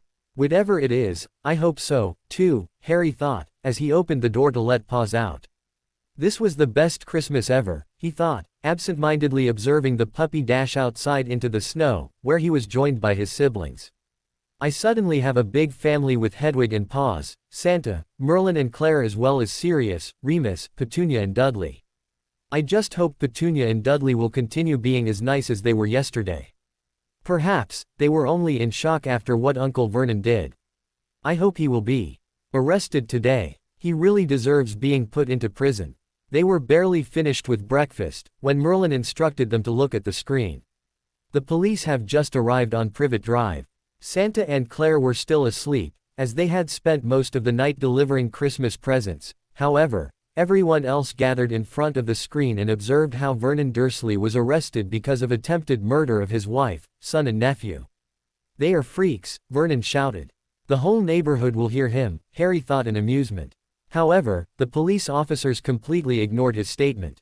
As this is a direct order of Her Majesty, the Queen, including the magical world of Britain, you will not undergo any further trial but will spend the rest of your life in Azkaban, the magical prison. Petunia seemed quite shaken by the matter. Why did these police officers know about the magical world at all? I thought everything was kept so secret. Sirius nodded in understanding. That's because that was the Special Auxiliary Unit. Since the Queen is a witch, as Merlin explained to me yesterday, they know about the magical world and are aware that Vernon knows about it as well due to his relationship to Harry. Petunia did not have much time to mull over the situation, as Santa finally arrived and ushered everyone out to the North Fir Tree. For Harry as well as Sirius, Remus, Petunia and Dudley, it was the first time to watch the North Pole's Christmas ceremony at the North Fir Tree. Actually, the ceremony should have taken place during the winter solstice. However, since Santa, Claire as well as the elves and reindeer were so busy before and during Christmas, it always took place in the morning of December 26. Hedwig had told Harry as much. The ceremony was opened by the birds. Hedwig joined in with the owls, as they flew around the North Fir Tree trilling a special North Pole Christmas carol. After the birds, the puppies and reindeer gathered around the tree scraping up the earth around it. When the animals were done, the elves came and mixed the earth with a fertilizer that was especially meant for the North Fir Tree. Finally, Santa spoke something in a language that Harry did not understand. Some bits and pieces seemed like normal English and were clear to him, however, others were not. It's Old English, which was spoken during Santa's and Merlin's time, Hedwig informed him. Finally, Santa continued in modern English. Remus Lupin, will you accept the holy powers of the North Fir Tree to help with your condition? The North Fir Tree will not be able to heal you, however, it can improve your condition. Do you accept? Remus stepped forward and bowed deeply. I gratefully accept, sir. Any improvement will be very welcome. Harry watched in excitement how Santa pointed his hand at one of the fir cones, which came off the tree and made its way to the werewolf, only to be completely consumed by the man's body. Together with everyone else, Harry observed Remus in excitement. However, nothing happened, and Harry was slowly beginning to feel disappointed. How do you feel? Santa asked. Somehow different, Remus replied. I can still feel the upcoming transformation, however, I feel much better than before. Santa nodded in apparent contentedness. You will at least be able to keep your mind during the transformation. You will not have to hide away anymore, as you're completely harmless now. That I can promise, but I won't tell you more. Harry had the impression as if a small smirk played on the man's lips. However, he realized in annoyance that Remus profusely thanked Santa and the conversation was finished. Oh well, there's no other way to find out than to wait. Moony, I'm going to spend tomorrow night together with you. Thanks. Remus cast Sirius a grateful nod, before he looked back at Santa in apparent concern. Will it be safe for me to just be out on the grounds? Everywhere will be safe for you. You just might need some space. Santa chuckled at everyone's clueless expressions, before he turned to Petunia. Are you ready, dear? As ready as I will ever be. Hedwig, is that really all right with you? Of course. Do you really think Dudley and Harry will be okay with it? I am certain. Petunia turned to Santa. Yes, sir. Please and thank you so very much in advance. I hope that I won't be too much of a hassle for everyone. Aunt Petunia, you will never be a hassle to anyone here. Harry's voice was firm and, while Sirius mumbled something sounding like, too good for his own good, Paws came to join Harry, jumped up at him and licked his face. It's all right, Paws. I know that I need a shower, but not now. Everyone had heard Harry's whisper and began to laugh, lightening the tension they had not even noticed existed. They observed in excitement how one of the fir cones came off the tree and made its way to Petunia. In contrary to earlier, when it had been consumed by Remus' body, the effect was immediate and shocking to everyone but Santa, Claire and Hedwig. Harry stared at his aunt in shock. When her body shrunk, her skin became softer and her hair thicker.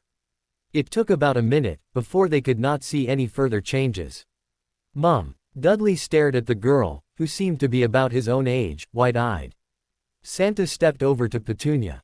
Congratulations, dear. You're a witch now. He then turned around to face the others. Please let me introduce Annika Evans to you, the twin sister of Dudley Evans and cousin of Harry Potter. Just like with Harry, Claire and I are now Annika's and Dudley's guardians, and Sirius and Remus will be their godfathers, provided that they agree. Of course. The Marauders grinned at each other, as they replied, simultaneously. Now, Annika does not know much about her former life, so please do not pester her about anything. Everyone nodded at Santa's uncharacteristically strict voice. Tears appeared on the 11-year-old girl's face. All I know was that my greatest wish ever was to be a witch like Lily. Looking around in confusion, she asked, where is she? Santa pointed at Hedwig. She is a phoenix now and Harry's familiar. Hedwig trilled a soothing melody, and Petunia smiled in admiration of the white phoenix. She is beautiful. Thank you, Santa. This is the best Christmas present I ever received. Can I attend Hogwarts together with Dudley and Harry? Of course. I'll see to it. During my Hogwarts years, I was the best at charms for a reason. Ever since Santa told me about his plan last night, I have already charmed the magical book of children as well as the professor's memories. Both of you, Annika and Dudley, will receive your Hogwarts letters shortly. This is absolutely strange, although it's nice of Santa to fulfill Annika her wishes, Harry thought. So what? I now have twin cousins, who are going to be at Hogwarts with me. What am I going to tell my friends? I wonder where they are going to be sorted. His mind went haywire, before Sirius' voice brought him out of his musings. During the 2 weeks before the beginning of school, you're going to be very busy, as you need to catch up with everything that Harry learned at school during the last 4 months. Remus and I will teach you. Thank you so very much. Tears of happiness were running down Annika's cheeks. I wonder why Mum didn't charm my memory to have me forget everything that Aunt Petunia and Dudley did to me, Harry thought, although he could not help feeling thrilled at the idea of having 2 magical cousins. Sirius and Remus gave Annika, Dudley and Harry some time to get used to their new situation. However, first thing the following morning, they presented them a lesson plan for the remaining 10 days of their winter holidays. Before their training began, Santa handed them wands, which he had made using a feather from Hedwig, a piece of fir cone from the large, white North Fir tree and 2 drops of blood from Harry.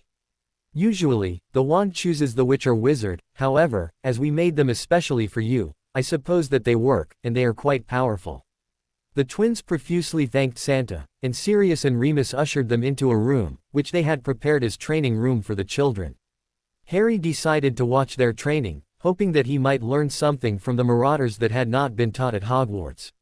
In the afternoon, Sirius in his animagus form accompanied Remus out onto the grounds, closely followed by Paws and his siblings. May I come, too? Harry cast Sirius a puppy dog look.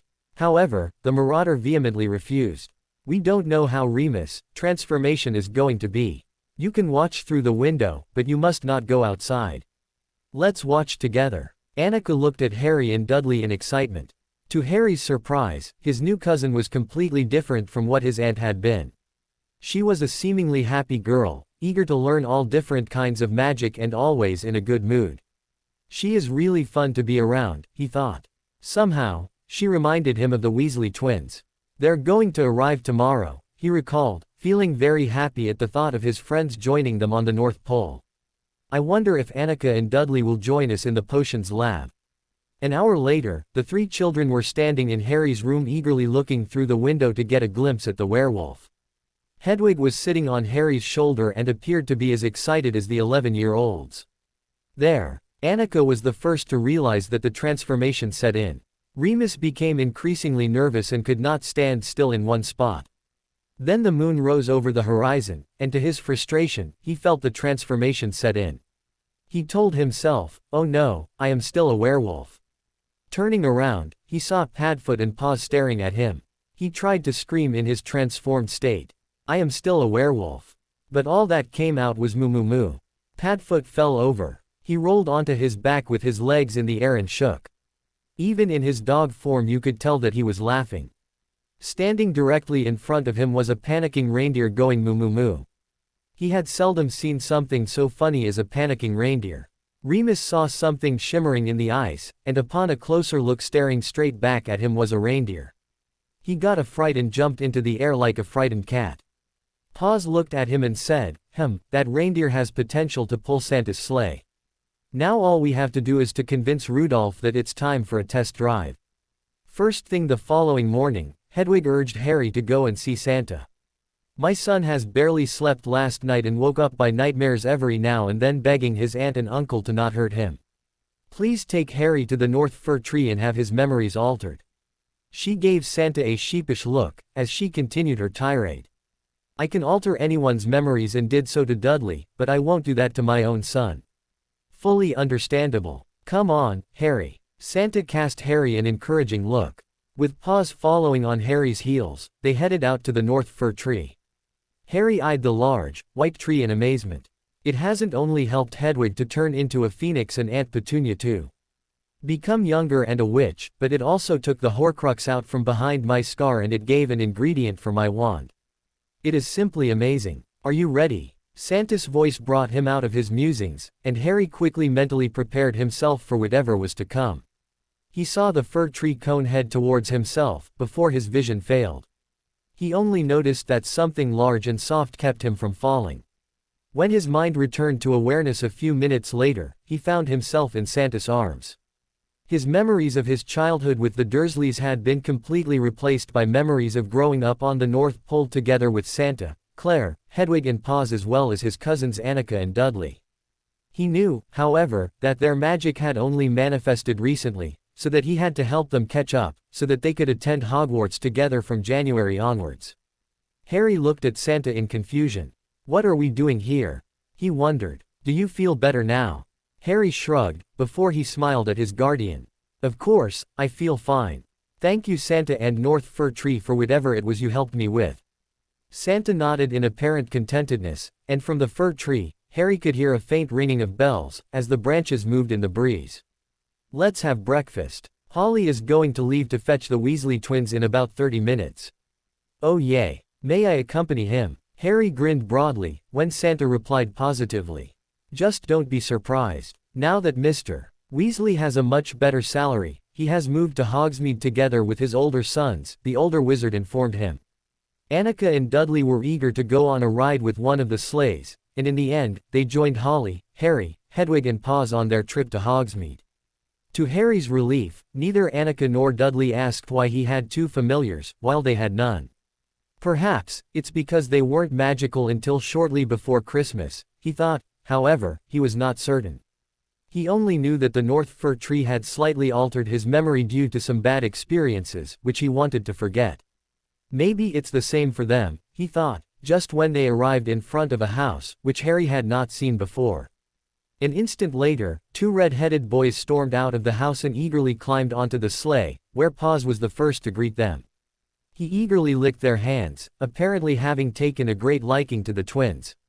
"These are Fred and George Weasley, my friends, and these are Annika and Dudley Evans, my twin cousins," he introduced his friends, while a small voice from the back of his mind inquired why the two couples did not know each other.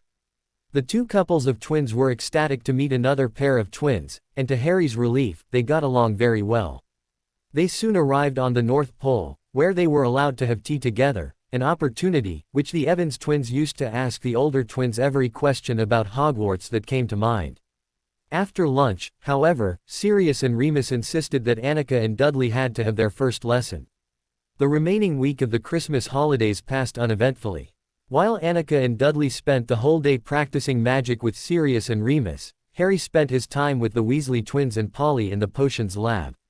Every evening after dinner, Sirius gathered Harry, Fred and George in Harry's room to practice the animagus transformation, much to the entertainment of Hedwig and Paws. Unbeknownst to everyone but Harry and Paws, Hedwig also tried to become a canine animagus. "Do you think I am nuts?" Paws asked one night, after they had retired to bed.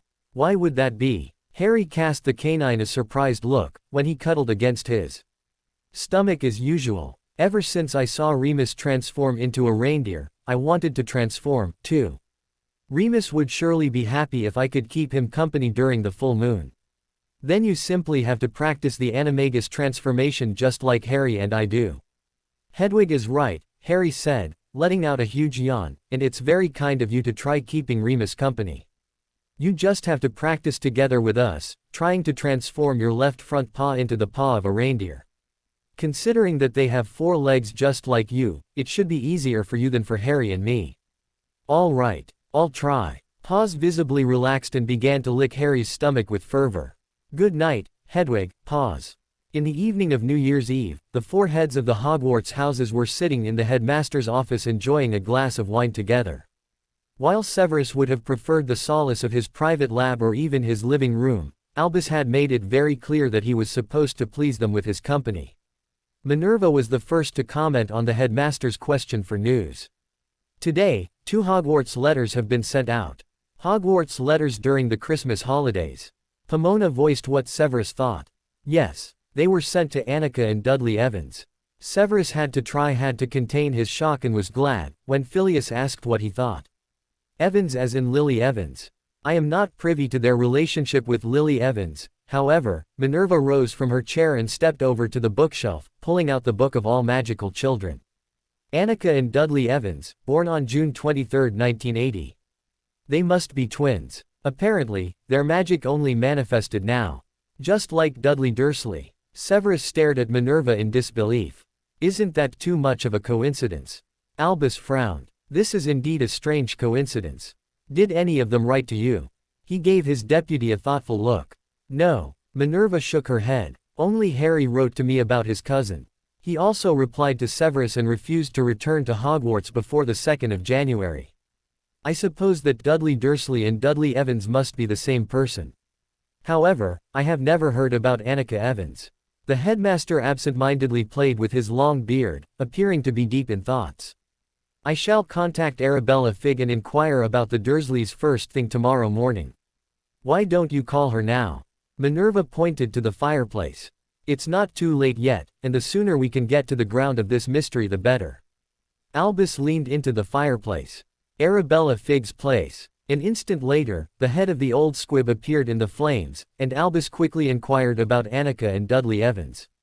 "Albus, I am sorry, but since Harry has moved away from the Dursleys, I am not living there anymore." To the colleague's disappointment, she could not tell them any more than they knew anyway. "Oh well, Severus," Albus said, as he closed the connection and returned to his seat, "as Harry is in your house, I'd like you to ask him about the twins." That manipulative old coot, Severus thought, and was just trying to hold back a snide comment, which might have been impolite towards the headmaster, when Minerva replied in his stead. "We'll see where the twins are going to be sorted in any case, and whoever their head of house is going to be can ask them about a possible relationship to Lily." I wished Potter had already finished Hogwarts, Severus thought. He's really annoying, just like his pets. By the time the Christmas holidays came to an end, Harry and his cousins became very excited over the question where Annika and Dudley were going to be sorted. "Gryffindor is the best house. And our whole family has been there. Except for our sister. Ginny is in Slytherin with me," Harry said. "It doesn't really matter into which house you're going to be sorted." "Oh well, knowing that Snape hates me with a passion, for me, any other house might have been better," says the boy, who is on the house team as a first year. And the youngest Seeker in a century. Lily was in Gryffindor, Annika said, and that Snape boy in Slytherin. Do you remember that? Harry cast his new cousin a surprised look. Annika nodded. I remember some things, even if not much. Yeah, same here, Harry thought, nodding in understanding. Although Holly offered to take them to Hogwarts by sleigh, the six friends decided to board the Hogwarts Express at King's Cross. They saw to it that they arrived at the station early, and while the Weasley twins went to look for their family, Harry, Annika and Dudley boarded the train with Hedwig and Paws in tow. They found themselves an empty compartment, and Harry cast a spell, which Hedwig had taught him the previous evening to enlarge the compartment, so that his friends would fit in together with his cousins. To his relief, his friends behaved well towards Annika and Dudley, even if the two of them were obviously Muggle-born. Draco looked at them, seemingly deep in thought. What is your relationship to Harry? Our mothers were sisters. Dudley did not even have to lie. And Harry's mother was a witch as well, so perhaps you're not even Muggle-born, but your grandparents were squibs. Harry stared at his friend in surprise. Do you really think so? Wouldn't our mothers have known about such a thing? Draco shook his head. Not necessarily. From what I heard, some squibs don't want their children to know what they're missing, plus there are pureblood families that have several generations of squibs. He shrugged. You could ask the goblins sometime. They should be able to tell you about your ancestors. That's a good idea, Daphne said. I agree with Draco. Harry nodded in determination. All right, I'll go to Gringotts and ask Buckbean, our account manager, during the summer holidays. Thanks for your advice anyway. I don't think that's the case, because I believe that Buckbean would have told us about it, provided that the goblins know such things, Hedwig thought to him. Still, you could ask Buckbean about it and have him check out our family genealogy. I will, Harry promised. Even if it was almost 6 months that he was bonded to Hedwig, he was still very happy to have her nearby and to be able to easily communicate with her. I am really lucky, especially as Mum is absolutely brilliant, even as a phoenix, he thought, happily. Annika and Dudley had to endure all kinds of questions from Harry's friends. However, to his relief, his cousins managed to reply adequately, so that no one became suspicious that anything could be out of the normal. Finally, they arrived at Hogwarts, and Harry ushered his cousins over to Hagrid, who had a boat ready, even if his cousins were the only new students at this time. I'll see you at Hogwarts, he told them, before he hurried to join his friends, as they queued for the carriages. An hour later, everyone was gathered in the Great Hall. Hagrid brought Annika and Dudley to Professor McGonagall, who motioned them to wait for a moment, as they were going to be sorted shortly. In the meantime, Harry and his friends took their seats at the Slytherin table, happy to be together again. While Hedwig chose to sit on one of the torches near the Slytherin table, Paws thoroughly enjoyed being petted by Harry's housemates under the table. He is such a cutie. Ginny giggled, as she gently played with the canine's ears. He really loves the attention, especially when the girls fawn over him, Harry thought in amusement. He looked up in excitement, when Professor McGonagall brought the sorting hat and the three-legged stool into the Great Hall and called Annika to her. I wonder where they're going to be sorted.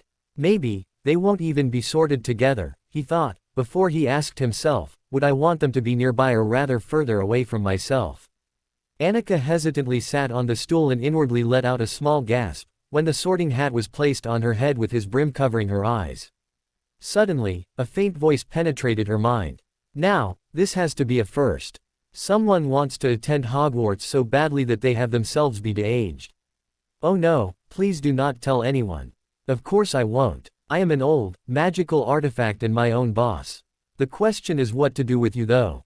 After all you're hiding. Gryffindor please, Annika thought back quickly.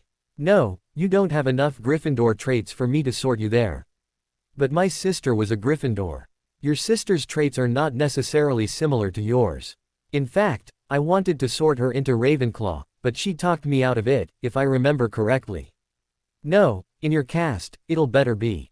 The hat suddenly stopped, and Annika began to wonder what happened, when she heard him shout for everyone in the Great Hall to hear. Slytherin. Everyone clapped their hands, politely, and Annika hurried towards the Slytherin table feeling very comforted by the fact that Harry and his friends were there. The girls immediately made space for her, and she gratefully took her seat between Ginny and Tracy. I hope Dudley will be sorted here, too. To her relief, her son-turned twin brother joined them at the Slytherin table just 2 minutes later, and Harry and Neville readily made space for him. When they retreated to their rooms later the same evening, Harry realized in shock that his and Dudley's name were written on the plate next to the door of the room, which he had shared with Draco and Neville before. Oh well, it makes sense. Everyone else only shares with one other person, Draco said.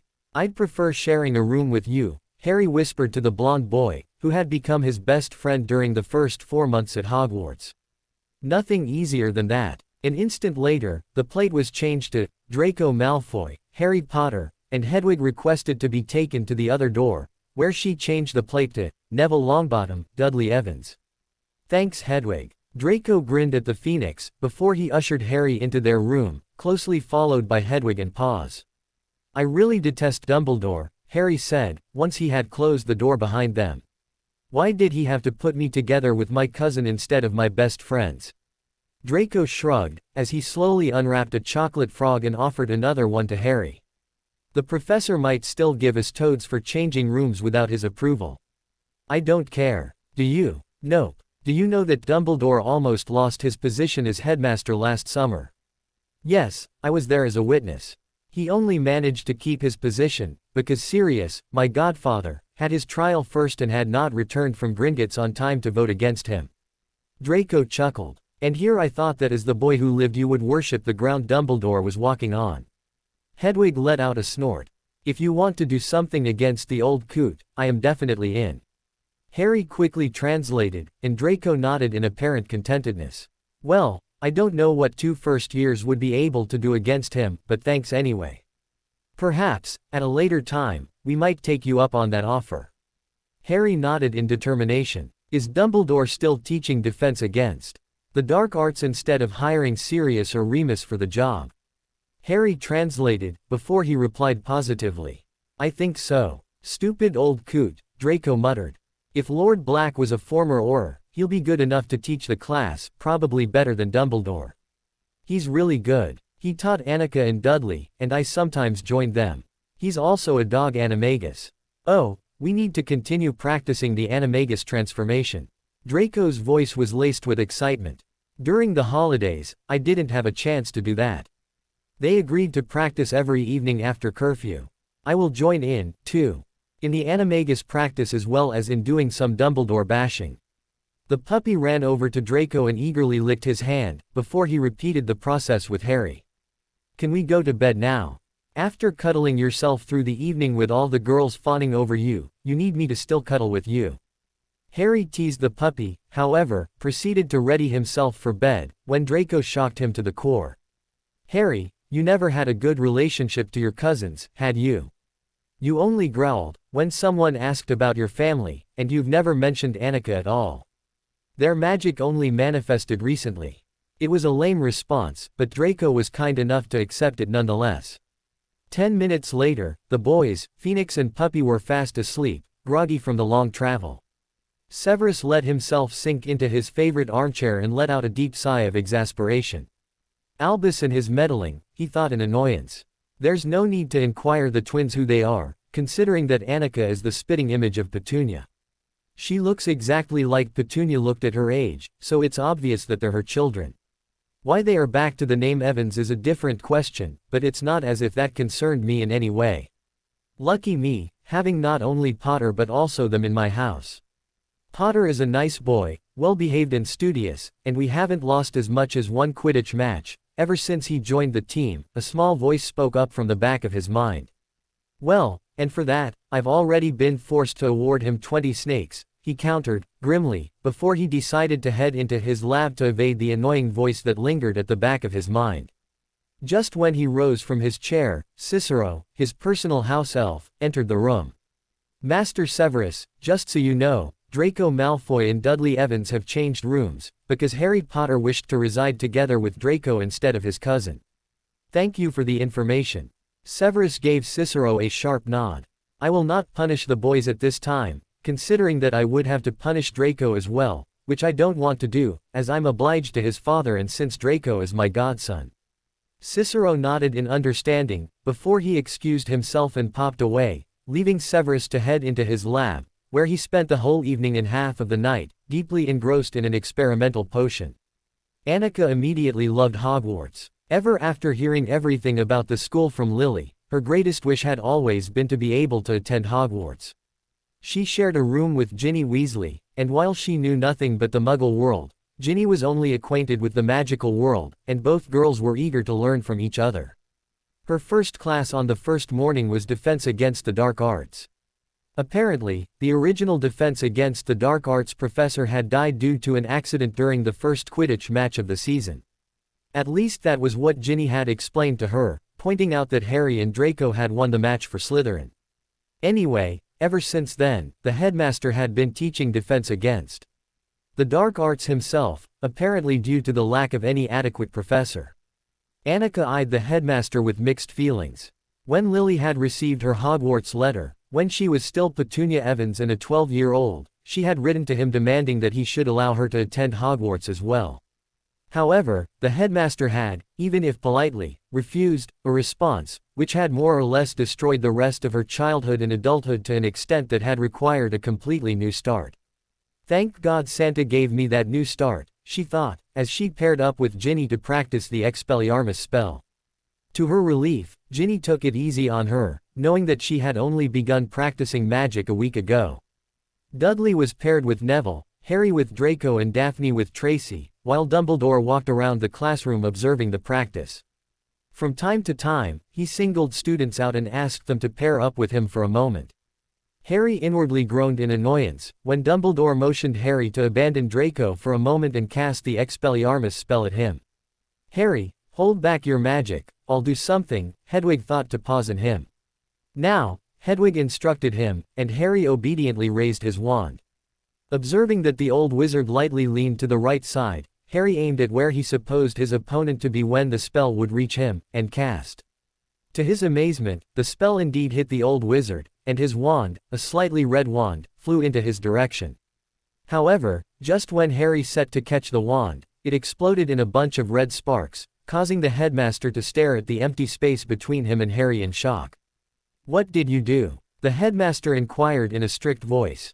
Harry had never seen him so angry. "Nothing, sir," he replied, innocently. "I merely cast the Expelliarmus spell."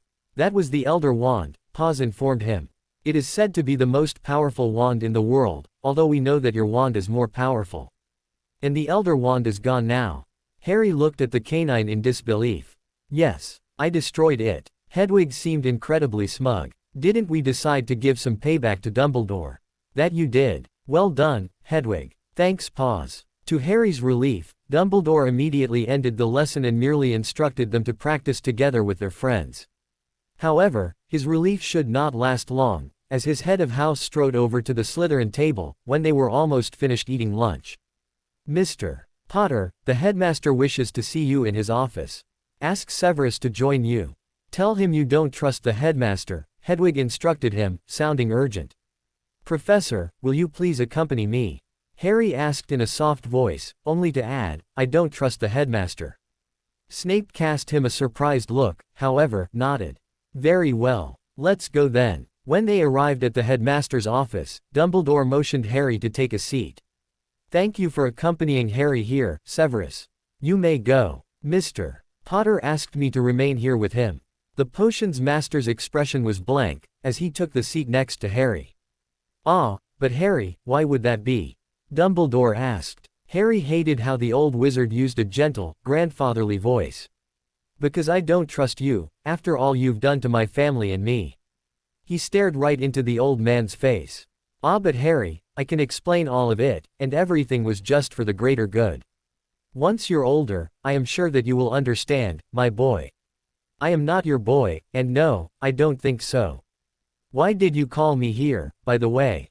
Dumbledore thoughtfully stroked his much too long beard, before he replied. "The wand that you destroyed this morning was a very special wand, which would have been important for me to support you in our fight against Voldemort. I trust that you have heard of him." "By chance, yes." Harry's expression was grim, as he eyed the old wizard in disdain. "Right after I heard that I am a wizard and that magic exists.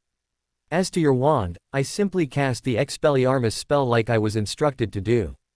"This is very strange. May I inquire what happened?"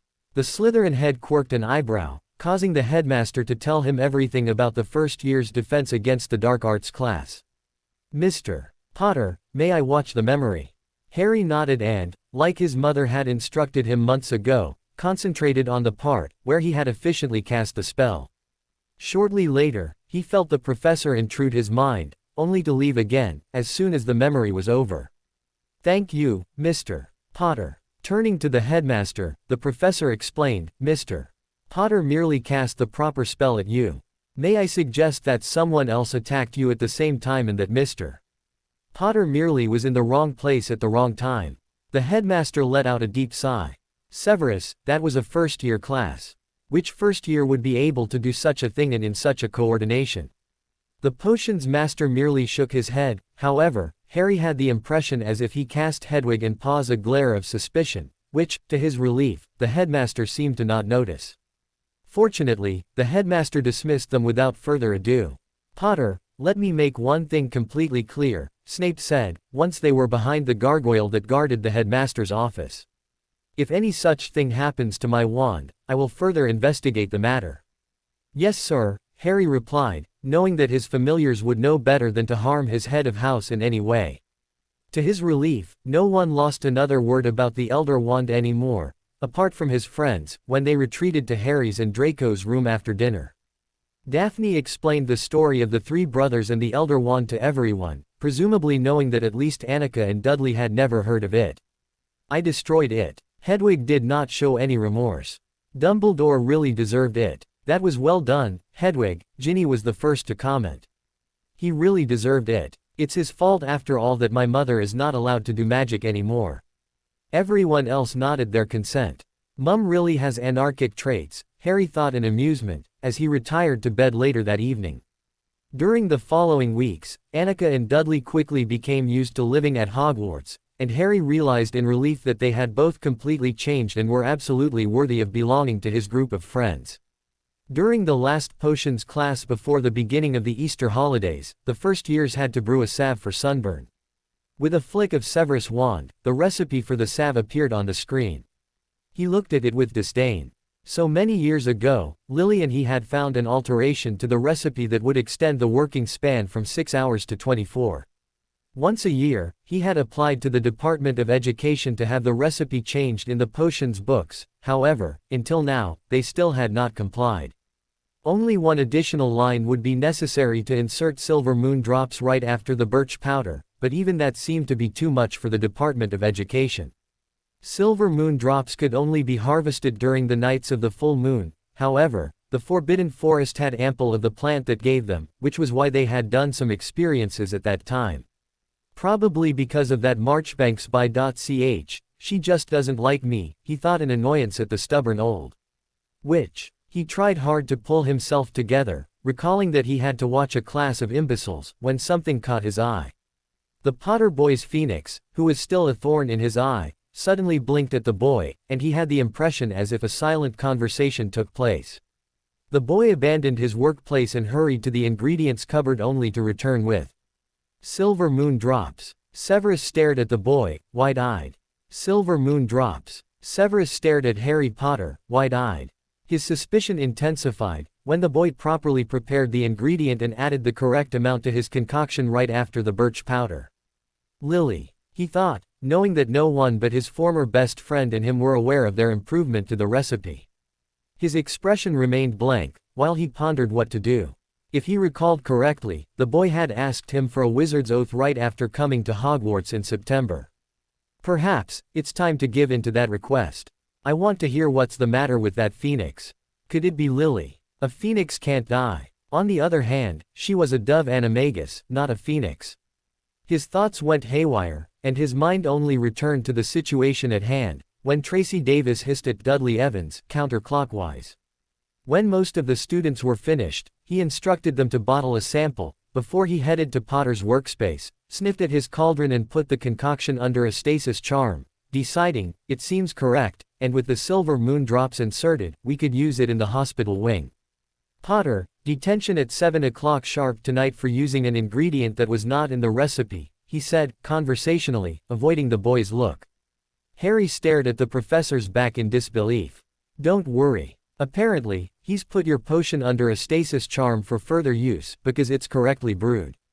I don't think it's a real detention. Perhaps, I've given myself out by telling you about the silver moon drops, and he is finally willing to swear you that oath. All right. Harry slowly packed his bag and followed his friends out of the classroom. It's about time. Exactly. Somehow, the Phoenix seemed pleased about it, while Harry found that he did not really mind. I hope it's just that though and not a real detention, as I'm not in the mood of cleaning cauldrons, he thought to himself. Harry, are you not going to clean up your workspace? Someone asked, who from the voice and the content of the question could only be Hermione. No, he replied, shortly, not even bothering to look back at the girl. Merely Paws growled at her for a moment, before he swiftly followed Harry and his friends to dash ahead to the charms classroom. A few hours later, when Minerva readied herself for dinner, she decided, tonight, I'm going to use the twins' prank potion on Poppy and Rolanda. In case it has far-reaching consequences, at least most of the students are going to return home for Easter tomorrow. She fetched the 2 small phials from the shelf in her bedroom and eyed the light pink liquid with suspicion. I wonder what they're going to do. It can't be so bad though, considering that the twins gave them to me for Christmas. She handed the phials to Malcolm, her personal house elf, with the instruction to put them into Poppy's and Rolanda's drinks at dinner. Setting up the strictest teacher's face she could muster, she made her way to the Great Hall, where she took her seat between Severus and Poppy. Is everything all right? You look extremely annoyed tonight. Minerva had to admit not only that Severus was very observing but also that she had to have perfectly succeeded at hiding her childish excitement over a prank. Yes, everything is fine. I am looking forward to 2 quiet weeks. She cast her Slytherin colleague and good friend a smirk. Absolutely, he agreed, quirking an eyebrow in silent question, which she chose to ignore. Albus tapped his wand against the table, which reminded Minerva once again that he had lost the Elder Wand a few weeks ago. He should really try harder to find a professor for defense against the dark arts, she thought, grimly. She only looked up again, when all of her colleagues as well as the students began to laugh aloud. Glancing at Poppy and Rolanda, she could not help rolling her eyes. Ah, Weasley and Weasley, this is not the last we've heard about this, she thought in annoyance. Her 2 best friends were dressed in baby jumpsuits. As soon as they opened their mouths to speak, only bubbles came out, and both of them had a pink balloon tied to their right arm that said in letters big enough for everyone in the Great Hall to decipher, "Minnie pranked me." Albus leaned over from Severus' other side. Well done, Minerva. Albus. Minerva rolled her eyes at the old wizard. That was not me. That was the Weasley twins. The headmaster smoothed out his beard. Messrs. Weasley, 100 points to Gryffindor for a well-done prank. Minerva glared at the boys, who jumped from their seats and mock bowed towards the headmaster. When Harry entered the potions master's office for his detention in the evening, the professor instructed him to take a seat opposite of him in front of his desk. Professor, I am sorry for inserting silver moon drops, Harry said in an attempt to take the wind out of his sails. My Phoenix told me that the potion would be more efficient that way. Snape let out a deep sigh, before he raised his wand. Only the presence of his familiars reassured Harry to not quickly hide behind the desk. However, the professor did not cast magic at him. I swear on my magic to keep the secret of Harry Potter's familiars. So mote it be. A golden glow surrounded the professor, which Harry observed with interest. He is very powerful, just like you. Harry nodded at Hedwig in understanding. Hedwig, teach him the spell that makes him understand me. Snape merely quirked an eyebrow in silent question, and Harry quickly taught him the spell. Your Phoenix, magic must be very strong to make me understand her with that simple spell, the professor said in apparent surprise, before he complied, looking from Harry to the Phoenix in clear expectation. Hello Severus. In my former life, I was Lily Potter, Hedwig informed her former best friend and told him everything that had happened to her, after Voldemort had killed her. Snape's expression stretched to a sneer. How do I know that all of this is true? He cast Hedwig a challenging look. Is the matter with the silver moon drops not self-explanatory? Ask me anything you wish that only you and me know. If I remember correctly, there are plenty of things. That's true. Snape nodded in confirmation. You're too stubborn for your own good. I already wanted to tell you back in September. I'm sorry, but you must understand that I am not willing to swear an oath to a first year, let alone one that is the spitting image of my childhood nemesis. Harry is also my son, and he has more traits from me than from James. The professor suddenly sat even more upright, if that was at all possible. That was you then, he blurted out. You destroyed the Elder Wand. Yes, that was me. Hedwig let out a few trills of pure pleasure. Well done, Snape muttered with a small smile playing on his lips. Snape smiles, Harry thought in disbelief. My mother has some anarchistic tendencies, he quipped. Has she? Snape quirked an eyebrow, as he reconsidered any occurrences during the last 9 months, as Hedwig had admitted to have known about her past for that period of time. The death of Professor Quirrell. No, that was pause, because Quirrell tried to kill me, but in case you know about it, the explosion at my relative's place last summer. Harry slowly trailed off. If Paws hadn't killed him, I would have, especially as the headmaster didn't do anything. Hedwig's voice expressed pure anger. I understand that, but I thought all Potters worshipped the ground Albus walks on. Snape looked questioningly at Hedwig. He failed my son badly, and ever since we have come to Hogwarts, I've seen what he is doing to you. When Harry and his friends decided to work against Dumbledore, even if they're still first years, Paws and I decided to support them. Snape let out a scoff. He leaned forward, coming closer to Harry's face. Your friends, as in the Silver Octet? Harry cast him an incredulous look. The Silver Octet. Snape rolled his eyes. The whole school is talking about the 8 of you. Potter, Malfoy, Longbottom, Evans, Greengrass, Davis, Weasley and Evans. Yes, sir. Harry nodded, giving him a questioning look. Unfortunately, while I might support you whenever I will be able to do so unobtrusively, I can't tell you anything. He seemed remorseful. Do you have any advice? Snape remained pensive for a moment, before he slowly nodded his head. Speak with Aberforth Dumbledore if you have the chance. I know that it's difficult, as Harry is still a first year. He might be able and willing to tell you the truth about Albus and the Dark Lord. Harry's eyes narrowed. The truth, other than that he killed my parents. Snape shook his head. As I said, I cannot tell you anything. Probably because of an oath. The professor nodded faintly at Hedwig's explanation. Thank you for telling us as much, sir. Harry smiled at the older wizard in understanding. Do you have any explanation as to why these twins go by the name Evans? And why the girl is the spitting image of Petunia, while her brother looks completely different?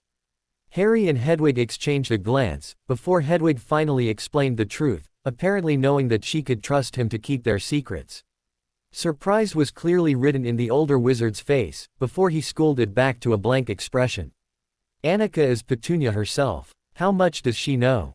She as well as Harry and Dudley know to a certain extent, however, not everything.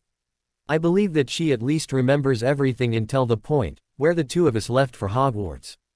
By the time Harry returned to the common room with Paws in tow, while Hedwig remained with the professor to catch up on some things, curfew was just about to begin, and his friends, who were gathered in Draco's and his room, gave him pitying looks. What did he make you do? Ginny was the first to inquire.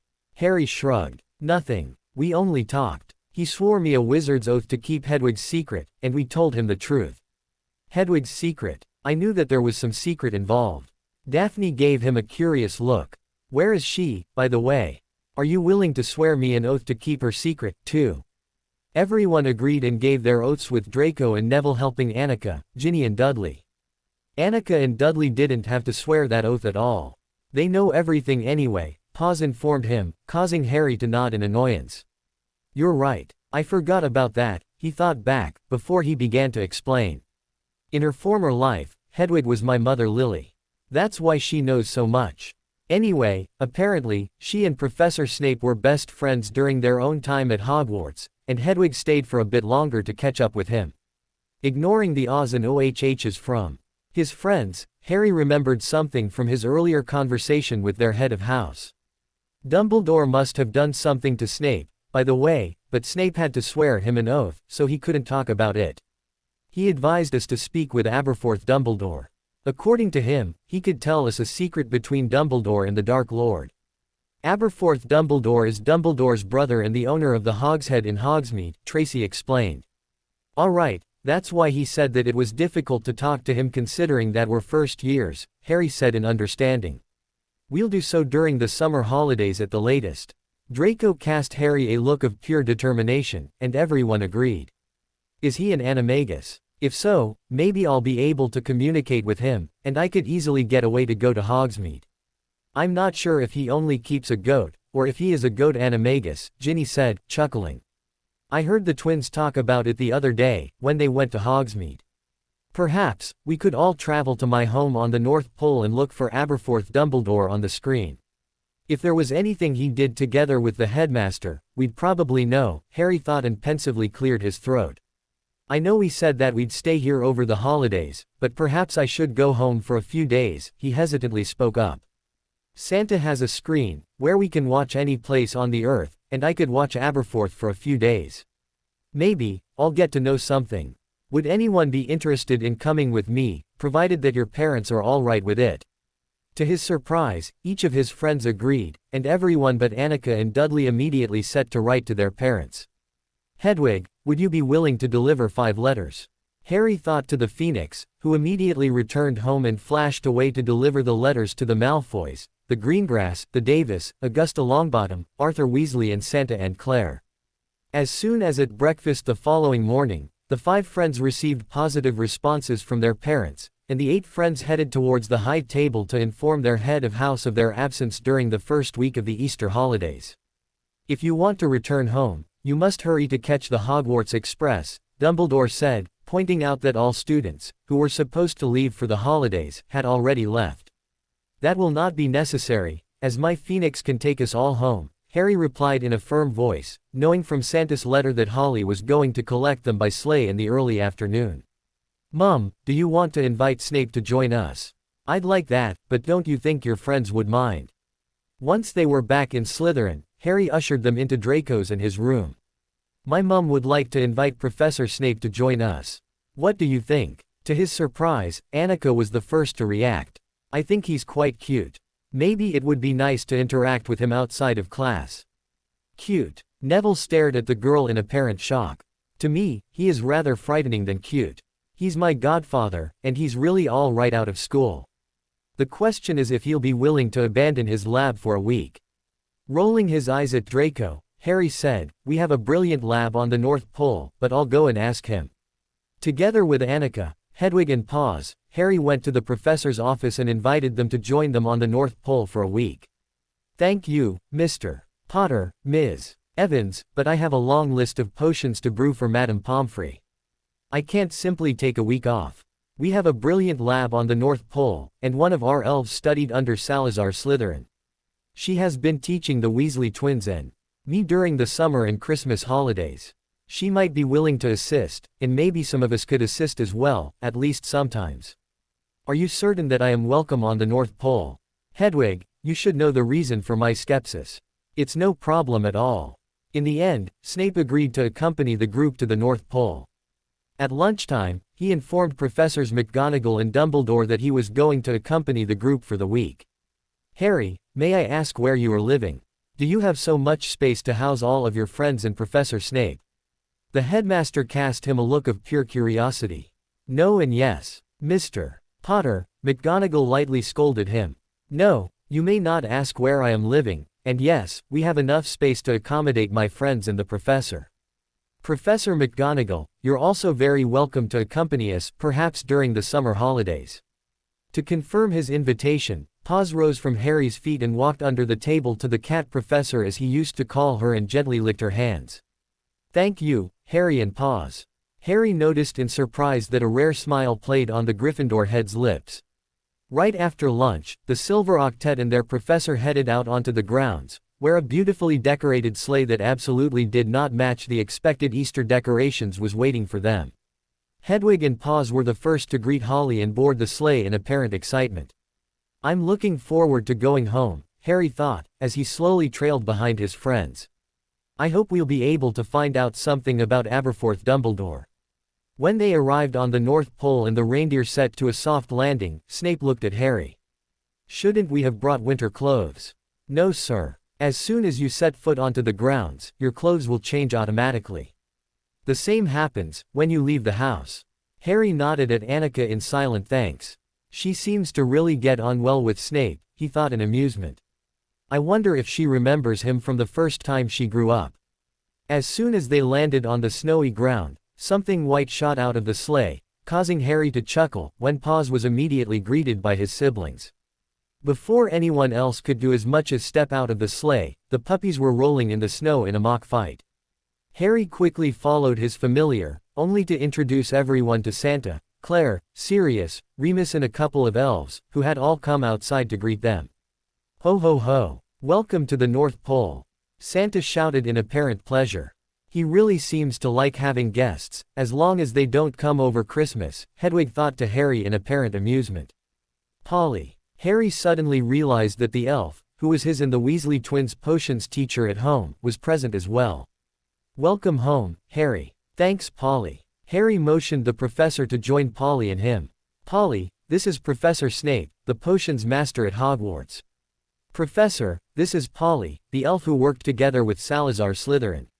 Welcome to the North Pole, Professor Snape. I have heard that you are the best potions master in Britain after Salazar. Snape quirked an eyebrow in silent question. Merlin told Polly as much, the elf said, casting the professor a broad smile. I am very happy to have you here, sir. Polly, may Professor Snape use the twins in my workspaces during this week? Of course. Polly will be delighted to make additional workspaces for the professor though. Maybe you and your friends will wish to use your usual spots. Thank you so much, Polly. The Weasley twins won't be here this time though, only during the summer. The Weasley twins have been here brewing potions. Harry grinned at the professor's gobsmacked expression. Yes, they are working for Sirius, because he pays the Hogwarts fees for them, and he makes them study with Polly and invent their own prank potions. I often join them, just because I can. Snape nodded in apparent understanding. I suppose last night's potion was one of them. Harry grinned broadly. Yes sir. They gave them to Professor McGonagall for Christmas last year. While Polly went to prepare the lab, Harry led the professor to the screen room and introduced him to Merlin, before they sat down to join the others for some tea. Harry realized in surprise that someone had already told Merlin, Santa, Claire, Sirius and Remus about their incentive for the week. No, you must have misunderstood me, Snape said upon hearing Sirius and Remus discuss what Aberforth might be doing. I merely said that Aberforth would be able to give you information, although I doubt that he'd be willing to do so. I did not say that he was doing anything more tolerating than doing, he added as an afterthought, before he gripped his head in apparent pain. Professor, are you all right? Ginny cast their head of house a worried look. Yes, I probably said too much. I am sorry. Please do not ask me further questions about the matter. We won't, Harry promised, giving his friends a warning look. Thank you for trying to help, sir. Snape gave him a curt nod, wearing a blank expression that slightly displayed excitement, when Sirius suggested that he could show the group around the North Pole. Remus can stay here and watch the screen together with Merlin and perhaps Harry. Would you also be willing to take me to the potions lab? Snape asked, looking at Sirius questioningly. Yes, let me just show you to your rooms first. Annika and Dudley, may Ginny and Neville stay in your rooms? Of course, the twins replied, simultaneously. Draco, you will stay with Harry if you don't mind. I mean, there are rooms enough here, it's just that we thought you might be more comfortable together with your usual roommates. Thank you for being so considerate, sir, Daphne said, smiling. I like when she smiles, Harry thought, in contrary to her Ice Queen mask, which she mostly wears at school.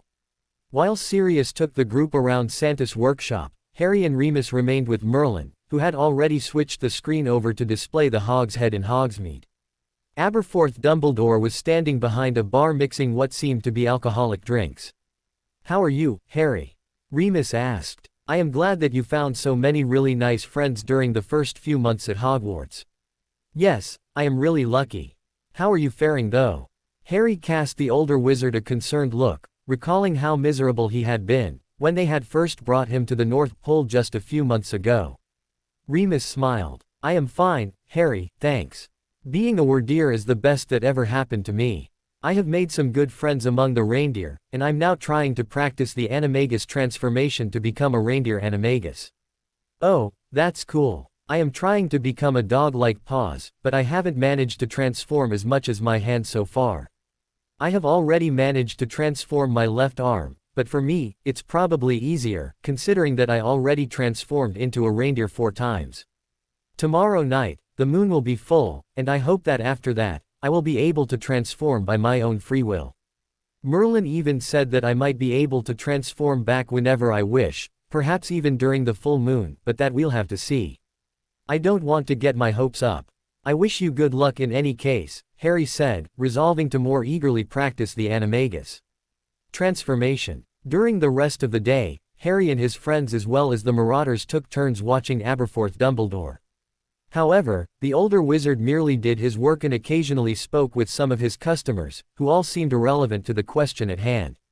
Oh well, you can just watch again tomorrow, Santa said, as he bade Harry and Draco good night that evening. That we'll do, Harry agreed, yawning. Good night, Santa, Draco. As much as Paws is happy to see his siblings, he always comes into my room when I go to bed, Harry thought, feeling very blessed with the puppy cuddled against his stomach. Good night. On Sunday morning, Harry, Draco and Professor Snape were having breakfast together with Claire and Santa, while everyone else was still asleep.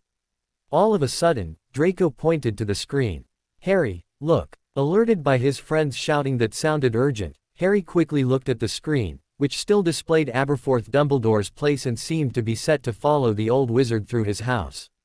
Harry let out a gasp upon seeing Aberforth in what seemed to be a room at the back of his house. What was so surprising, however, was the fact that he was conferring with a ghost. He neither recognized the ghost, nor could he understand what they were saying, if they were saying anything. Is the sound on? Snape asked, glancing at Merlin. I'm sorry, but what is so special there? Merlin inquired. Aberforth is just sitting there doing nothing. The ghost is special. I've never seen a blue ghost, Harry said, shrugging. A ghost? I don't see a ghost, Merlin replied, matter-of-factly. There is a ghost, Draco confirmed. Their attention was brought back to the screen, when Aberforth finally spoke up, clarifying that the sound was properly switched on. I'll just go and feed the goat. I'll be right back. The ghost merely nodded and began to hum some kind of nursery rhyme, seemingly just to herself. For a while, nothing happened, except for the fact that Aberforth returned. However, wizard and ghost remained eyeing each other in silence. Strange that the ghost is blue and that Merlin can't see him, Draco said, pensively. That's really strange. Harry looked from the screen to Merlin's portrait and back. Snape rose from his chair. I'd better head to the lab and do some work. He hurriedly strode out of the room with his robes billowing behind him. I think he's afraid that he could say something that might trigger his oath. Harry quickly translated for Draco, before he inquired, Mum, can you see the ghost? Yes. Merlin let out a deep sigh. That seems to be one of the disadvantages of only being alive in a portrait. I should have transformed into my phoenix form before dying. You're a phoenix animagus. Of course. That's why I can understand your babbling. Nothing easier than that then. Are you still able to transform? An instant later, Merlin transformed into a blue water phoenix. All right then, I'll try to invent a spell for you to leave your portrait. Please give me some time though. Thank you, Hedwig. That would be extremely appreciated. When Hedwig and Merlin finished their conversation and everyone looked back at the screen, they realized in shock that none other than Albus Dumbledore had joined Aberforth and the ghost. However, he was just taking his leave without saying as much as a word. Shortly later, the ghost said, I'll see you, Aberforth, before he or she left through the nearby wall. The screen then followed the old wizard back into his front room. What was that? Harry blurted out in disappointment. Now we probably missed the most important part. Of what? Daphne inquired, when the 4 girls entered the room. The ghost. Sounded female though, Harry thought, as Draco quickly filled the girls in. Watching Aberforth didn't answer any questions. On the contrary, it raised new ones, Harry added, feeling extremely disappointed. A blue ghost? Daphne asked, incredulously. I know that not all ghosts are white. Look at the Bloody Baron, but he's red for a reason. Why would a ghost be blue? And why is Merlin unable to see it? Dudley added, when a sudden thought crossed Harry's mind. Merlin, can you see the ghosts at Hogwarts? No, I don't think so.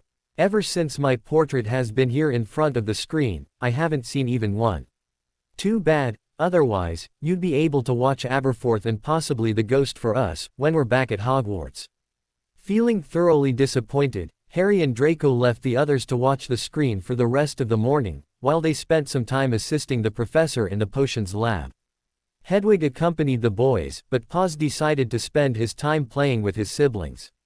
During their week on the North Pole, the friends always took turns observing the screen, with at least two of them being there together. However, they did not see anything interesting. Aberforth merely did his job or spent time with his goat, and the blue ghost did not show up anymore. Harry was glad that Draco and Hedwig had seen it as well, otherwise, he might have doubted himself, especially as Merlin had not been able to see it. After the full moon, which the Wyrdeer spent out on the grounds playing together with the reindeer, Remus managed the complete animagus transformation. As happy as Harry was for the older wizard, he slowly became frustrated with his own infantile attempts, when he finally succeeded in transforming his left hand into a paw. "Well done, Harry. The first limb is the most difficult." "Thanks, Mum," Harry replied, smiling. "Would it be a show-off if I showed it my friends?" "Of course not. Show them and continue practicing. I can't wait to be able to properly play with you and hopefully many others. You know how much I miss my siblings at Hogwarts." Pause, it was your own choice to accompany Harry to Hogwarts. Do not complain. Harry cast Santa a grateful look, although he had to admit to himself that he would not want to miss Paz anymore. "I'll just have to try hard to manage the complete transformation," he resolved. One evening, Santa took Annika aside. "How are things? Do you regret anything?" Annika smiled. "No sir, I am very happy. I love Hogwarts. I have a whole group of really nice friends, and above all, I can do magic. Even if I missed the first 4 months of the school year, I'm doing well. I am really happy, and I can't thank you enough for giving me a second chance at a much better life." "I'm glad to hear that." The only thing is, Annika hesitated for a moment. "It's probably because I've been grown up before, but everyone seems so underdeveloped." "I don't know if that's the correct word. They're not even teenagers yet." Santa laughed aloud. "I know exactly what you mean. That can't be helped though. You'll just have to wait and see how things develop. Be patient, my dear." He gently laid a large hand onto her shoulder, somehow making her feel very cared for. Their week on the North Pole over Easter had multiple effects on the group of friends. Due to Harry's success in transforming his left hand, they all put more effort into their practice, and by the end of May, all 8 friends were able to change their left hands, while Harry already managed to change both arms. They spent much time in the library doing research on blue ghosts, however, without any success. Ginny even involved Hermione Granger in the research, and Harry asked Professors McGonagall and Flitwick. However, to no avail. No one had ever seen nor heard anything of a blue ghost. The friends also involved the Weasley twins in their research and handed them some pocket money for their next Hogsmeade visit to spend at the Hog's Head in a faint attempt to get to know Aberforth Dumbledore. While the twins spent an enjoyable time at the pub, however, they did not learn anything interesting from the old wizard, and they knew better than to ask for the blue ghost. It was at the end of May that Harry suddenly received a letter from Remus. "Harry, I have interesting news for you. It would be nice if you could come home during the weekend. According to Santa, Hedwig will be able to flash you and Paz home. We are looking forward to having you here. The Marauders, Sirius and Remus." Harry showed the letter to his friends, wondering what kind of news Remus was talking about. "Let's go and ask the professor if we may return home on Saturday right after the Quidditch match." "All right." Harry grudgingly agreed and hesitantly went to see his head of house, glad when not only his familiars but also Draco accompanied him. "Thank Merlin Snape doesn't hate me anymore, ever since Mum outed herself and we invited him to the North Pole." To his relief, Snape immediately allowed him to travel home, provided that he would be back by dinner time on Sunday at the latest. "See to it that we win the Quidditch Cup," he added. "I don't want to see the cup in Professor McGonagall's office anymore. It's time to display it in my office." "We'll do our best," Harry and Draco promised, grinning at each other. "I wonder what Sirius and Remus want," he thought, as they returned to their room that evening. Little did he know that the Marauders did not have the patience to wait until he was going to get home. The final Quidditch match of the school year was a huge triumph for Slytherin. As soon as Madam Hooch announced that Harry Potter had caught the snitch and Slytherin won 280-30 versus Hufflepuff, the Slytherin stands erupted in cheers, which even intensified when the headmaster handed the Quidditch cup to Marcus. The captain of the Slytherin team quickly passed it on to their head of house, who accepted it wearing an extremely rare grin. "Congratulations Severus," the Gryffindor head said. "Thanks Minerva. Thanks Slytherin team. That was very well done. 20 snakes to each team member. Look." Everyone stared at Daphne in surprise only to let out simultaneous gasps of the sight of Slay that was standing in front of the first row of trees of the Forbidden Forest. It was decorated for a Quidditch victory party, and Sirius and Remus were standing on it waving their hands in clear invitation. "Marcus, I suppose we're going to have our victory party on the sleigh over there," Harry said, grinning. "Professor, please join us if you have time. I thought I was going to meet them at home," Harry thought, as he followed his housemates and the professor towards the sleigh, wondering if it was charmed to have everyone fit in. To everyone's surprise, the sleigh was magically extended for the whole Slytherin house to fit in. A huge buffet was put up at the back of the sleigh, and a group of elves from the North Pole were working on it. Harry chuckled at the sight of the elves, who were all wearing Quidditch gear in the red, green and golden colors of the North Pole. He quickly greeted them and thanked them profusely, before he went to say hello to Remus and Sirius, who were engrossed in a conversation with their head of house. "I thought they didn't get along with him," he thought in confusion. "I can't believe that we're attending a Slytherin Quidditch party," Sirius said, rolling his eyes at Harry. "Harry, you really should have seen too. It that the Sorting Hat put you into Gryffindor." "I don't think so." Harry cast his godfather a smug look. "Slytherin is the best of all houses and even won the Quidditch Cup." Snape nodded in apparent amusement, just when Paws began to jump up at Sirius and demanded, "What is that supposed to be surprise?" "Give me a moment," Remus said upon hearing Harry's translation. He walked a few steps away from the crowd to have some space, before he swiftly transformed into a reindeer. Ignoring the S and O-S as everyone stared at him with a combination of surprise and admiration, he left the sleigh and walked up to the reindeer, who were resting in front of it. Most of them seemed to be asleep. However, there was one that was impatiently scratching its hooves. Remus and that specific reindeer exchanged a few words, before Remus called Holly over to have him loosen the chains, so that the reindeer was able to join him. The red-nosed reindeer, who was in the front of what seemed to be Remus' friend, said something. It did not seem pleased, however, apparently, Remus and his friend did not care and came over to board the sleigh and joined the party. Everyone willingly made space for the two reindeer, who joined Sirius, Snape and Harry and his friends, before Remus swiftly transformed back into his human form. "Harry, my friend wishes to bond with you. Is that all right with you?" Harry cast the reindeer an apologetic look. "I'm sorry, but I already have two familiars." "It doesn't matter. Do it," Hedwig trilled in apparent delight, as she flew over and settled down on the reindeer's back. "She has just bonded with me, too. It's your Aunt Cassiopeia, your godmother." Harry stared at the phoenix and the reindeer in shock. "My godmother. Mum, are you sure?" "Yes." Harry gave the reindeer a sharp nod. "All right." An instant later, a well-known feeling of happiness washed over him, before Cassiopeia thought to him. "Hi Harry, I am so happy to meet you. You've become a brilliant big nephew. I'm sorry that I only remembered now who I was in my former life." Seeing Sirius and Remus and having them talk about how Remus was now a werewolf and not a werewolf anymore and making jokes about James triggered some memories, she slowly trailed off. "I'm happy to meet you, too, and Mum also only remembered who she was about 10 months ago. Remus told me everything about your life with your horrible relatives. I am so sorry that I couldn't save your mother. I never attended Hogwarts, so I'm not able to do controlled magic. You know, Lily and I were together with you in your nursery, when he attacked, but I could only try to save you using wish magic, but nevertheless, he still managed to kill Lily and me. I'm very happy that it worked though and you survived. I didn't know that. Thank you so much for saving my life then." He felt confused. "Dumbledore said that Mum used some blood magic on me to save me." The reindeer let out a strange sound, which Harry took as a chuckle. "No Harry, that's not true. Your mother would never use dark magic. Don't believe anything that Dumbledore tells you. He's not as light as he pretends to be. Even if I didn't attend Hogwarts, I know enough about him to not trust him. Please tell me as much as you can. The holidays are going to begin in 3 weeks' time, and then I'll be home on the North Pole for more than 2 months. We have all time of the world now. Too bad that we can only think to each other though.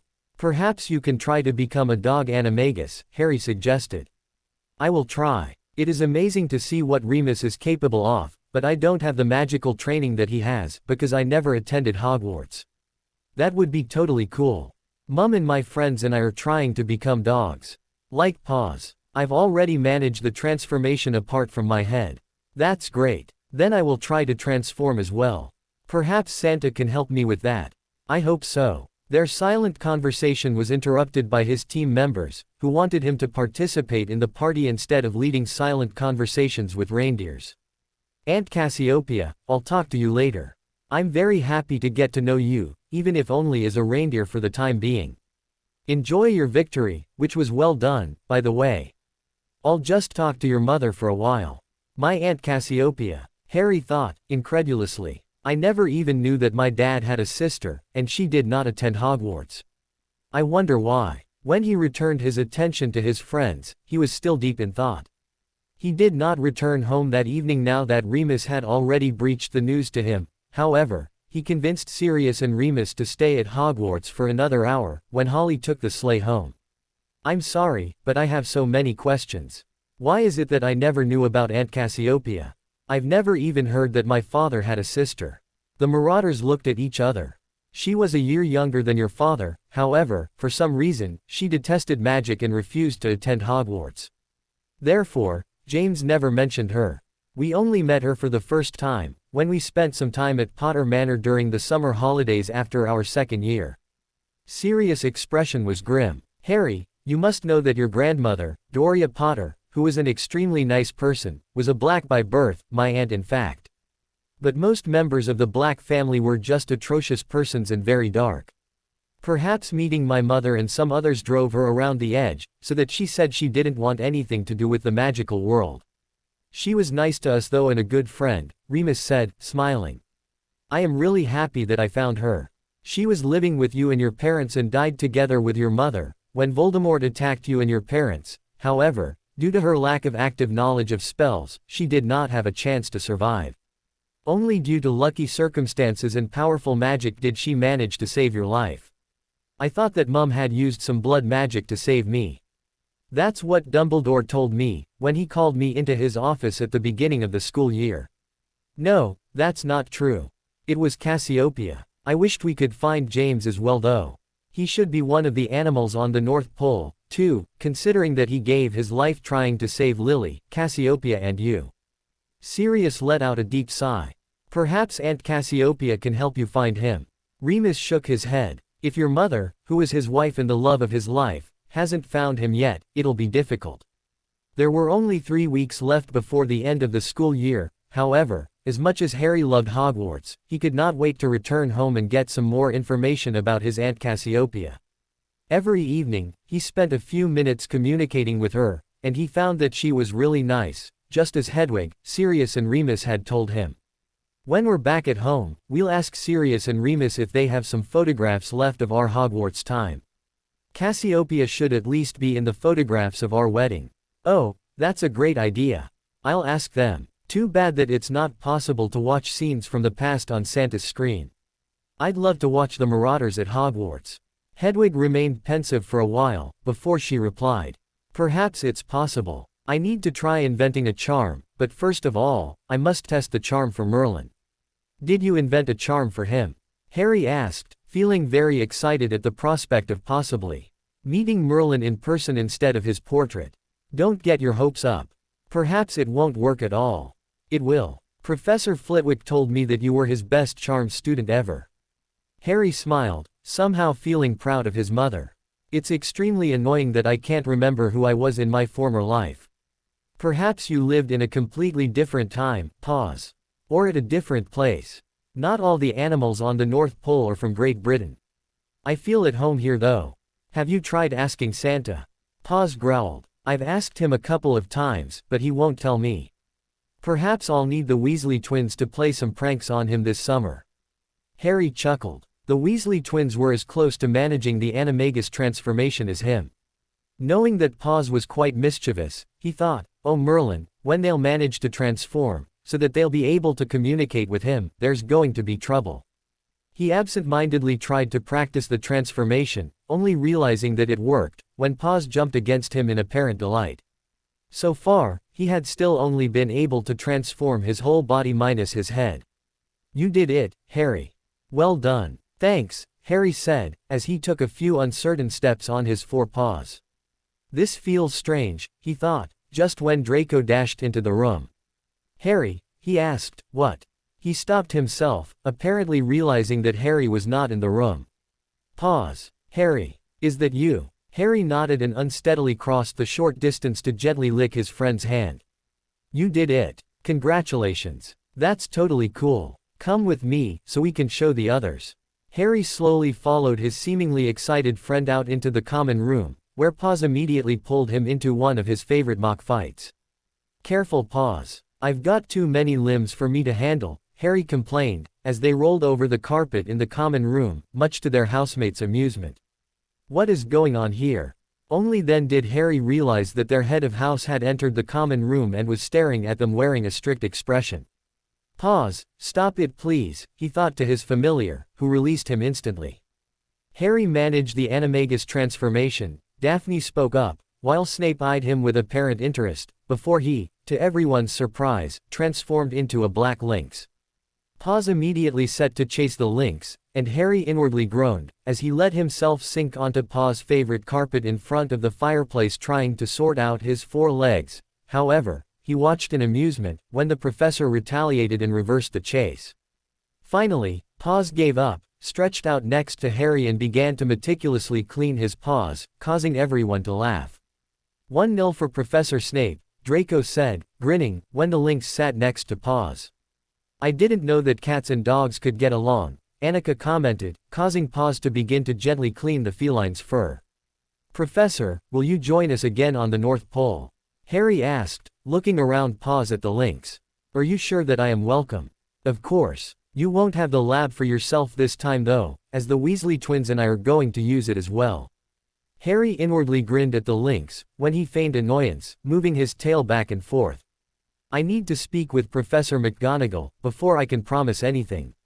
I'd love to come though. Please tell her that she is welcome to join you. You can't be away during the whole holidays, both of you at that. The headmaster glared at his most trustworthy colleagues. At least tell me where you are going to be. Do you have access to the Flow network in case I need to urgently contact one or both of you? No sir, you will only be able to reach us by Owl. Fortunately, Severus was an expert in keeping his expression a blank mask that did not let any emotion through. Minerva, however, glared at the old wizard in obvious annoyance. Albus, we're both going to be back 2 weeks before the beginning of the new school year. We've been invited by an old friend to stay over the summer, and that's all that you need to know. I know that we barely left the castle during the last few years, but I believe that it's overdue for us to do so. Very well, do as you please. Just be back on time and don't complain in case I make decisions without waiting for your consent. Severus realized that the headmaster was absolutely angered, however, knew that there was nothing that he could do about it. At least please hire a decent defense against the dark arts professor, Minerva said, grimly. If that was so easy. Albus looked grim, as he popped a drop into his mouth and silently accepted that they excused themselves. Harry had agreed with his friends that they would join him on the North Pole on his birthday and stay for the rest of the holidays. Therefore, he was only accompanied by Annika, Dudley, Paz and the Weasley twins, when he walked along platform 9 3/4 to where Holly had parked the sleigh. Hedwig flashed back to Hogwarts to pick up Professors McGonagall and Snape and take them straight to the North Pole. By the time the sleigh arrived on the North Pole, Harry motioned everyone to head inside, while he went to speak with the reindeer. He had already greeted them and lightly hugged each of them on platform 9 3/4, however, he just wished to speak with Cassiopeia for a moment. He patiently waited until Holly had unchained the reindeer, before he waved at Cassiopeia. In fact, her reindeer name was Cunegonde, however, Harry decided to just call her by her former human name. The reindeer immediately came over to him and gently nudged her head against his chest. Hello Cassiopeia, I am so very happy to see you, Harry said, smiling. Me too. I am trying to change into a dog, but so far, I haven't managed, his aunt admitted.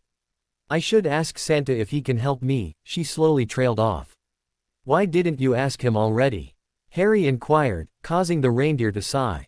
He can't give in to every whim that one of the animals has, she explained. Harry nodded in understanding. It's all right. I'll ask him later on. I'll head in for dinner now, but I'll come to see you later on or tomorrow morning. He gently caressed the reindeer's head, before he entered the house. Hedwig and Snape had already introduced Professor McGonagall to Santa and Claire, and the two professors were deeply engrossed in a conversation with Merlin in his portrait. Everyone else was sitting around the table listening raptly. Where were you? Dinner is going to begin, Dudley said, giving him a questioning look. Sorry, I just had to speak a few words with Cassiopeia, Harry replied and immediately turned to Santa. Santa, is there anything you could do to help her manage the animagus transformation? I'd really like to communicate with her personally and not only through telepathy. Let's make a deal, Santa replied, smirking. If you manage the animagus transformation and become a canine animagus, I shall help Cunegonde. Really? A broad grin spread over Harry's face, causing the potion's master to let out a snort. Really, Santa confirmed. Harry rose from his chair and swiftly transformed into his animagus form, causing everyone to laugh at Santa's gobsmacked expression. Harry ran around the table and licked Santa's hand, while Paws began to jump up at the older wizard from his other side. Shall we have dinner then? Hearing Claire speak up, the two dogs returned to the other side of the table, where Harry transformed back and took his seat with Paws nestling on his feet. You managed the animagus transformation as a first year. Professor McGonagall spoke up in apparent bewilderment. Yes. Paws badly wanted to play with me, so I've been practicing since last summer, Harry explained, just when dinner appeared on the table. Professor Snape even chased Harry and Paws around the common room in his lynx animagus form. McGonagall stared at Annika in apparent disbelief. Is that true? Yes, it was quite funny, Dudley said, causing the potion's master to glare at the twins.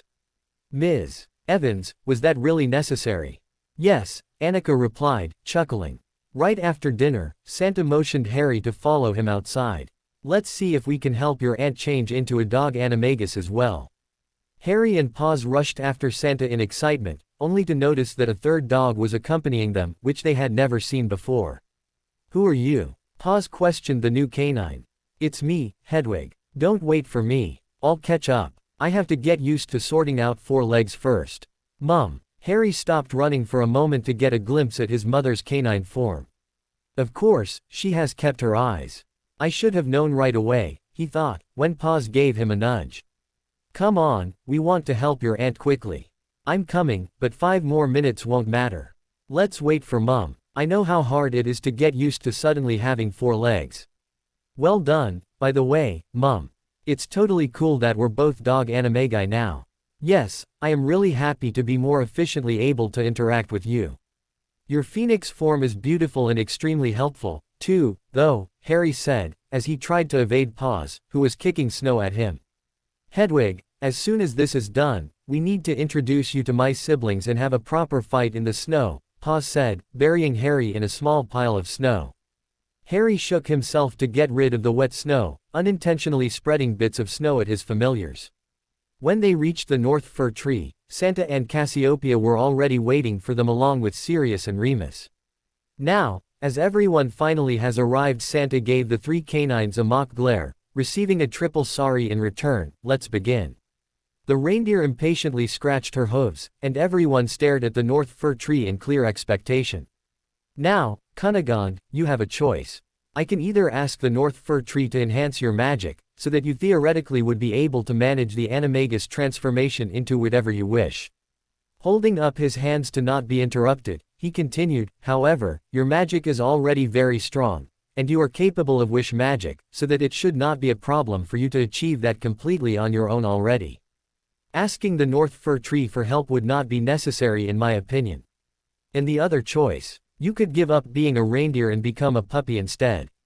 When you first came to live on the North Pole, the North Fir Tree chose for you to be a reindeer, probably because in your former life, you had a strong connection to a stag, considering that your brother was a stag animagus. Stags and reindeer are of the same category of animals, and here on the North Pole, we don't have much choice.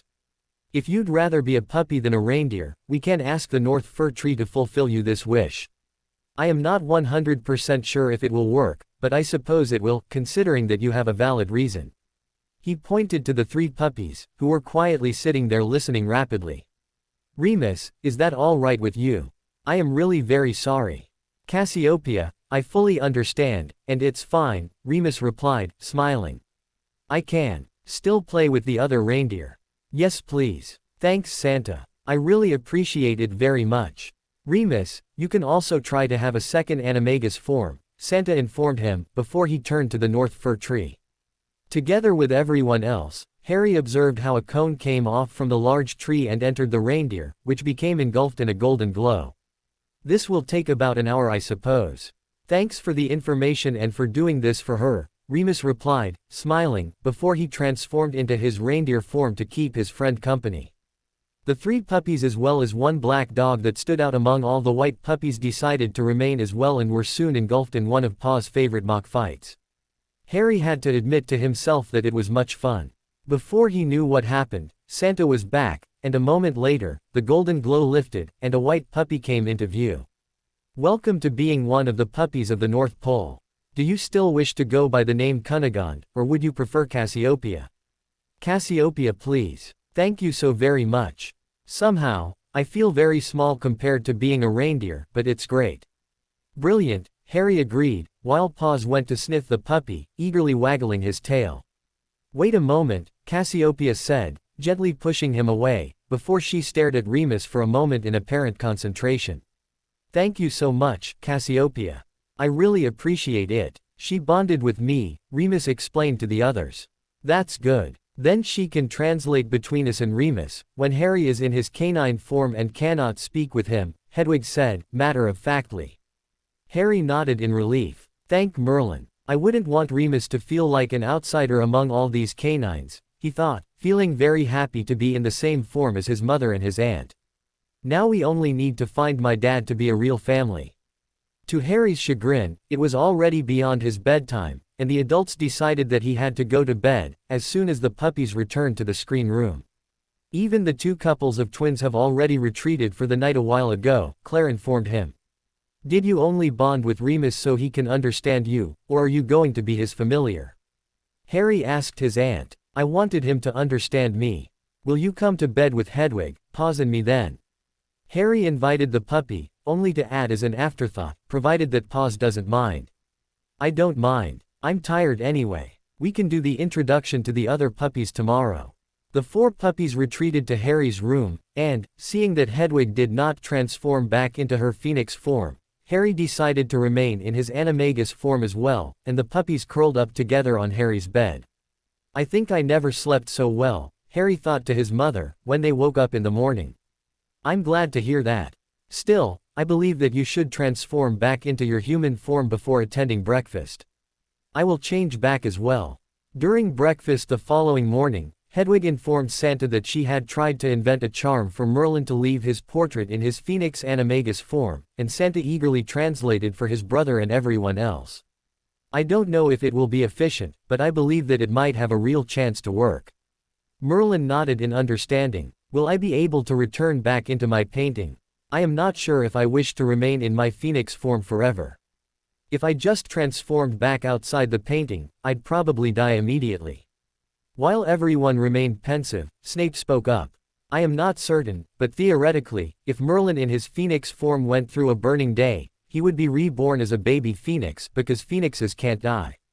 Shouldn't he then be able to transform back into his human form and be a baby again? Merlin asked, wide-eyed. Snape rolled his eyes. No sir. Before transforming back, you'll have to wait for the Phoenix to be grown up in any case, which as far as I know from Professor Dumbledore's Phoenix should take approximately 3 weeks.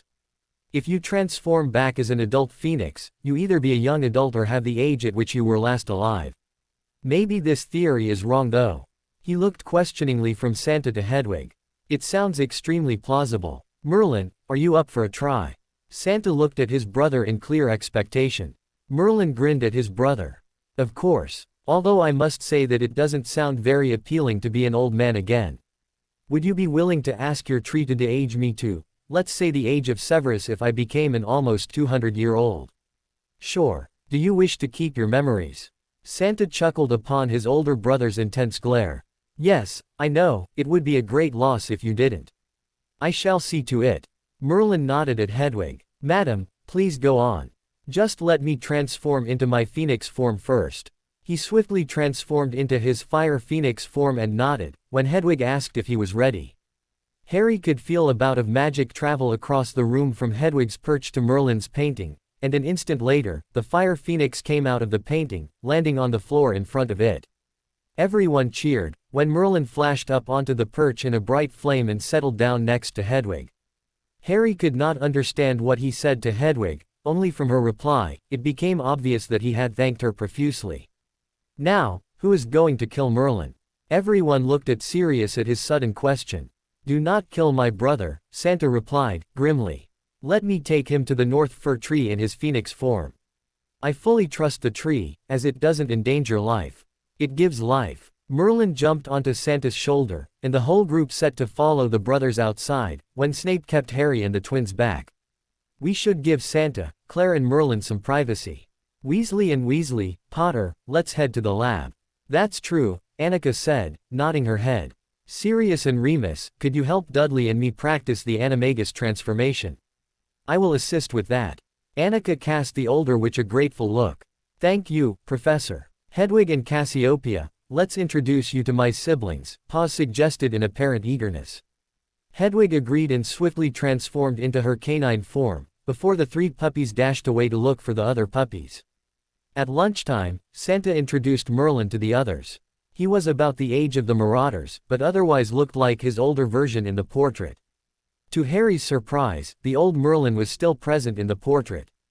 I made a copy of the portrait beforehand in case something happened, Santa answered his silent question. I didn't want to lose my brother. Merlin, McGonagall spoke up in apparent admiration for the wizard, who was so famous yet younger than herself. You're aware that the whole magical world, at least of Britain, practically worships you. What are you going to do now? Merlin chuckled. I already have a plan, but for the time being, it is just a plan. I promise that all of you here will belong to the first people getting to know about it. I suppose that I'm going to need a year for the preparations, so I might tell you on Christmas. I might even ask for your help with certain aspects of the plan. I wonder what he intends to do and why that secrecy, Harry thought, however, knew better than to ask. Harry thoroughly enjoyed himself. These are the best summer holidays I ever had, he thought on a daily basis. They even top last year's summer. He spent much time with the Weasley twins, Polly and Snape in the potions lab. Sometimes, Polly taught them potions invented by Salazar, which were lost in their time. At other times, Snape, who allowed them to call him Severus during the summer holidays, made Harry and the Weasley twins help him brew the stock for the hospital wing. After working on much-needed potions for a few hours, however, Severus assisted them in the invention of new prank concoctions. Altogether, they had much fun. At other times, Harry concentrated on his summer assignments together with Annika and Dudley. He got along with his cousins very well. Even if he faintly remembered that they had wronged him during his childhood, their behavior was completely different as it had been, and he felt as if they were just completely different persons. Sometimes, he went flying with Sirius, Remus, Claire, Santa, the two couples of twins and the two professors, plus Paws, who as usual insisted to sit in front of him on his broom. Minerva even conjured a snitch for them, so that they were able to play a very light version of Quidditch. We should charm the snitch to a different color, Harry sometimes thought, when he just could not see the white ball above the snow. At least once a day, he changed into his animagus form and played with Paws, Hedwig, Cassiopeia and the other puppies, and from time to time, he and Hedwig or Hedwig and Paws engrossed themselves in snowball fights against Minerva and Severus in their animagi forms. To Harry's enormous surprise, the felines usually won. Felines are simply cleverer than canines, Severus once said in apparent amusement, causing Paws to good-naturedly growl at the wizard who was a lynx animagus. In the morning of Harry's birthday, Holly, Harry, Annika, Dudley, Hedwig and Paz traveled to Santa's secret sleigh parking slot behind the leaky cauldron to pick up Daphne, Tracy, Ginny, Draco and Neville. Paz happily greeted each of them by licking their hands, as soon as they boarded the sleigh, before he nestled down on Daphne's feet, resting his head on Ginny's lap. "He seems happy to have you back," Harry said, grinning. They eagerly discussed their first half of the holidays, before Daphne finally asked, "Did you find out anything about Aberforth Dumbledore and the ghost?" Harry stared at the girl in shock. "Believe it or not, so much happened that I completely forgot about the matter." "Oh well, let's take turns watching the screen again," Ginny suggested, and everyone agreed. "I can help, too, if you have other things to do." "Thanks Hedwig, but we'll have time enough, and now that you manage the Animagus transformation, you should enjoy your time on the North Pole, too." "You what?" Daphne stared at the phoenix in confusion, causing Hedwig to fly down from Harry's shoulder and transform into her canine form. Harry inwardly grinned in amusement, when the three girls immediately began to fawn over the puppy. "Will Sirius and Remus teach us again? I want to become a puppy, too." Harry gave Neville a reassuring nod. "They surely will. They're still teaching Annika and Dudley anyway." "Professor McGonagall is brilliant though," Annika spoke up. "The day before yesterday, she joined us and explained everything efficiently helped us. Ever since then, I've been able to transform my left hand. Do you think she'd teach us, too? I mean, it's the holidays, and Animagus studies isn't even taught to the 7th years," Daphne said. "We can ask her. She's not very teacher-like, neither is Severus," Harry replied, smiling at Daphne in reassurance. "Oh, by the way, do you remember meeting my aunt at our Quidditch party? The reindeer. She is not a reindeer anymore, but a puppy, and she's really nice. How do animals change from one form to another?" Ginny cast him a look of pure disbelief. "Are my brothers behaving by the way?" Harry chuckled. "How could they not, considering that we're sharing a potions lab with Severus Snape?" "Oh Merlin." Ginny let out a groan. "And they get along." "Of course," Harry reassured her, just when they arrived on the North Pole, where everyone had come outside to greet them. When they headed inside, the table in the screen room was beautifully decorated with a large cake in the form of a white puppy sitting in the middle. Everyone sang the birthday song for Harry, who felt extremely happy. "My first birthday party with friends," he thought in amazement, feeling very grateful towards his mother, who had rescued him from where he lived before just a little more than a year ago. He received many presents, mostly books, but also a couple of funny t-shirts from Sirius as well as dragonhide boots from Remus and a wand holder from Santa for his second wand. "You have 2 wands. McGonagall gave him a strict look that made Harry explain about his real wand and that he used the one he got from Ollivanders at Hogwarts, because he did not want people to know about his real wand. "What is so special with that wand?" Snape inquired. Harry showed him the wooden stick. "It's the ingredients. Santa made it using a feather from Hedwig, a piece of fir cone from the North Fir Tree and 2 drops of blood each from Hedwig and Paz. He told me that it was extremely powerful." The professor nodded in understanding. "Then it's better to not have people know about it. Especially not the headmaster," Draco added, causing Harry to give him a sharp nod. When Sirius suggested to go flying and have a Quidditch match adults versus students, everyone agreed. "Paz, are you going to fly with me?" "Of course. Always." "Then I am going to fly with Remus. It's unfair if the students have a puppy with them and the adults don't." Remus quickly translated, as he gently helped Cassiopeia onto his broom, causing everyone to laugh. "Hedwig, would you like to transform into your canine form and fly with me?" The Gryffindor had invited her former student, however, Hedwig shook her head. "I prefer flying as a bird. I've never been a fan of riding a broom, and doing so in the form of a puppy surely won't improve this feeling." They played several matches and had much fun, but the adults realized soon that they did not have a chance at winning, as long as Harry played Seeker for the students. After a long day of celebrating Harry's birthday and enjoying that they were together on the North Pole, everyone headed to bed much later than usual. Paz seemed strangely excited, when he crawled under the covers and cuddled against Harry's stomach and Cassiopeia's back. "Do you know what? I remember that I know them all, Lily, Cassiopeia, Sirius, Remus and Minerva and Severus. I know who I was in my former life. I don't know why it took me so long, but I finally remember everything." Harry suddenly felt wide awake. Tell me, he thought to his familiar. I was James, your dad. What? Yes, son. Lily aka Hedwig was my wife and Cassiopeia my sister.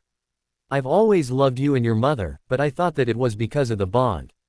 Only when Lily transformed into her canine form and cuddled with me and told me everything about Cassiopeia and you and everything that happened that night, I began to remember. Cassiopeia was family, too, but you and your mother, it was not because of the bond. You were the loves of my former life, and both of you still are. Sirius and Remus were my best friends, but it was your mum who managed to trigger my memories. It was almost as if she knew who I was. I don't think so, or she'd probably have told me. She could have guessed that it was for a reason that Santa assigned me to you, after she already was your familiar. I am very happy to know that you're my dad, as unbelievable as it sounds. He glanced at the time display on the ceiling. It was shortly before midnight. In fact, it's my best birthday present. Will anything change though? Yes. Harry almost had to chuckle at the determination expressed in the canine's thought. From now on, I won't hesitate biting anyone who wrongs you. Thanks, Paws, Harry replied, before he changed into his animagus form and drifted off to sleep, embraced by his father and his aunt.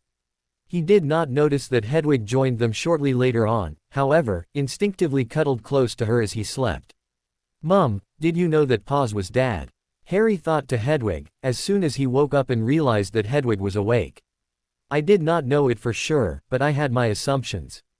Somehow, he felt like James and he behaved in his way. What really gave it away was the fact how he loves flying. Until yesterday, when Cassiopeia followed his example, I've never seen a dog fly on a broom. That's true. He really is special. That he is, and I am glad that I managed the animagus transformation. Harry remained pensive for a moment. Mum, do you think you could try to transform into your human form? Was Dad an animagus before, by the way? Yes, he was a stag animagus.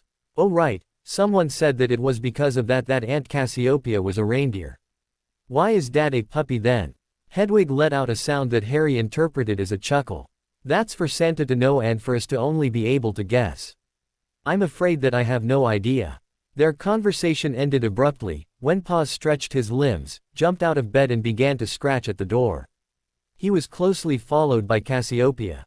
Let us out please. Shaking his head in annoyance at the puppy's antics, Harry complied and opened the door. You'd think one would say good morning first. Good morning, Draco said from the guest bed, causing Harry to smile at his friend. Oh Merlin, I had almost forgotten that he was here, he thought, still feeling overwhelmed by the news that Paws was James Potter. Before breakfast, Harry quickly went to see Santa and asked him to cast a spell at everyone that would prevent them from giving away that Paws was James. I'd like to tell everyone who is here right now, but I don't want to ask them to swear me an oath again. They already did so with Mum. Santa nodded in agreement, promising that he would do so during breakfast. As soon as the older wizard gave him an unobtrusive nod, Harry told everyone that Paws had only realized on the previous day that he was none other than James Potter. While his own friends all smiled at the cute puppy, knowing that he had once been their friend's father, Cassiopeia, Sirius, Remus and Minerva loudly expressed their happiness. Oh Merlin, I really need to become a dog animagus on top of being a reindeer, Remus groaned, causing everyone to laugh. Of course. See to it that you manage to do so by Christmas at the latest. Paws, Sirius lightly scolded the canine. It's not as if it was so easy. Remember, it took us almost 3 years to become animagi in the first place, and Remus already has one animagus form. I'm also going to try to become an animagus. Harry cast Paws a questioning look. I want to become a human animagus. Hedwig, will you try, too? Is that even possible? It won't hurt to try, Santa said, grinning at the animal's enthusiasm. Oh Merlin, I will never ever accept a white animal from the North Pole at Hogwarts anymore, no matter whose familiar they are. Ah, but Minerva, are we so bad? Sirius asked, wearing a feigned hurt expression. Yes, and what does that have to do with me? Merlin asked, giving the professor an innocent look. I believe you will have to get used to people reciting your name, Daphne spoke up, smirking. Everyone simply adores you, the old you I mean, Harry quipped, pointing to the portrait in front of the screen. Merlin shook his head in apparent annoyance, especially when Minerva told him that he could not expect people to suddenly stop saying his name, when generations before them had already done so. It was on Sunday morning, when Tracy and Dudley were watching Aberforth Dumbledore's place on the screen, that Dumbledore and the Blue Ghost made their appearances in the back room of Aberforth's house. While Aberforth and the Blue Ghost remained quiet apart from a simple greeting, Albus Dumbledore arrived and immediately cast a silencing spell around the room, before he turned to the ghost. Unfortunately, had even had his back turned to them, so that they really had no clue what he said to the ghost. The conversation merely took 2 minutes, before the old wizard cancelled his silencing spell with a flick of his hand and left. "By Aberforth," the ghost said and vanished through the nearest wall. "The last time, it was a Sunday as well if I remember correctly," Annika said, when Tracy and Dudley told their friends what they had seen. They soon found out that the same meeting between the 2 old brothers and the ghost happened every Sunday morning. "I know that Albus goes to visit his brother on Sunday mornings, but I don't know what he's doing there. I always assumed that they would have a cup of tea together," Minerva said, seeming surprised at what she had just witnessed on the screen. "You better not ask him about it," Severus said, grimly. "I surely won't." Too soon for Harry's liking, the holidays came to an end. In the middle of August, the 2 professors had to go back to Hogwarts, and a week later, his friends returned home for another week with their parents. When Holly took his friends back to the Leaky Cauldron, Santa and Claire joined them and took Harry, Annika and Dudley to Diagon Alley to buy their supplies for the new school year. While Hedwig was allowed to come, Santa instructed Paws to remain at home for once, as he expected the alley to be very crowded this shortly before the beginning of the school year. When they entered Flourish and Blotts, there were even more people than expected due to a presentation of one Gilderoy Lockhart for the press. Before Harry knew what happened, someone grabbed him by the arm in spite of Hedwig sitting on his shoulder. "That's going to make a brilliant headline, Harry Potter together with Gilderoy Lockhart," the man said, cheerily. Harry quickly freed himself from the man's grip, just when Santa turned on the stranger. "How dare you grab my ward without even asking if it was all right to do so?" Harry became distracted, when Hedwig quickly taught him a spell. "Cast that at him." Harry wandlessly cast the spell, and something inside Lockhart's trousers was widely enlarged and finally burst, making a white liquid explode all over the reporters. "Of course, it is all right." 2 celebrities on one picture as he suddenly stopped speaking and stared down at himself in apparent horror, when everyone assembled began to either laugh or raise their hands to their mouths in apparent disgust and shock. Only the photographers were alert enough to take pictures. Santa quickly pulled Harry, Annika, Dudley and Claire out of the shop. "We'll send one of the elves to get your school books later on. Your anarchistic tendencies really don't match a phoenix," Santa lightly scolded Hedwig, when they were back at home and joined the others for lunch. "Sorry Santa, but I really didn't like it how he grabbed Harry." "I fully understand, but still." Harry noticed that in spite of his words, Santa seemed amused. "Are you sure that he is our new defense against the dark arts professor?" Harry asked, feeling horrified at the idea. "Yes, that's why Minerva and Severus were so upset the other day. They said he was a complete fraud," Santa informed him. "The headmaster is really stupid. I wonder why he tolerates that curse on the defense against the dark arts position," Merlin spoke up. "He'd only have to rename the class, choose a different classroom, a different office for the professor, and the curse should be broken. Is that so difficult to realize? Harry, do you still have the muffins Ginny gave you for your birthday?" "Yes, of course, I won't eat muffins that are laced with a love potion or whatever. Hand them to one of the elves and ask them to somehow give them to Lockhart." "Are you sure?" Harry's eyes widened at the idea. Poor Ginny, he thought, deciding to not follow his mother's advice for once. However, Hedwig took matters into her own hands. Without informing her son about the matter, she simply took the muffins to the elves and asked them to put them into Professor Lockhart's quarters at Hogwarts. On the 1st of September, they traveled to King's Cross by sleigh and boarded the Hogwarts Express, where Harry once again enlarged a compartment so that the 8 friends would easily fit into it together. "I hope Remus, Sirius, Santa, Claire, Merlin and Cassiopeia will remember to watch the screen on Sunday mornings.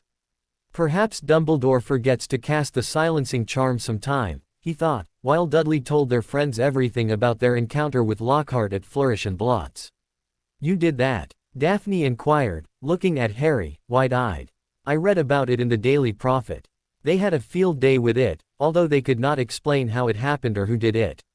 Actually, Hedwig taught me the spell and instructed me to cast it wandlessly. I didn't even know what it was going to do, Harry replied, however, could not prevent himself from blushing. Please never tell anyone that it was me. We won't. Thanks. Harry smiled at his friends, knowing that he could fully trust them to not give him out, even if someone asked them. The new school year commenced just like the old one had ended, with the only exception that they were not the youngest anymore, as Dudley pointed out to the friends. Harry kept his room together with Draco, and they both remained on the Quidditch team. Fortunately, none of their teammates had graduated, so that the team remained just like it had been the previous year. Too bad that the first match is only going to take place in about 6 weeks' time, Paws said. I can't wait to be able to fly in a Quidditch match again. As if you hadn't spent enough time flying on the North Pole, Hedwig replied, as the two canines cuddled on the carpet in front of the fireplace in the common room. Are they woofing about something in particular? Ginny inquired, looking at the canines in apparent amusement. Harry shrugged. It's just that Paws loves flying, as you all know, but Hedwig absolutely dislikes it. So no, nothing in particular. Well, I like flying, too, even if I'm not good enough to play on the house team. Harry smirked, when Paws went over to Ginny and gently licked her hands in apparent consolidation. Maybe next year. We should have an opening for a chaser's position then. Really? Ginny cast him a hopeful look. Marcus. Harry addressed the 6th year, who was still the Quidditch captain. Perhaps we should have tryouts at the end of the school year, so that any new team members could use the summer holidays to practice. Ginny would like to compete for the new chaser position, by the way. Oh, that's a fantastic idea. Let's do that. Thanks, Harry, Ginny said, as she gently played with Paws' ears. The first week passed uneventfully, however, the whole Slytherin house was extremely annoyed by Professor Lockhart. The professor did not teach them anything concerning defense against the dark arts, he merely told them about his own adventures, which Harry assumed were all simply thought-up stories. On Monday morning in the second week, however, the teacher suddenly stood in front of Ginny and told her how beautiful she was.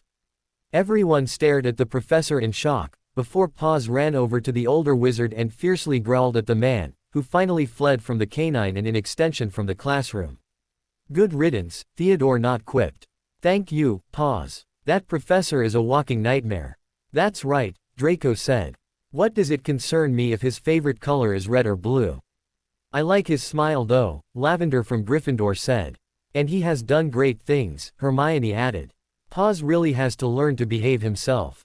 All lies if you ask me, Draco scoffed, and Paws simply stood up for Ginny, which was very well done. Thanks, Paws, Ginny said, smiling at the canine. During the following weeks, Lockhart continued singling Ginny out to tell her how beautiful she was. He seemed to be absolutely smitten with the 11-year-old. A sudden thought crossed Harry's mind. Mum, did you do anything with these muffins? Yes, I'm sorry. You should ask Draco to accompany you to Severus and tell him about Lockhart's behavior and about his classes. See it as a good way to get rid of him. Harry unobtrusively nodded in understanding. Draco, I'm going to go and speak with Professor Snape about Lockhart. Will you come with me? Together, they headed to their head of house's office, followed by two puppies, and informed him about Professor Lockhart's behavior and teaching methods. Professor Dumbledore must have completely lost his marbles, hiring a professor like that, Hedwig added to their conversation. I believe so, too, Snape admitted upon hearing Harry's translation. I shall speak with him about the matter. Maybe he will ask you and Miss Weasley to come to him and confirm everything that you have told me now. No problem. Paws stepped over to the Slytherin head and gently licked his hand. You mangy mutt, Snape replied, smirking, as he fondly caressed the canine's ears. I'm not dirty, and at least I am not a stupid cat, Paws retaliated, causing a small smile to play on the professor's lips. Thank Merlin they get along so well in spite of the fact that they're said to have been enemies during their time at Hogwarts, Harry thought, smiling. To everyone's annoyance, the headmaster did nothing about the defense against the dark arts professor. While he seemed to understand that he was a lousy teacher, he simply stated that he did not have anyone better at hand. According to Severus, He and Minerva even suggested to employ Sirius Black or Remus Lupin as the defense against the dark arts professor. However, Professor Dumbledore did not do as much as consider their suggestions. To Ginny's relief, at least the professor's attitude gradually improved, even if only very slowly. His teaching, however, remained horrible, and when they had to write a test about the professor's personal preferences, Harry showed the parchment to his head of house. Apart from their problems with Professor Lockhart, the first weeks of the school year passed uneventfully, until one evening, the caretaker's cat, Mrs. Norris, was found petrified. On the wall behind her was a writing. "Enemies of the air beware. The Chamber of Secrets has been opened." Almost the whole school saw the writing on the wall. "Enemies of the air beware. The Chamber of Secrets has been opened." Those who did not see it were informed by their horrified classmates. "What exactly is the Chamber of Secrets?" Tracy asked, when the Slytherins were gathered in their common room later the same evening. However, no one, not even the older students, were able to answer her question. The only thing that was clear was that it could not be good. For once, Harry felt extremely grateful to Hermione Granger, when she voiced the question that bothered them all in the Transfiguration class the following morning. What is the Chamber of Secrets, and what does it mean that it has been opened? The professor let out a deep sigh, before she began to explain. As you all know, Hogwarts was built by the four professors Godric Gryffindor and his wife Rowena Ravenclaw and Salazar Slytherin and his wife Helga Hufflepuff. Slytherin is said to have built the so-called Chamber of Secrets, which was his private place, where his familiar lived. This familiar is said to be a monster, and apparently, it is either still alive in this time or has reproduced and its descendant is living there. No one knows where this chamber is situated, and although the school has been searched multiple times, no one has found it yet. She sighed again, only to add, the chamber has been opened before, almost 50 years ago. At that time, a student died at the hands of the monster. My classmate Tom Riddle has been accused of opening the chamber, however, no one was able to prove his guilt. What exactly is this monster? Harry cast Hermione a grateful look, only to inwardly sigh at Minerva's response. That is not known. Please be careful and try to not be alone in the halls. The professor seemed strangely agitated by the matter, even more so than themselves, so that no one asked further questions. When we go home for Christmas, I'm going to search the screen for that monster, Harry said to his parents, when they spent some quality time out on the grounds later the same day. Let's do that. I just hope nothing else happens during the 2 months before Christmas. I hope so, too. Let's hope for the best. However, during the weeks leading up to Christmas, several students, among them Colin Creevey, a first-year Gryffindor, and Penelope Clearwater, Percy Weasley's girlfriend, became petrified, and teachers and students could only be happy that no one died so far. The headmaster told them that Professor Sprout was just raising some mandrakes. These mandrakes will be ready in a few months' time, so that Professor Snape can brew a potion to cure everyone who has been petrified. Father told me that the Board of Governors is considering closing the school if this continues, Draco told Harry one night. Oh no, I hope not. I really like Hogwarts. Me too. Yes, that would be horrible. Harry smiled at his familiars. Ever since Hedwig had found out that Paws was James, she spent increasingly more time in her animagus form. We'll try to find out something over Christmas. We'll search the screen for this Chamber of Secrets. Tell me if you get to know something. I will. Harry gave his best friend a reassuring nod, before he readied himself for bed. At the beginning of December, another student, Hermione Granger, became petrified. This was especially shocking for Harry and his friends, as she was their classmate, even if none of them were fond of the know-it-all to say the least. At dinner time, Ronald Weasley came over to the Slytherin table to speak with his sister. Shouldn't Professor Lockhart as the defense against the dark arts teacher do something about these attacks? After all he has done, he should be capable of doing something. Draco let out a snort. Nothing of what's written in his books is true, I suppose. But Hermione said it was surely true. Harry shook his head in annoyance, and Neville replied, much good did it do her to believe in him. His friends nodded in agreement. On Monday morning, the second year's first morning class was Defense Against the Dark Arts. Professor, Ronald spoke up, loudly. Don't you think that is the defense against the dark arts, Professor? You should do something against the monster in the Chambers of Secrets before more students get petrified. Lockhart looked at the second-year Gryffindor in apparent surprise, before he grinned broadly. You're right. After all that I have achieved, perhaps I am predestined to solve the problem. Why haven't you already done so 2 months ago?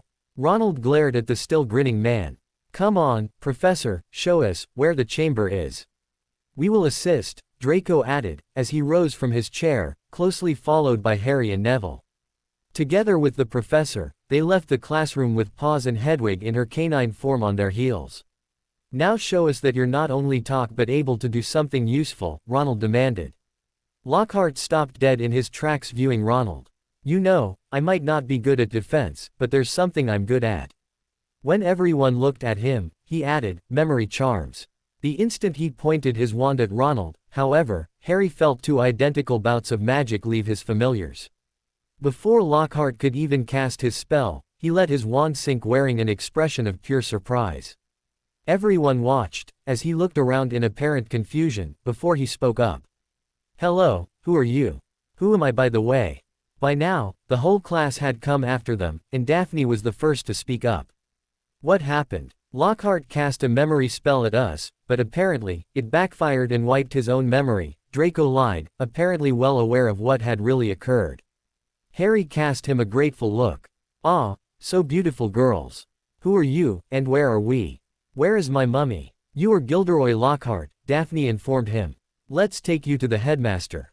Together with Tracy and Ginny, Daphne accompanied the obliviated man to the headmaster and informed the old wizard what had happened. At dinner the same day, Dumbledore informed the students that all defense against the dark arts classes were cancelled for the time being. From January onwards, I am going to teach the class again, until I'll find an appropriate teacher. Good riddance. Paws looked up from his bone that one of their older housemates had given him earlier. Thanks Hedwig and Paws, Harry thought to his parents. You've done us a great favor. The atmosphere in the school was subdued to say the least. No one was allowed to be alone in the halls, and the teachers accompanied their students from their classroom to the next. Unfortunately, Professor Trelawney was found petrified on her way back from the potions classroom, to where she had taken the third years, to her own classroom. I am sorry, but we must send all students home during the Christmas holidays, Dumbledore announced that evening.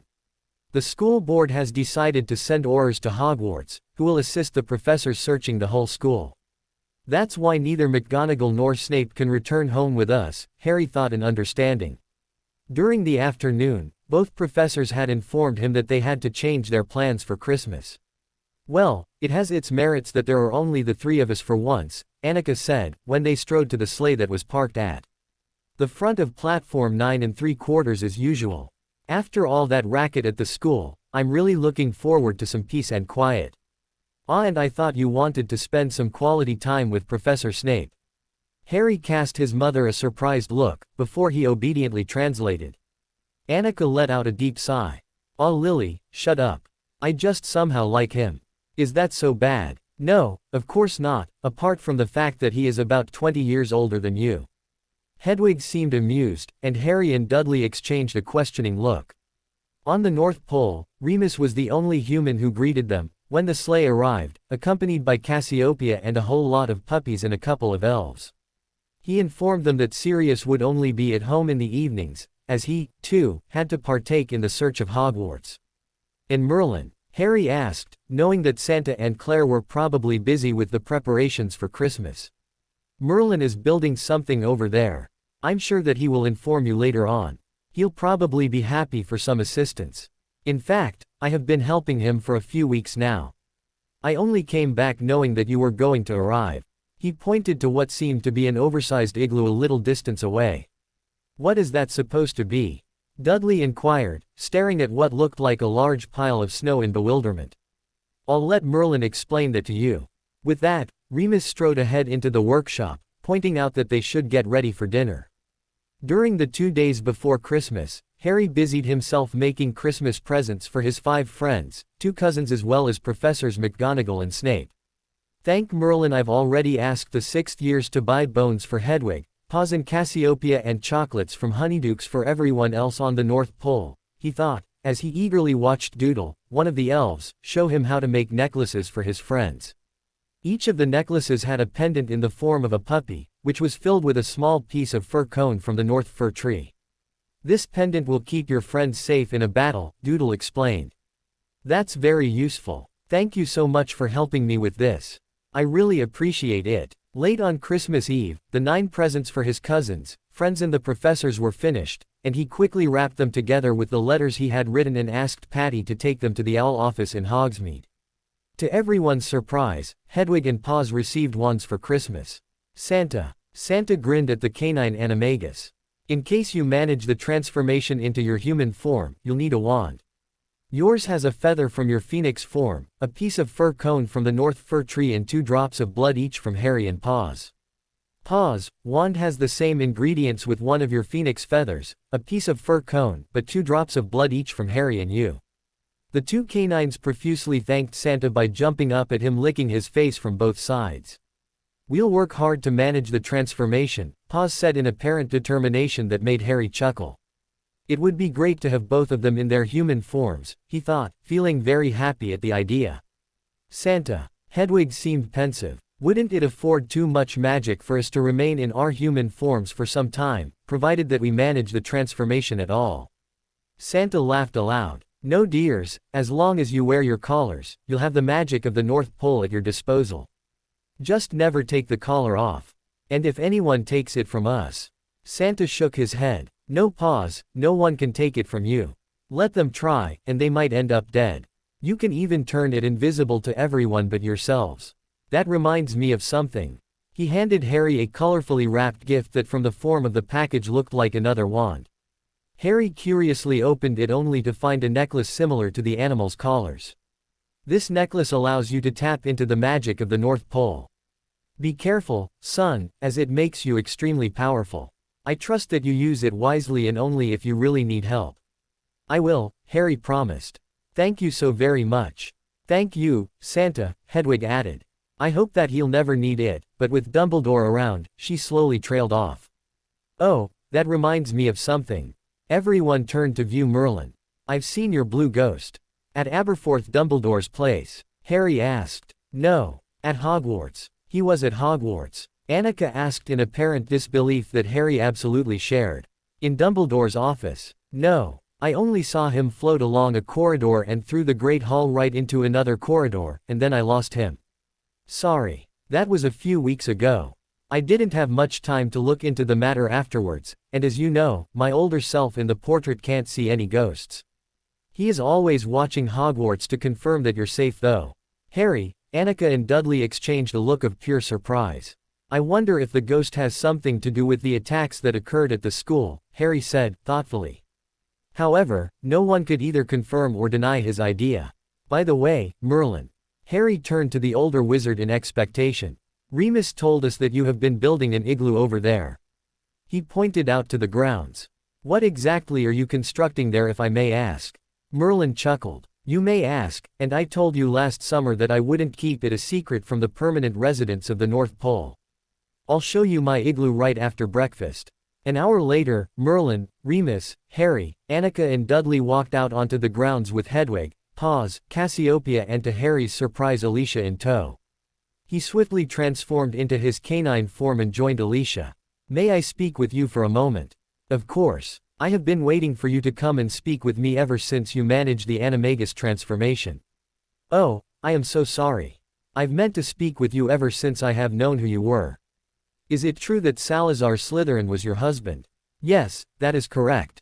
You should know everything about us, considering that you've been at Hogwarts for more than a year now. Harry let out a deep sigh. Of course, I know everything that is written in the books such as Hogwarts, a history. However, that's about it. Right now, everyone at Hogwarts is wondering about the Chamber of Secrets. Salazar's chamber. Alicia nodded in confirmation. What about it? Why are people interested in it after all this time?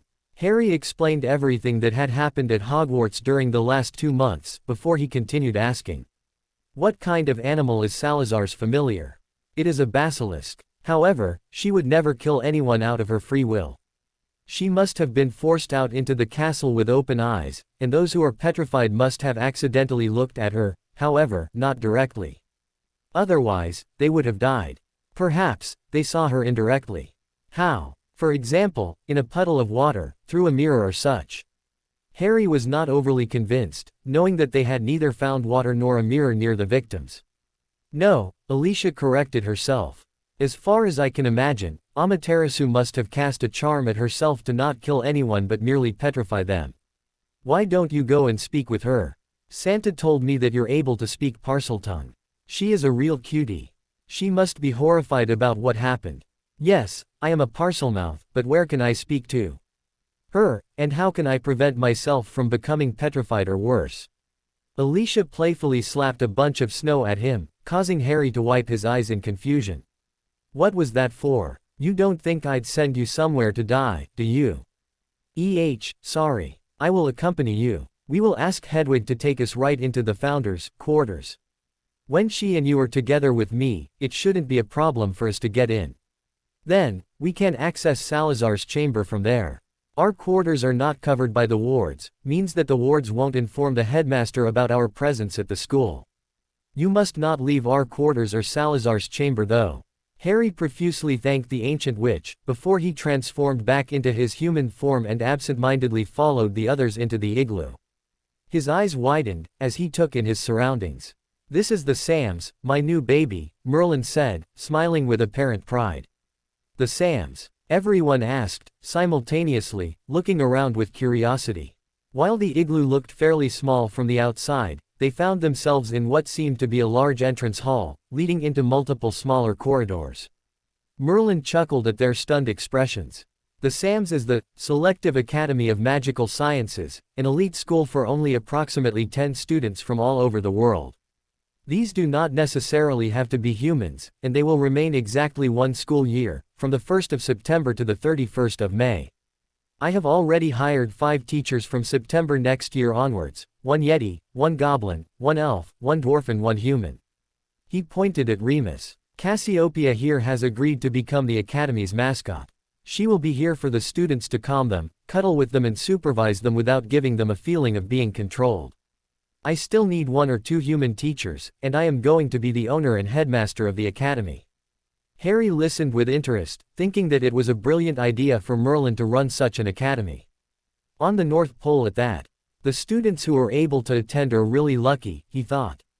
How are the students going to be chosen? Is there a way to apply for it?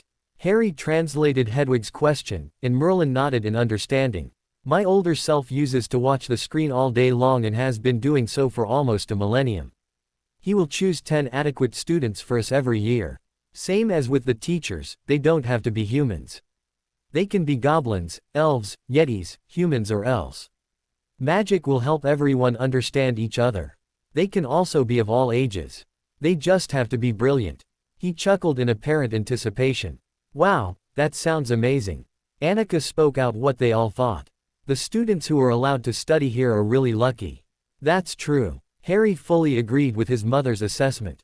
He quietly followed Merlin and the others through the newly built school building, which, in contrary to its outer appearance, was large and somehow reminded him of a modern version of Hogwarts.